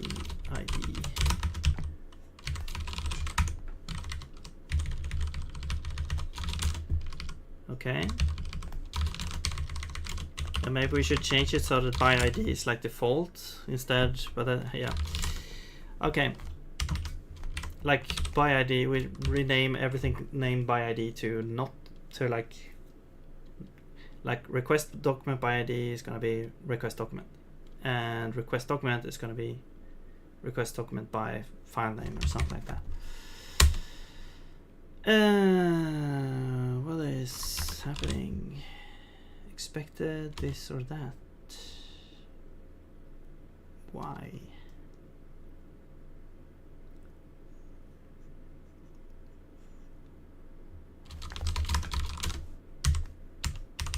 This feels strange. Why would you need? Okay, whatever. Expected found that. Yeah, so now we can say by ID instead.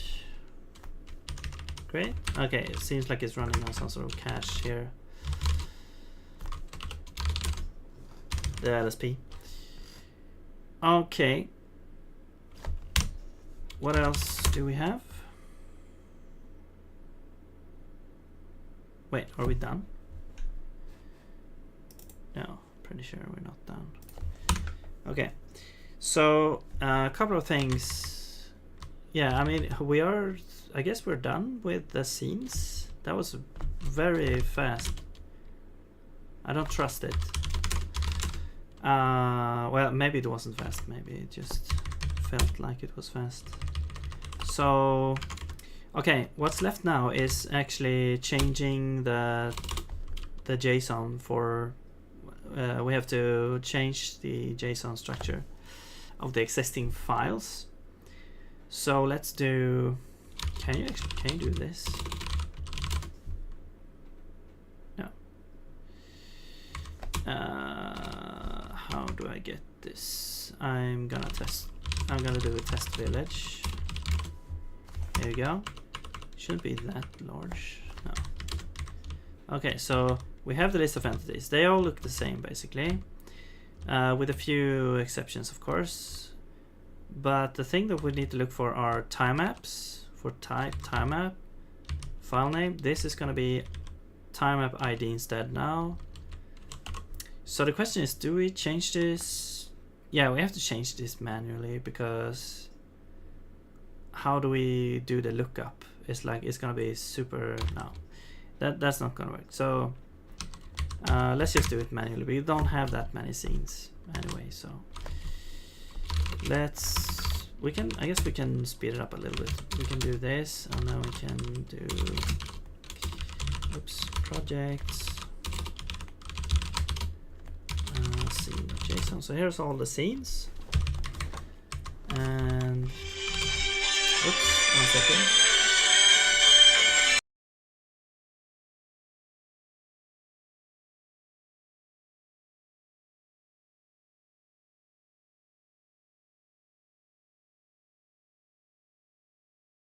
Okay, I have to go and open the door.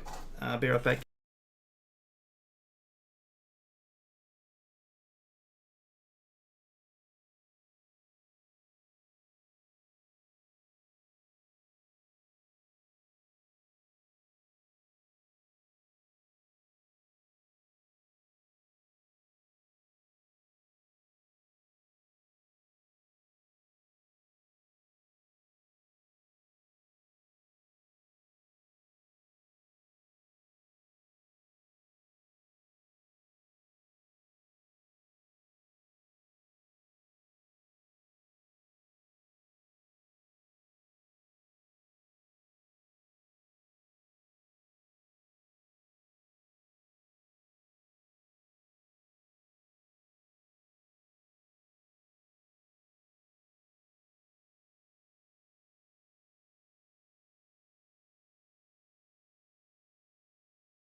All right. Okay, let's just do this. I'll continue a little bit here, but I have to go soon. Okay, so we'll just, yeah, we'll complete this ID feature here. Demo swamp, yeah. So we'll just go through everything here manually. And actually, you know what? The thing is that all of these have the same tile map, so we can actually we can actually, well, actually it's probably, instead of writing a JQ script on this, it's probably faster to just do this, and then we do like a substitution, and we'll just say time map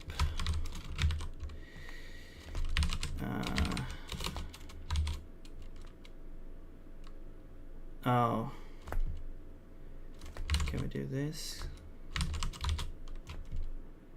And then file name. Will this work? I think the only thing it has is like the file name, so it will always look the same.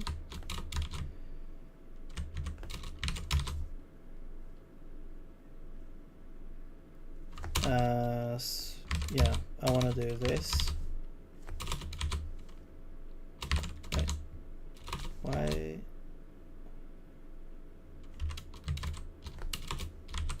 So star works, but plus you have to.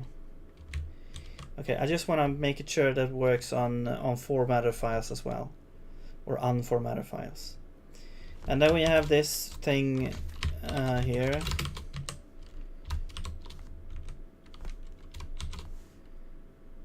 And there we go. So that one is going to be replaced with time map.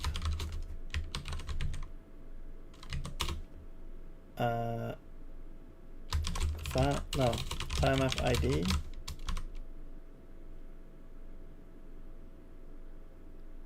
I guess we could just have time up ID. Whatever. Yeah, and then we need to grab the time map, the ID of the actual time map, which is always going to be the same. So if we do this, we can just run this on everything. So let's just grab the time map. Well, let's just open the index. Why not? Here's the time set. And now let's do this again. And then in here we're gonna, whoops, that was not correct.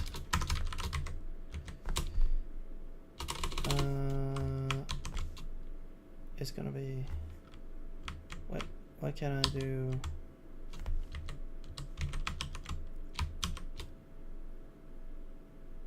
okay, there we go. There we go. Okay, so let's test this. Now we should be able to open Demo Swamp Area 1, I believe. Actually, we also have the scenes. Yeah. This is also, yeah. So we should like do one for both. Or this would be scene file name. Okay, we'll check.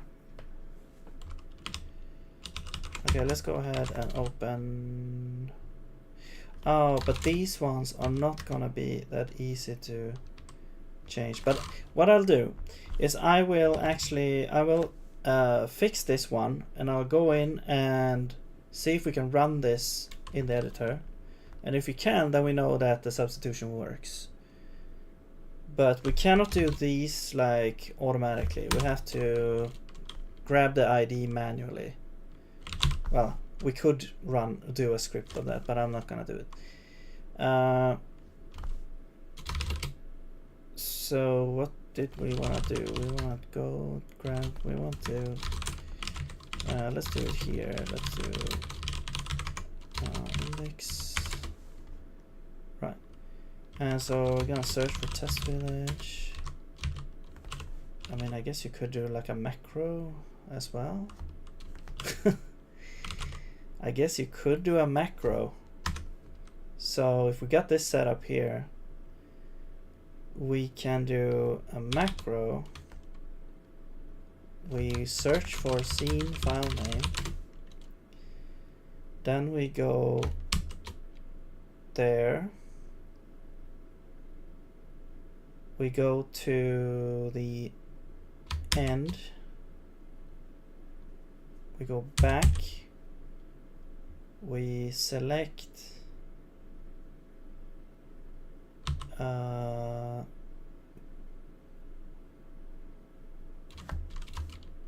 go back to this and then grab that. Then we go over to here. Oh, it doesn't find it. Oh man. Okay, let's do this again. We search for scene file name. Go over here.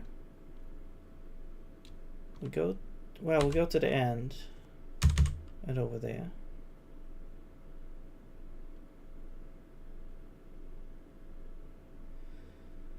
And the issue here is that we have a bunch of dashes. Why did this not work? I'm trying to find this, right? And I'll go over here and I will yank this. I will create a search for that. Okay, there we go. And now we have the search there, and then we go back and in there, and then we grab the ID. We go back here and we change this to be that. And then we also go back and change this, whoops, to be scene ID.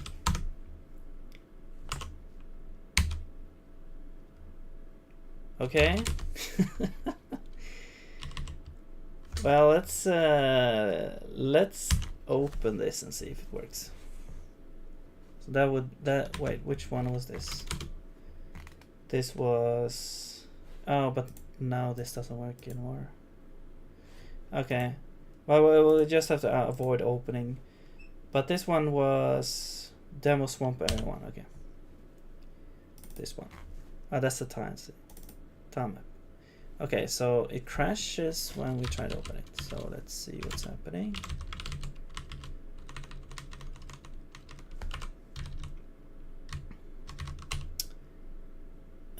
Document content. Oh. Wait. Try to access time map while texture is a... Oh, okay. Oh, I set the thing to the wrong texture or the wrong thing. Right, the time map is not going to be... Okay, I was not thinking. Actually, that's the issue.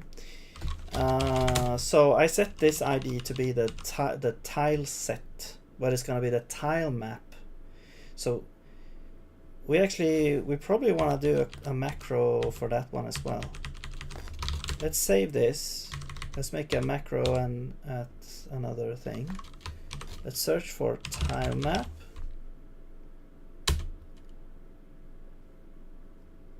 And then I want to go to file name. We'll change this to tile map ID. Then we go over here and we do the same thing here. We will go to the end of this, back.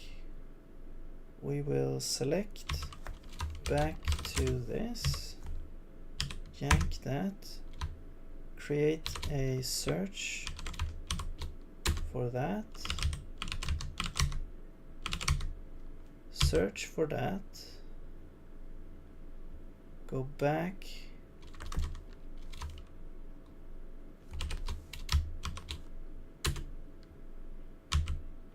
two times, yank that, go back, change this to that, and there we go. Okay, so we get two macros, one for scene and one for time map.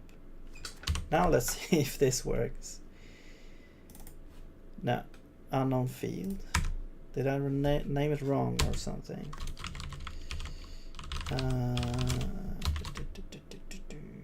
So we've got time map ID. Now that should be correct. Then we have scene ID. Oh. Oh, I didn't run the macro here. So let's see if the macro actually works now. So that would be Q. All right. There we go. Hey, it works. We cannot play it, I don't think, but we can load it in the editor. Awesome. Okay. Let's go and first off we need to save this so that is the correct format. Now let's actually do this. Let's close. Let's remove you, copy you, go in here. Oops.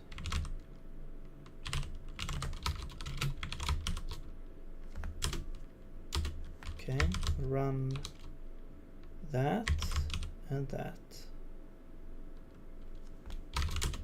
Okay. We should have like more scenes. Some of these have several file names, so let's.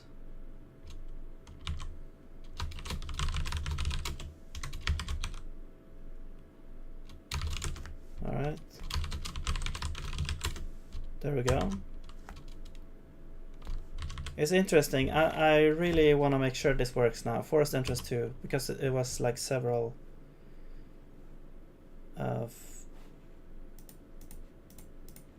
forest entrance 2. Is it this one?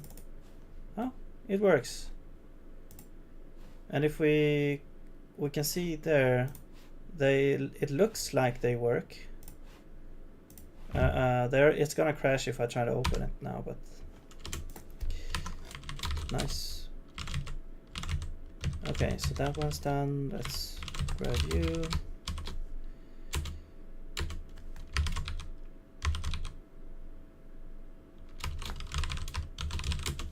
Okay.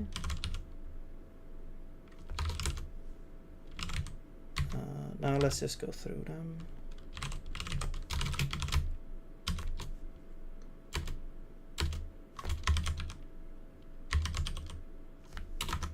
Whoops.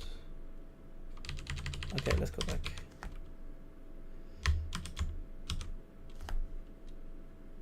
There. Most of them does have like several scenes, so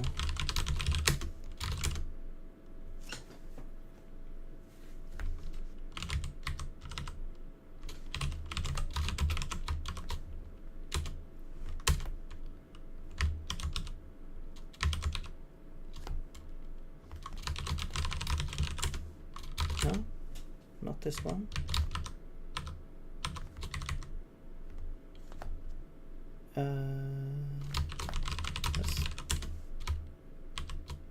I'm pretty sure almost all of them have more than one, but okay.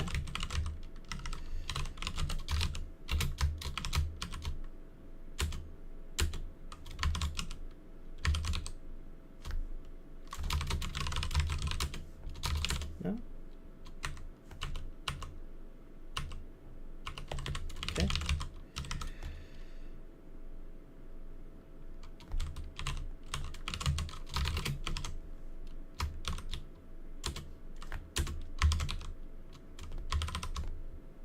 Oops.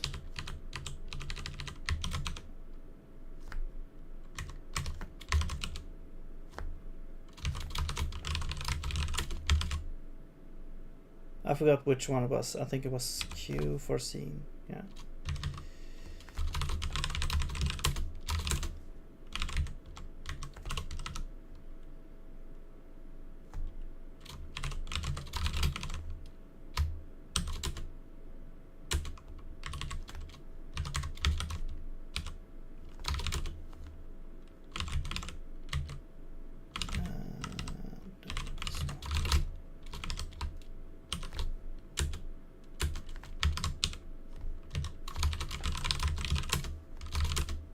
Okay.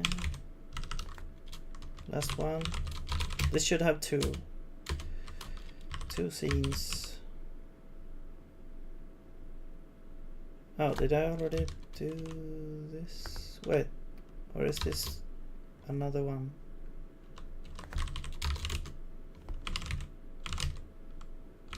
Oh no, I never opened it yet. Hopefully I didn't do that to more than one. Oh, what was that? Demo village time up JSON. Oh, this is a different format here. Okay.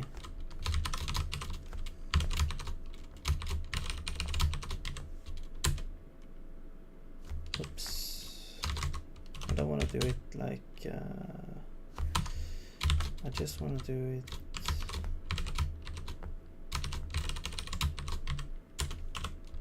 there.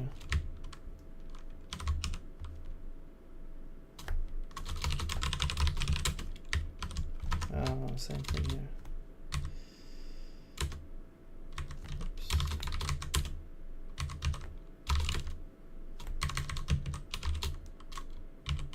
Okay, there we go. No. Or? Sorry, one of them was correct.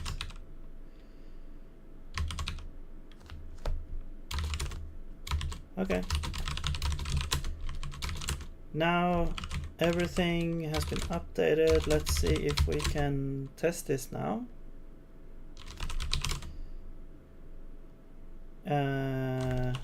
Let's disarm this. Okay, so we should be able to open all the scenes now. I think. Yes. There we go. Very good. And can we actually now move between the scenes as well? Nice. It all works. Oh, not that one. Okay. Wait. Why did that not work? This is the most popular one. Is this not set or something? Animation poses. What? Okay, that's wrong. Also, yeah, okay. This is kind of weird. Since the assets have like they have this ID, you can grab whatever asset you want. Apparently, this is set to the wrong thing. It's okay. So now I'm scared. Did I mess this up for other things as well? Doesn't look like it. Yeah, that goes back there. This goes over. This should go to the village. Yes. And this should go back there. Entrance. And this goes back down. Yeah, okay. Nice.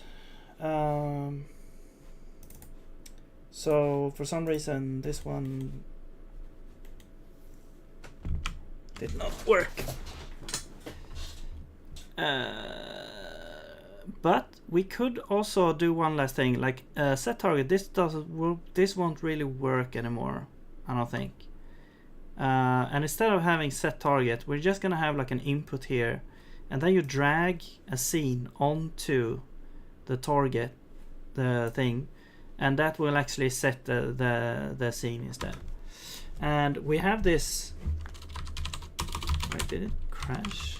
No. Okay, and we have this in other places, like in animation. We have this instead. So we see here we had a set texture button, but it's now gone. We have a texture input instead. You can actually remove this thing. And so what this is we have a target drag drop thing, and we check what the payload is, and we do some voodoo magic here, and we get a node out, which is like the assets manager file node for the asset that you're dragging. Then we're checking if the thing is a texture, and then we do an accept, and we deal with the thing here.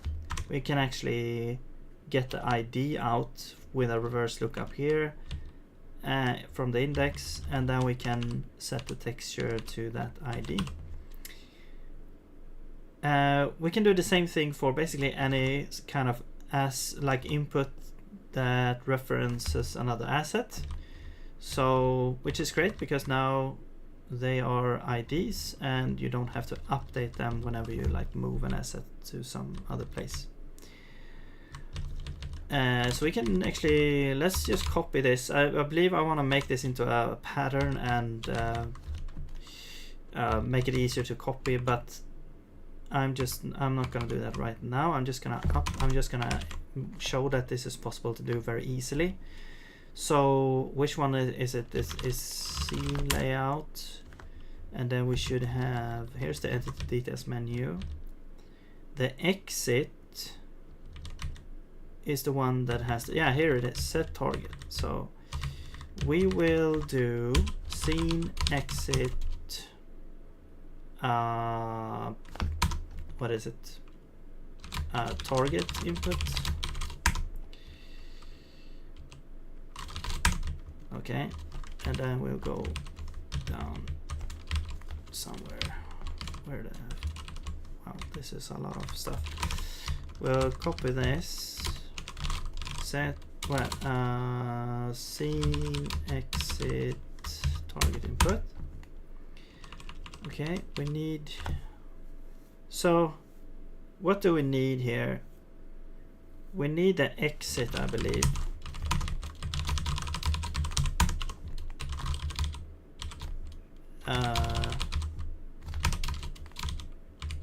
Wait, scene.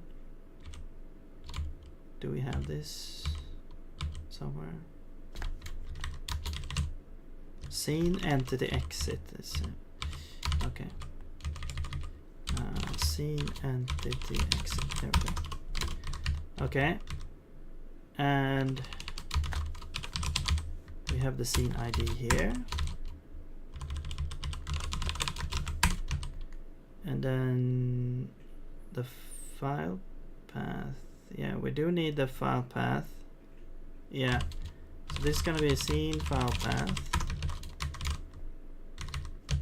If we have an ID, we do this. Otherwise, we don't do anything. Yes, none. Then we get the payload there. The node we don't have imported yet. So let's import the node. Okay. Back here. We're checking for scenes. And this will be new scene ID. And then we simply have exit dot scene ID is equal to new. Well, we can just do it here. Scene ID is equal to that. There we go. And that should be it. Yep. And then we remove this as well. You need context and exit. Yes. Okay, let's try this. Because now we can change the scene in that faulty thing. I don't remember what it was called. I have to go through here. And here you can see, wait, which one is it? Oh, we're showing two things there now.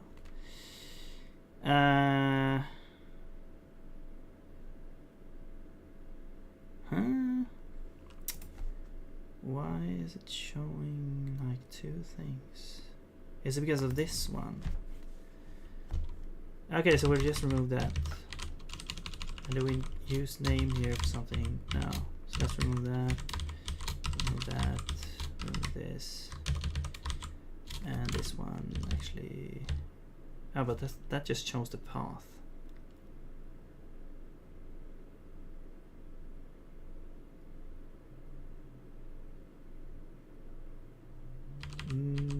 Let's get this. Wait. Let's get this back. Let's put that down here actually.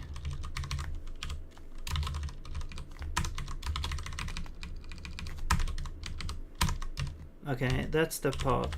We wanna do this. There we go. Yeah, that's better. So then it will basically, yeah, it will show it a little bit better there. And then what else? What's happening? Wait, did we mess up something here?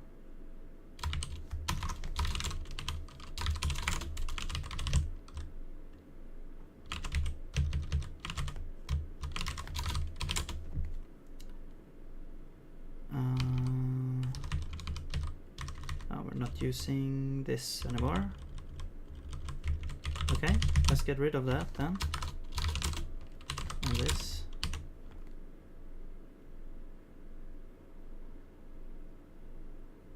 Okay.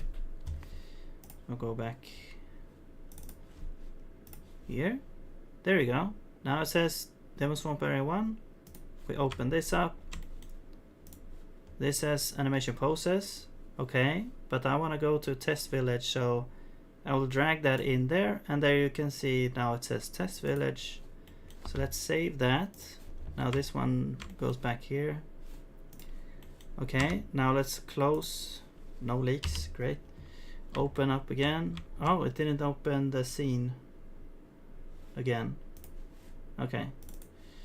Well, anyway, let's go here, and it's now updated. So now we can set the scene from there. So really nice way of utilizing the assets manager here now. Okay, great. So I think, yeah, that's it for all the updates we need to do to these things. So yeah, we're actually done with references. Now these two, we don't have the ability to move or delete assets yet, so that's gonna yeah, we're gonna add that while we're implementing those things. But yeah, really nice. The whole ID thing is fully implemented now, so really nice. But yeah, that's gonna be it for this time. So yeah, hope you enjoyed it, and have a nice day, and see you later. Bye bye.